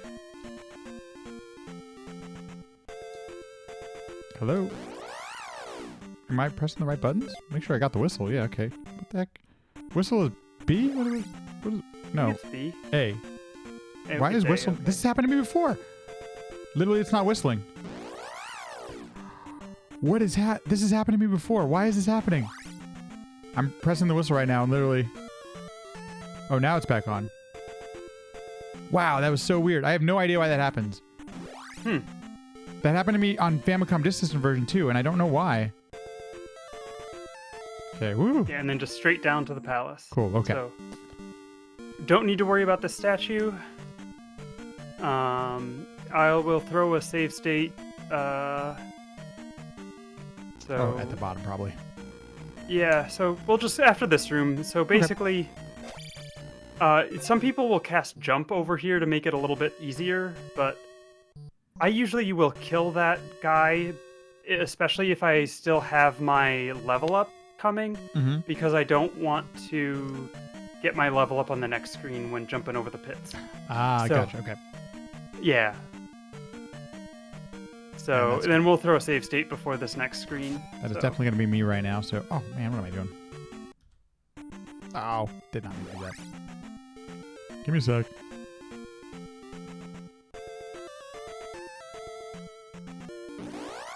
That was a bit unfortunate.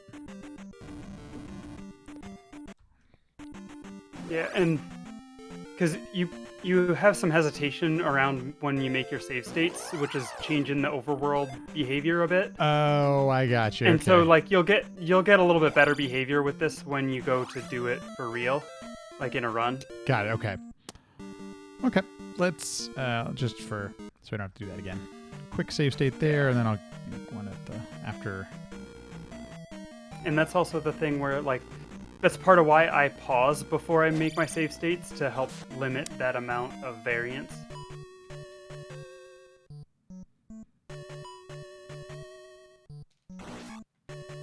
Okay. And so I'm going to skip this level, and we can make a save state right here. Okay. Yeah. So I know you were casting jump to get over this pit. And that is A-okay. That's a great strat, especially with the Aaron jar technique coming up. So I'm going to play through it the way I normally play through it, but the Aaron jar does make it a lot more forgiving around magic use. Okay. So you want to jackhammer this guy and then jump over that pit. That's the big thing, and go up here. So pretty sure I have done this before. Let's give it a try. Why not? We've got a save state.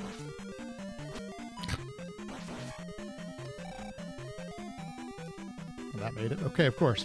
I'm going to try that one more time. But, yeah. Jump too soon. Okay, well, I'm getting I have a good visual cue now, I think, from where to actually jump, so I think I might get more consistent at those. Definitely, I like the idea of doing those without the jump spell. So now we're at WizCon, so... lots of Wi-Fi in here. Yeah. So I'm going to throw a save state before this next room. There's... I don't know the easier way to do this next room. I kind of know a way to do it, so I'm gonna. But basically, so I'll try to do the easier way. If you want to see, but the big thing is that we want to make our 3 tile jumps without hesitation. So you want to be jumping from 2 tiles on here.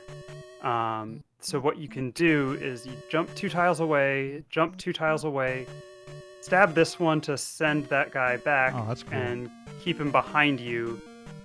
And then you do your jump here.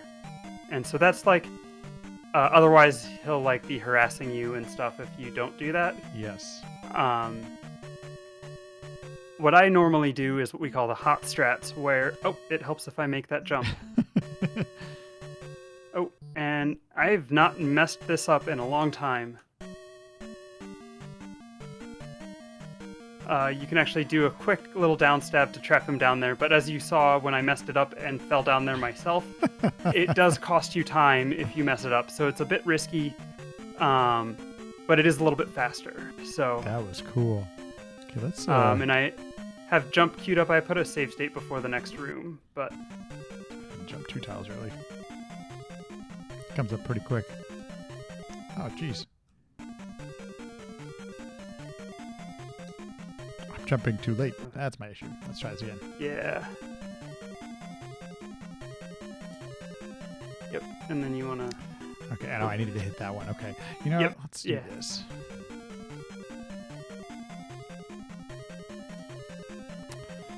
Well. Oh, you got him off screen, so you're good to go. And that's something you can work on later. It's just... And... a friend of mine, oh man, that was, I do want to get that jump. A friend of mine was running this and he did the same, like just waited, paused a moment to get the, get him off screen, so. Jeez, come on. Come on, game. Aye. Having some issues here.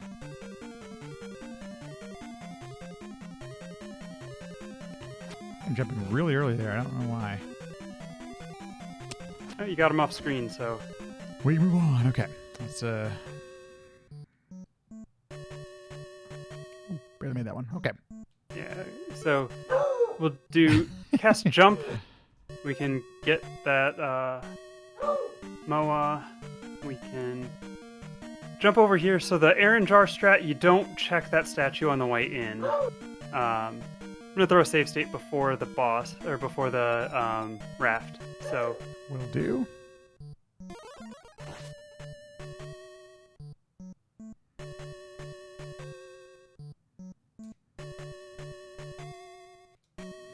I'm getting more comfortable counting tiles, so I've been using fairy when we come back, but I might be able to.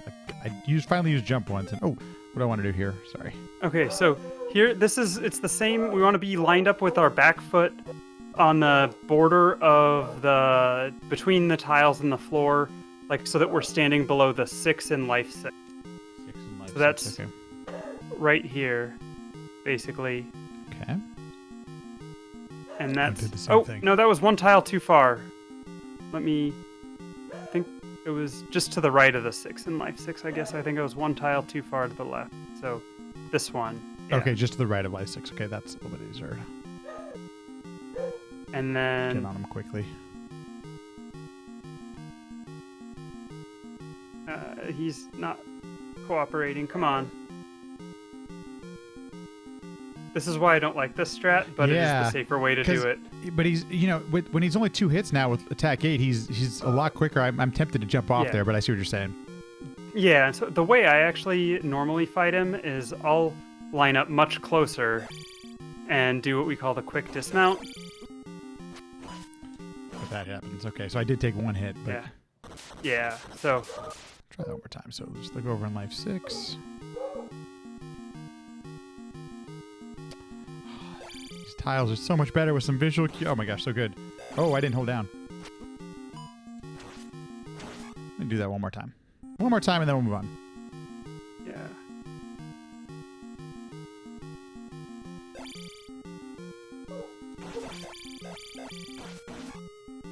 Okay, well, got lucky on that one. That's great. Okay, cool.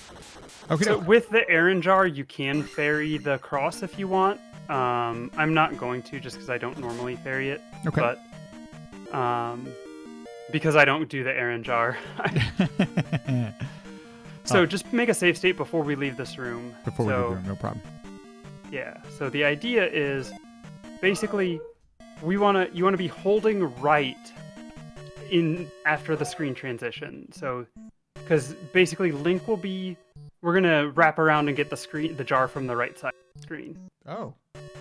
So the way you do this is you hold to the right because there's a little bit of acceleration that's automatic when Link enters the room. We want to go as soon as we can be walking back and then do an up stab to get the jar. And we want to sort of do it so that we hit it from the side rather than from below. So it's like an earlier jump. Takes a little bit of practice to get... Oh, I kind of had it, but... There. And that's basically... There's apparently a good frame window there, but it's a guaranteed red jar. Wow. Oh, that's a guaranteed red jar. Wow. Well, it's a 50-50 shot, but if you get it within the frame window, it's a guaranteed. Gotcha. Wow. And it's real... Because you're doing the screen wrap to get it, if you don't get it, it's real quick to reset and try again. Because if you accidentally mess it up and get the... So when do I actually press right on the controller? As soon as the screen goes black. As soon as the screen... Okay. Oh, I got it. Yeah, Okay. but then you want to release the D-pad as soon as... And back to the left once you make contact, because you don't want to carry your momentum back through. Yeah. Got it. Hey, I Tabby, think you're right. Tabby's saying it's 6-frame window. Okay, yeah, that is... For speedrunners, that's pretty huge. Yeah. So it's just a little bit of practice to... That was it. And I got it. So that you can get it without carrying your momentum back through the screen. Ooh. You're going to have to push back to the left pretty quickly. Okay, that was... That was... I didn't do it fast enough. Yeah, I think you were a little bit late on the jump on that one, so... It's a little early on the jump. There you go. Hey, look at that. How cool. So then you can cast life and fairy or whatever you need Right. with this. I have to hit it first, right? Okay. Or I can And just so then take the jump.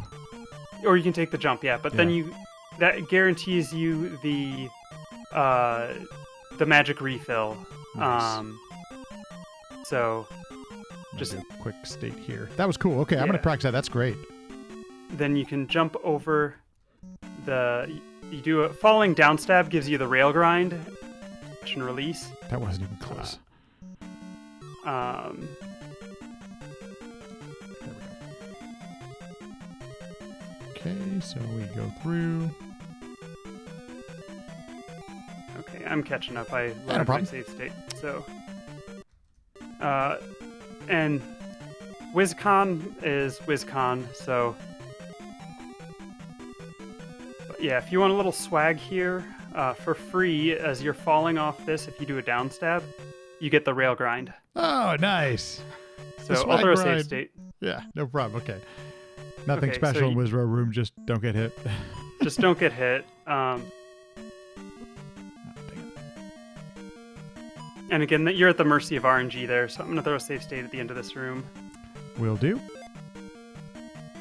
All right, and then, so coming down, we're just going to jackhammer this Iron Knuckle. And you can try to get the ceiling walk, but that's, again, not guaranteed. We're just going to skip over the blue Iron Knuckle. I'll save state before the raw head room, so... Okay. We can do that. Haven't even looked into how to do the wall walk. I can't even talk. Look at that thing. The ceiling walk? The ceiling walk. Thank you. Yeah, it's basically it's a pixel perfect thing. It's Oh, I did not it's know fun if you can get it, but it's also not that big of a deal. So basically here, what you want to make sure you kill the raw heads. And what I usually do, well, I usually use fire strats, but I don't think you want to learn those. So I appreciate that. basically just jackhammer them and make your way through as quickly as you can. Yeah, You don't want to scroll the screen back left if you can avoid it, because then you might respawn them. The other thing I wanted to ask is you're actually jackhammering the heads. You're not just holding down. Yeah, so I come in and I... so yeah, Over the first one, then take care of it. yeah, once I wait to get the first hit before I start jackhammering, because I don't want to fall through them. But yeah. I got it, okay. So I'll throw a Let's give it a save try. state at the end of this room. Jump over the first one. Jeez. Yeah. Okay, I'm gonna have to get better at. Oh, and then I jumped into the next one. Okay, this is good. Good practice. And yeah, but- and if he's coming above you, you can up stab him, do the reverse jackhammer.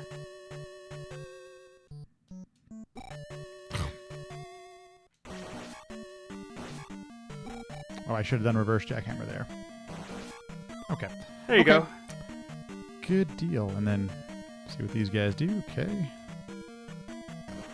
Okie doke. Okay, so then you want to have Fairy queued up, because that's going to be the next spell we need. Okay. So, and we'll save state at the end of the next room too, just so.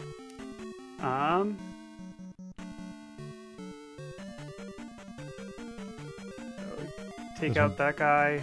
Avoid the Wizrobes. You're at the mercy of Wizrobe RNG.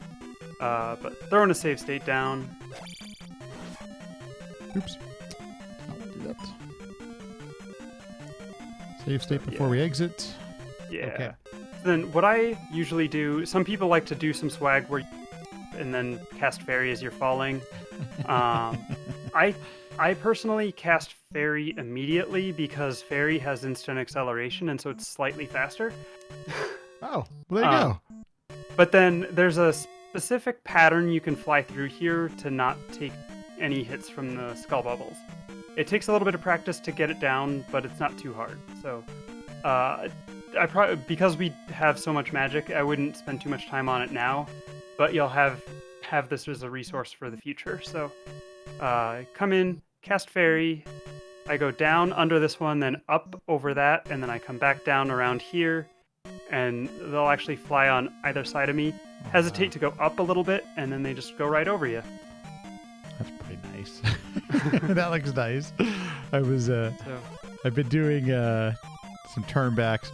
Jesus. So I did Yeah, not get so- that time, but yeah, it.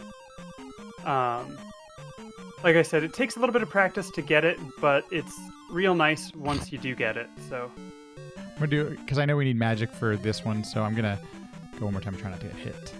But yeah, you have.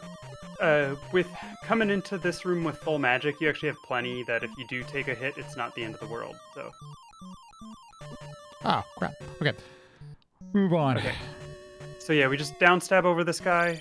I usually try to do a late down stab in case he jumps, so he doesn't throw me into the Moa head. You can do a neat thing. You can do an up stab off of your bounce from the down stab on that Mew, so it's just a little swag to break the block above you. Doesn't do anything, but it's nice. Hey. So now we're going in. We have another Rebenak fight. Again, same visual cue. That tile on the floor just to the right of the 6 on our life level. So much safer. Oh, wrong one. That's right here.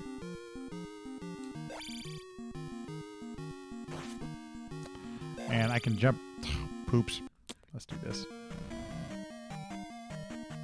I did not do that properly. Okay. I'm gonna save state after this room just to.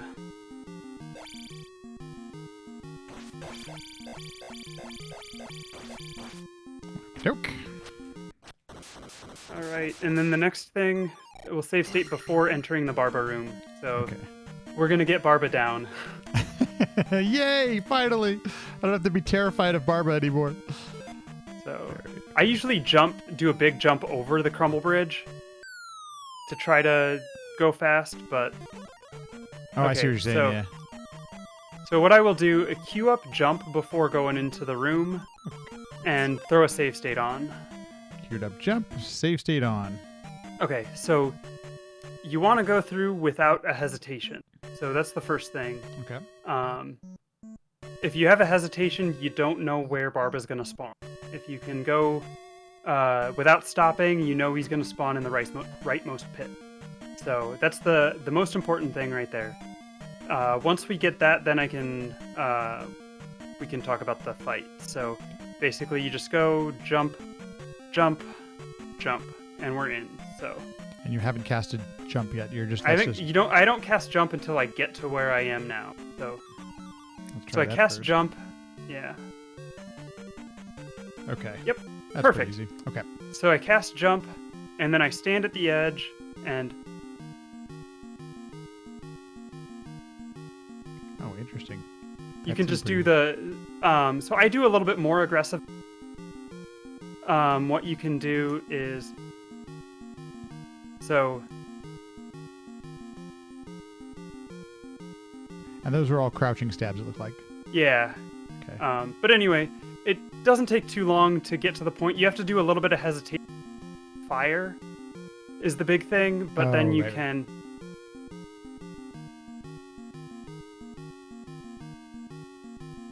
Okay.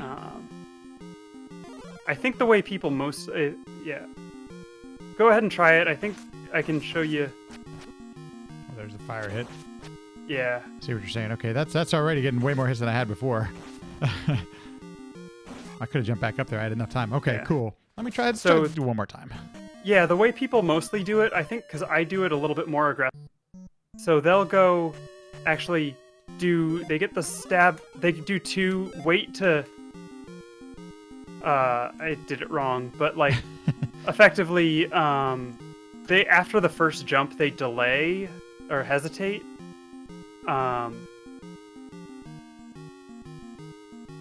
Right. So then, that's pretty to cool. avoid the So. Right. Okay, so that. See how that would help. Okay. Yeah, and then. Okay. Okay, that's gonna take some practice, but my gosh, that's so much better. Holy cow, that's so much better. I'm gonna teach you the most important strat here, the fairy dash. Okay. So once you can queue up fairy, once you can move, we cast fairy to fly out. It's the fairy dash. It doesn't really save time, but we'll get basically we're gonna fairy the bridges. It's a slight time save over bonking as you jump out. So, but then you have to re-queue fairy up to fairy the bridge. So it's probably a wash, but and then we go over the bridge and we will fairy again and take magic 7 and then cancel. Magic 7 cancel. Okay. This is where I was getting confused last time. Like, I don't know what to do. What am I doing? Am I leveling on this one? Okay. Yeah, so I don't think we have to do a lot more. I don't know if there's a lot to talk about until Valley of Death. Oh, I don't have enough magic to do fairy. you will, because it refills. Oh, that's right. Oh, dang it. Oh, don't encounter. Okay, cool. Oh, yeah, forgot I had to fairy menu. again. Forgot I had to menu. Yeah. Magic. And then cancel.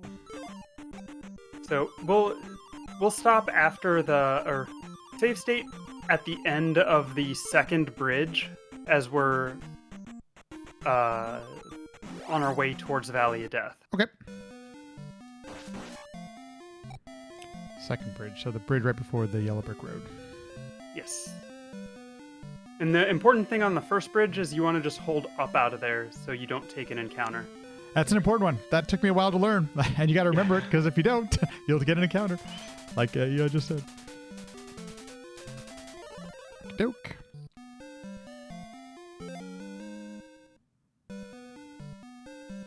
Okay. So where are we save stating? I'm sorry. After the second bridge. Okay. At the end of the second bridge. Before I exit. No problem. Yeah.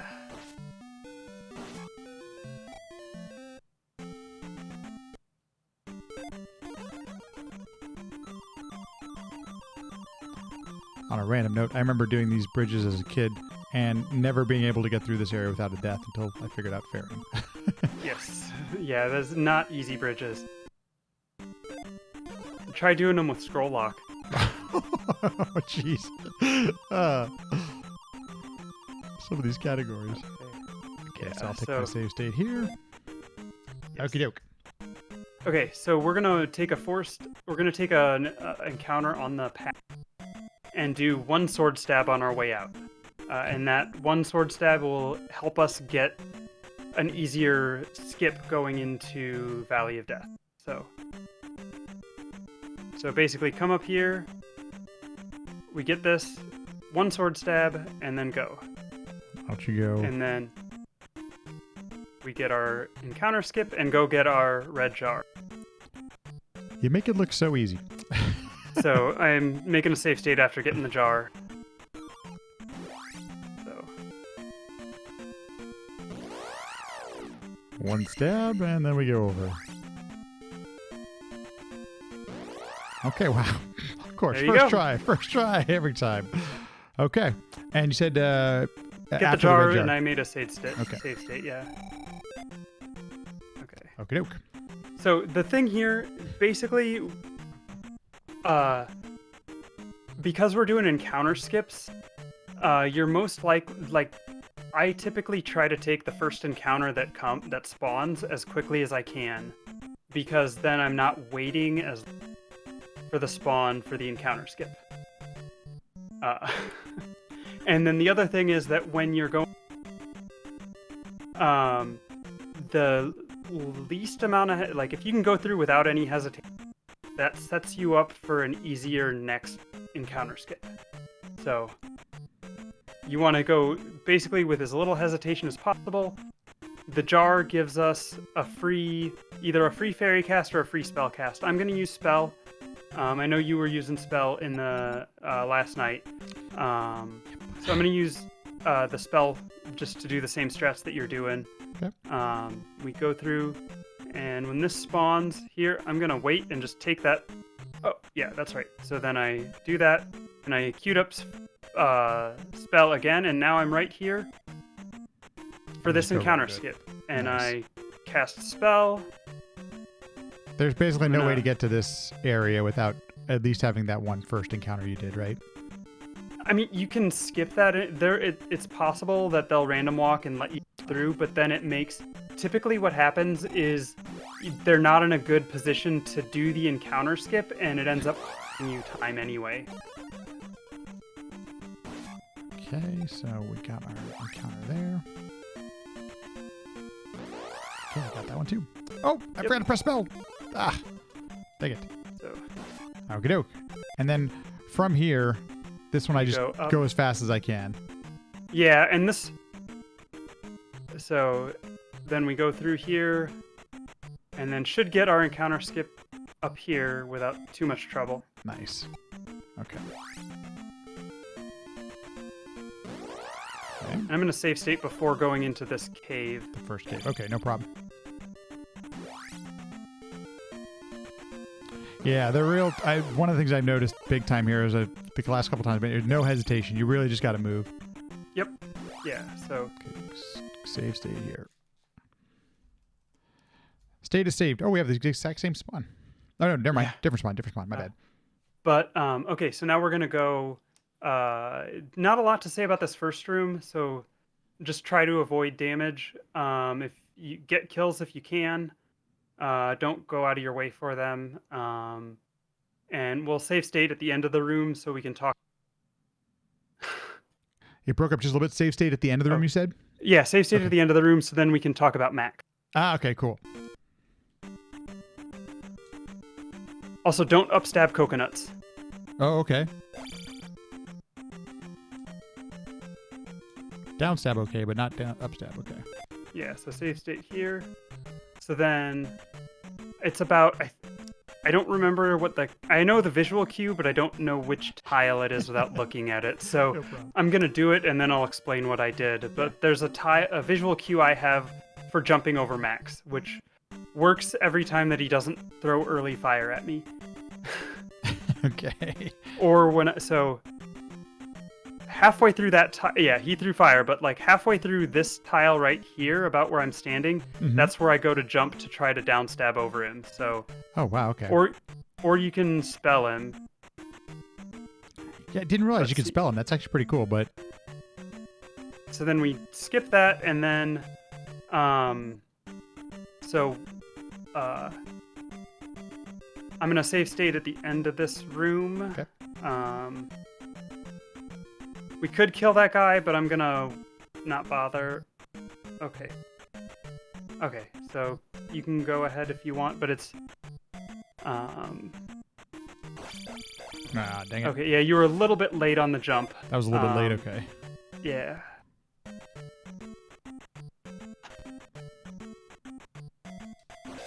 Hey, there we go. There you go. Yeah. Cool. Save state before we leave.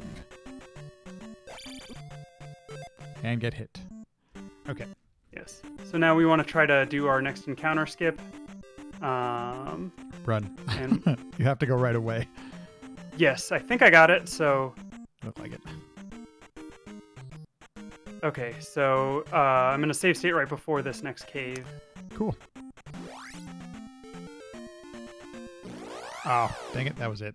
And I screwed up. Just didn't go. Oh, what am I doing?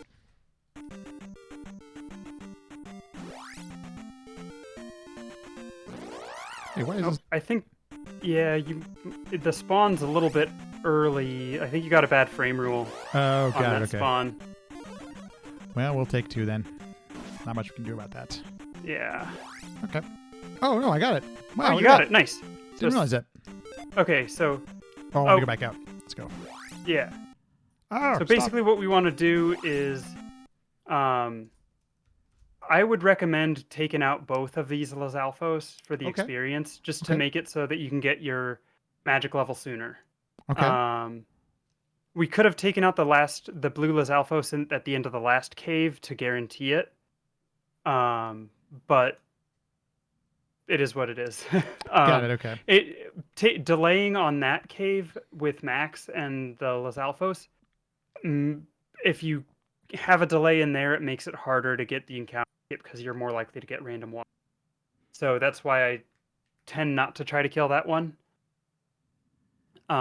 So yeah, here I will just go do some falling crouch stabs on the first guy, and then It was 3 hits, I think. yeah, And then and then we jackhammer do that on the second one, and then now the first spicy chicken will give us magic 8. Lovely. Okay. Okay.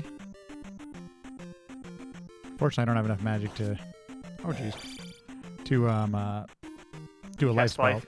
Yeah. Yeah, No same. worries. No But- worries. We're through with a bunch of lives too, so that's good.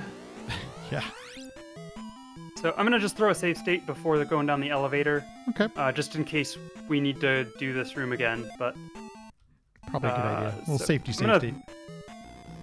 yeah, so I would say if you're wanting the magic level early, which like with what stats you've got, I would recommend it. Just kill this guy. Get your level up. Okay. All right, and now not much to talk about in this room. Jump over the invisible. There's actually a hole right there. You probably know that. Good to know if anybody else is looking at this, though. So there is a hole right after this Yeah. column. Yes. So, and then we have a couple rooms that are empty that we... Are there any strats for the empty rooms? Just keep walking. Yeah, don't jump into the wall. That's I've been there. Okay, so there's a spicy chicken at the end of this room. We're going to try to just down stab over him. Some strats for that if you want to save state or pause or something. Yeah, got Some it. strats, basically. Oh, I hate when he gets up on there. I usually just try to push him off if he gets up onto the platform. Okay. But otherwise, like, doing some stabs can help manipulate your timing in relation to his timing to try to be able to jump over him in between the fire. But Got it. yeah. So- Oh, and then I'm going to throw a save state because I know you don't like this next room. So Yes, not a fan. There we go. yeah, so if you Let's Throw the save state. Throw a save state. Okay. So what you want to do is you want to try to break these blocks as efficiently as possible. So these double block breaks are real important here. So except for this first one, we don't double block break there. You also don't jump over the hedge. You keep walking. It's part of my problem too. Wow, okay. And then you get through just fine. It takes some practice to get the hang of that, but it's once you get those real consistent at those double block breaks, it's not too bad. Oh, dang it. Ah. You can also just jackhammer them in the floor. Oh, that's right. That's the other thing I could do. Okay. You can also just kill them if they're really a problem. It's a little bit slower, but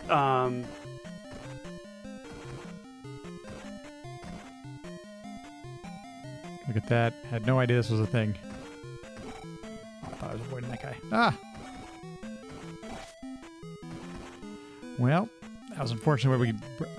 That's going to just take a lot of... The more I do it, the better I'm going to get at it. But for a while, we'll just leave it there. Yeah. So then this next room, hopefully the Bird Knight doesn't come down the hallway at you like he to me all the time. Yeah, it's a good room. It's a good room to cast shield in. It's a good room to cast life in. But basically, just try to be patient. Hopefully he jumps over quickly like that. And you can just go. I also want to know who the hell's idea it was to have the bots be 2 hits in this palace. Whatever. Yeah. Okay.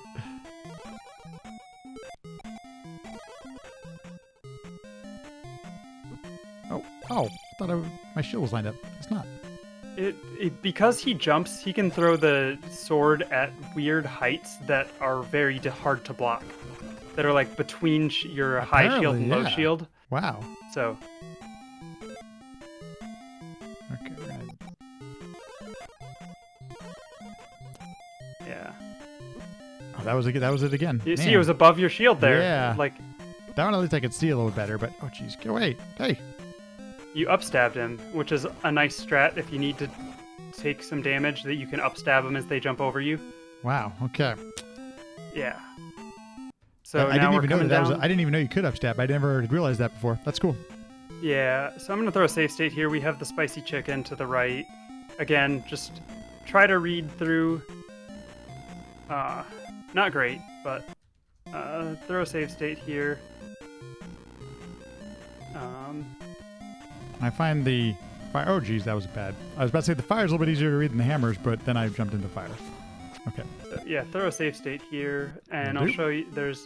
So first guy, do a falling crouch stab. Gives you better patterns on the unicorn heads. Yes. So also, it's not so bad to just take out the unicorn heads before you go to check. So we didn't get the jar. Okay, got the jar. I'm going to cast life a couple times. Get the jar. I'm going to throw a save state before I go. But that way, use the magic to refill what I need.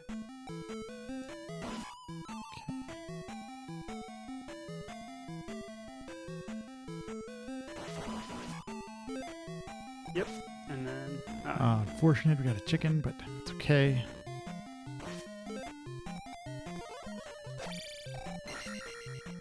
So then I would say for this room, if you're not gonna do the safe kill strat, I'm gonna show you the quantum leap strat. I'd like to start doing okay. I was gonna say jumping, but quantum leap, that's a much better name. Right? Because the Bird Knight in this room is Scott Bakula. Oh, that's right. Of course, Bakula. That's right. Ah, so good. So anyway, so we're gonna cast jump and shield both. Okay. So make sure to throw a save state if you don't have one. So jump, shield. So this first jump, you want to be about 1.5 tiles away, I think, or you want to be closer than you think you should, and you do a jump standing stab. I was a little bit too far actually, so actually about 1 tile away. The jump standing stab from 1 tile away at full speed. Okay. The same thing here. Oh, I was a little bit far away, I think. Oh, So come on, jerk. it's not one of those things where you can like brute force. You want. It sound. I'm seeing you. I'm watching you avoid those blades. Yeah, you want to honestly, you want to take your time to avoid room. Going slower, but keeping your health and staying alive is better. So yeah, you jumped a little too far away there. That was a little too far. Quantum Okay. leap. Yeah, so if you want to, basically from right about that was like 2 tiles away. You want to be 1 tile away. Farther. Yeah, you want to be 1 tile away, and it's like perfect. Oh, that was too far too. Dang it. Yeah.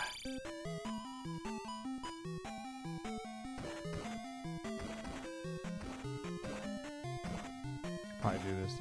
Okay, there we go. So I can do it up there too. Okay. Okay. Well, we're gonna go with that for now. This room is gonna take a little bit of practice, but that already feels a bit more confident than. Yeah.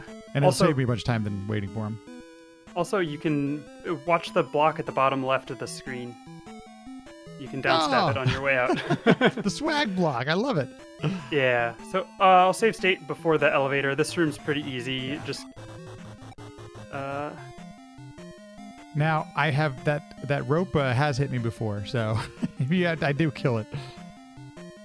Okay. So I made a save state. Basically, now here we just wanna. It's just 1 spicy chicken to deal with. Same thing as ever.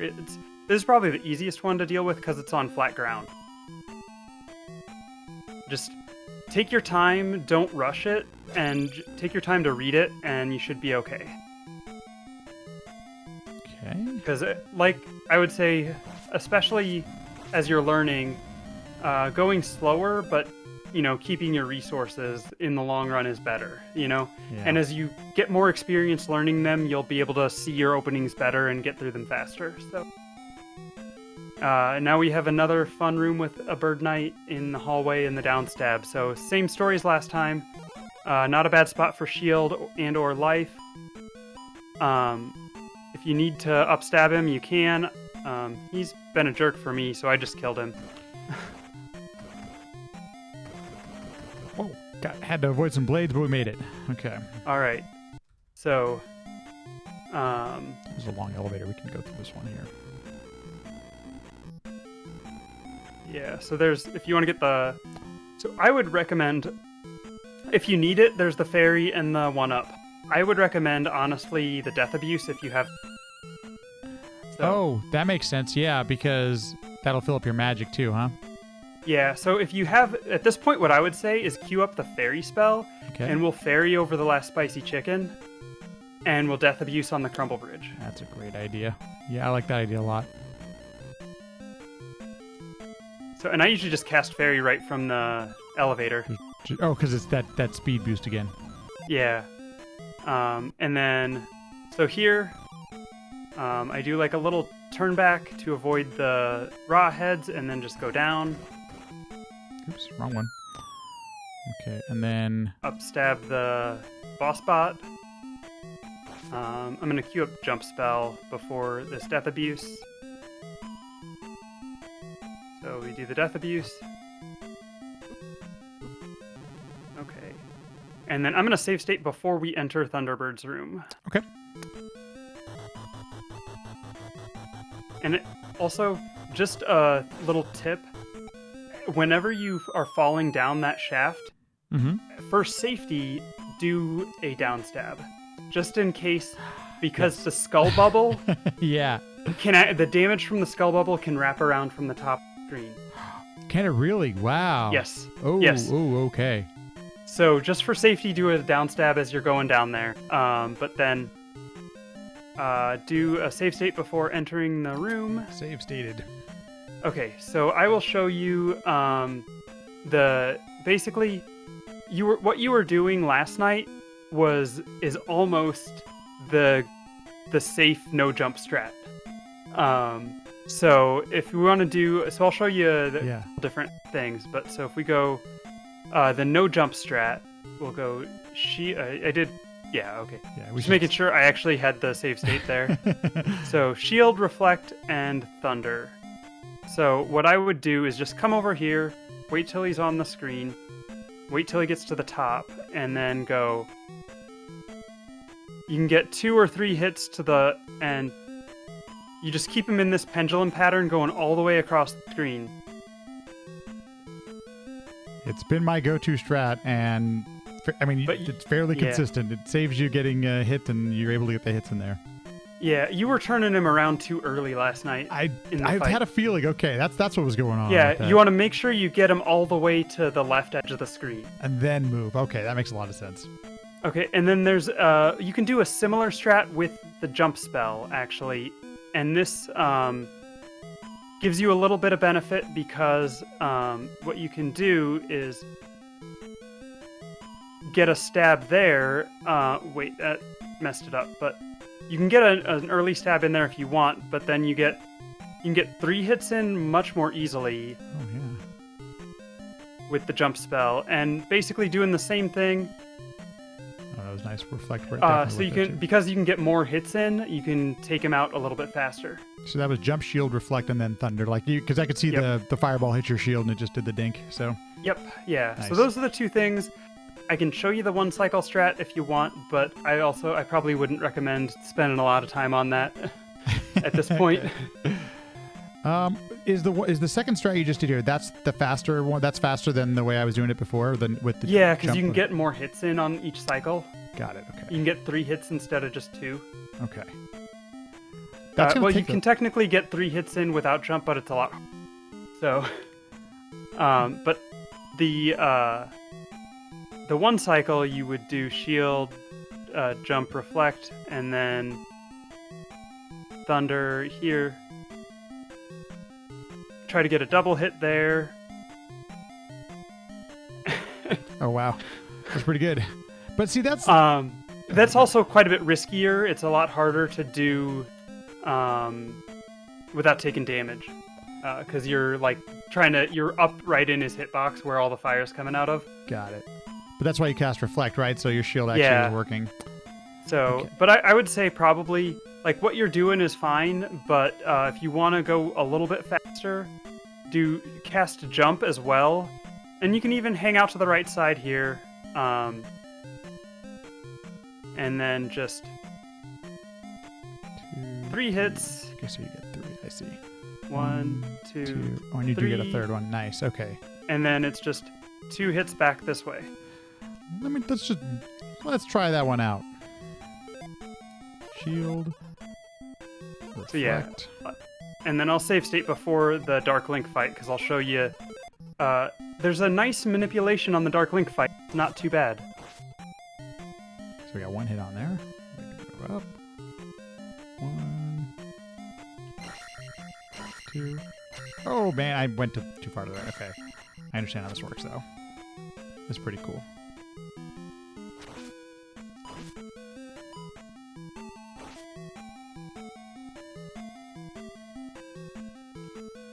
Okay, this is gonna take some practice. I don't want to waste our time doing that, but that's thank you very much. That actually, that's already faster than what I did last night, and I got hit a bunch of times. So yeah, so cool. Shield is good on Dark Link if you want it. We're gonna go into the Dark through a save state down. I'll show you the manipulation. It's really easy actually. Okay. So basically, we go in, and what you wanna do is you wanna read his movement. If he immediately comes at you, then you do a falling standing stab.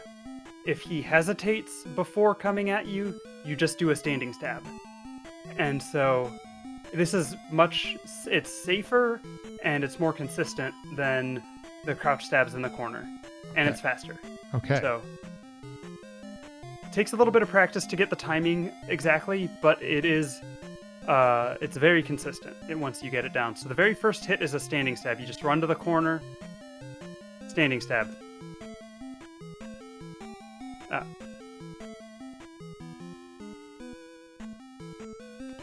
Yeah. He's I see where, yes. So I'll do it again. Hopefully I can get the manipulation a little bit better, but you can kind of see what's going on there. That's how it's way faster than just hoping to get lucky on the crouching. And it's also a lot safer because you're much less likely to take damage. Move toward you, just stab, jump when he crouches. Oh. So just stab when he moves towards you and then jump when he crouches.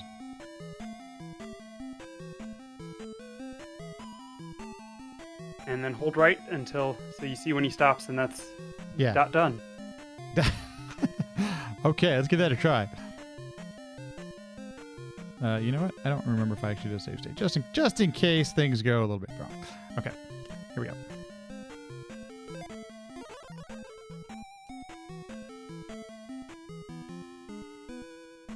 Okay, holding to the left.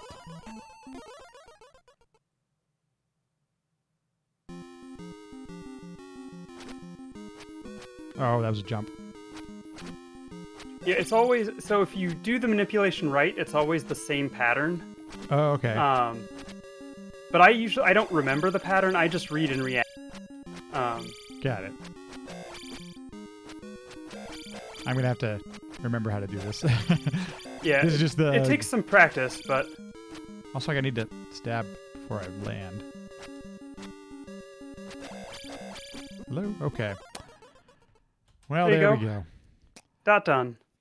Done. 4 hours and 55 minutes. For me, that's a long time. I know for a lot of people, that's just like normal. But, wow. Okay. That has been so... I don't even know how to thank you, Eon. Thank you so much. This has been great. No problem. I am always happy to help people pick up this game. Okay, a lot of practice to do. But holy cow, that's it, just going through it and knowing what I have to do. I can set up a couple save states to practice some things I really want to practice, and then try to get the other stuff as I'm walking through the game still. So that's awesome. Yeah. And yeah, I think also setting up some save states at the start of a palace or something, and doing rather than things doing full palace right. runs and stuff like that to sort of like ILs. That way you're doing it all together and not just always doing the room with beams every single time, and then you get there and run and you beams. So, just in case anybody's actually watching this for themselves as well, on the SRC, on the speedrun.com leaderboards, on the guides section, there's a lot of this stuff is in there as well. I see a lot of stuff by Dude, by the way, and there's eonHck stuff and a bunch of other folks. This is really cool, just in case...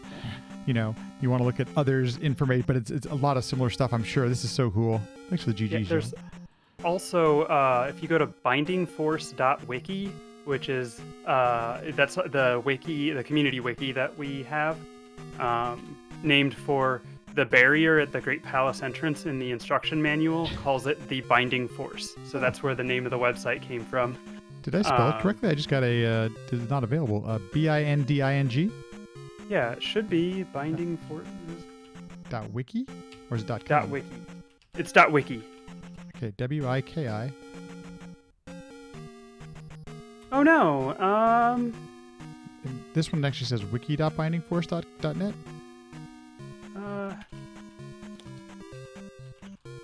Sad face.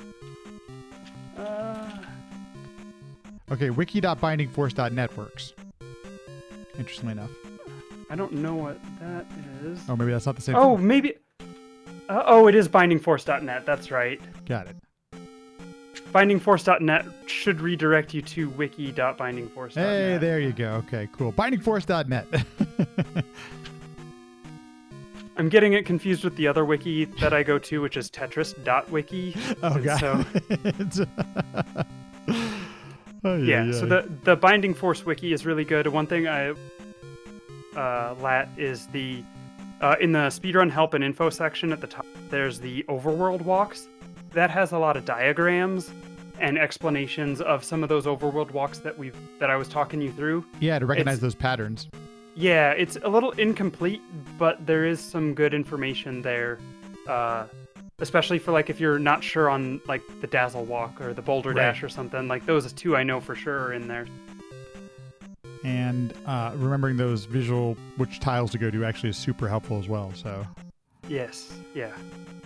Whew, okay. Whew. Well, thank you for. I mean, I can't honestly. There's no way I can thank you enough for this. This has been so great. Thank you. I just, bring your time down on the leaderboard. That's thanks enough. This is a huge step towards my goal, which is going to be an 80. Trying to do a sub 80. That's going to be the goal. Even though I don't think this is the type of game I'm ever going to stop playing. It's just, in fact, I have rarely seen a Zelda 2 runner quit Zelda 2. Like, it's just one of those things. It seems like you keep playing. It happens. There are some people who get burnt out, but I will say it tends to be like the all keys is a great introductory category, but there are other categories out there and they're all wonderful. And so I would encourage you, after you're comfortable with yes, with all keys, not even at a sub 80, but like maybe an 80, that there's some other categories that are fun to check out. And so if you ever have questions about what category you should pick up next, let me know. I'm always happy to do that. I'm getting a call from my wife, so I think I need to go. Perfect timing. Thanks, Eon. I appreciate it. Have a good rest of your night. Thank you so much. You too. All right. Bye.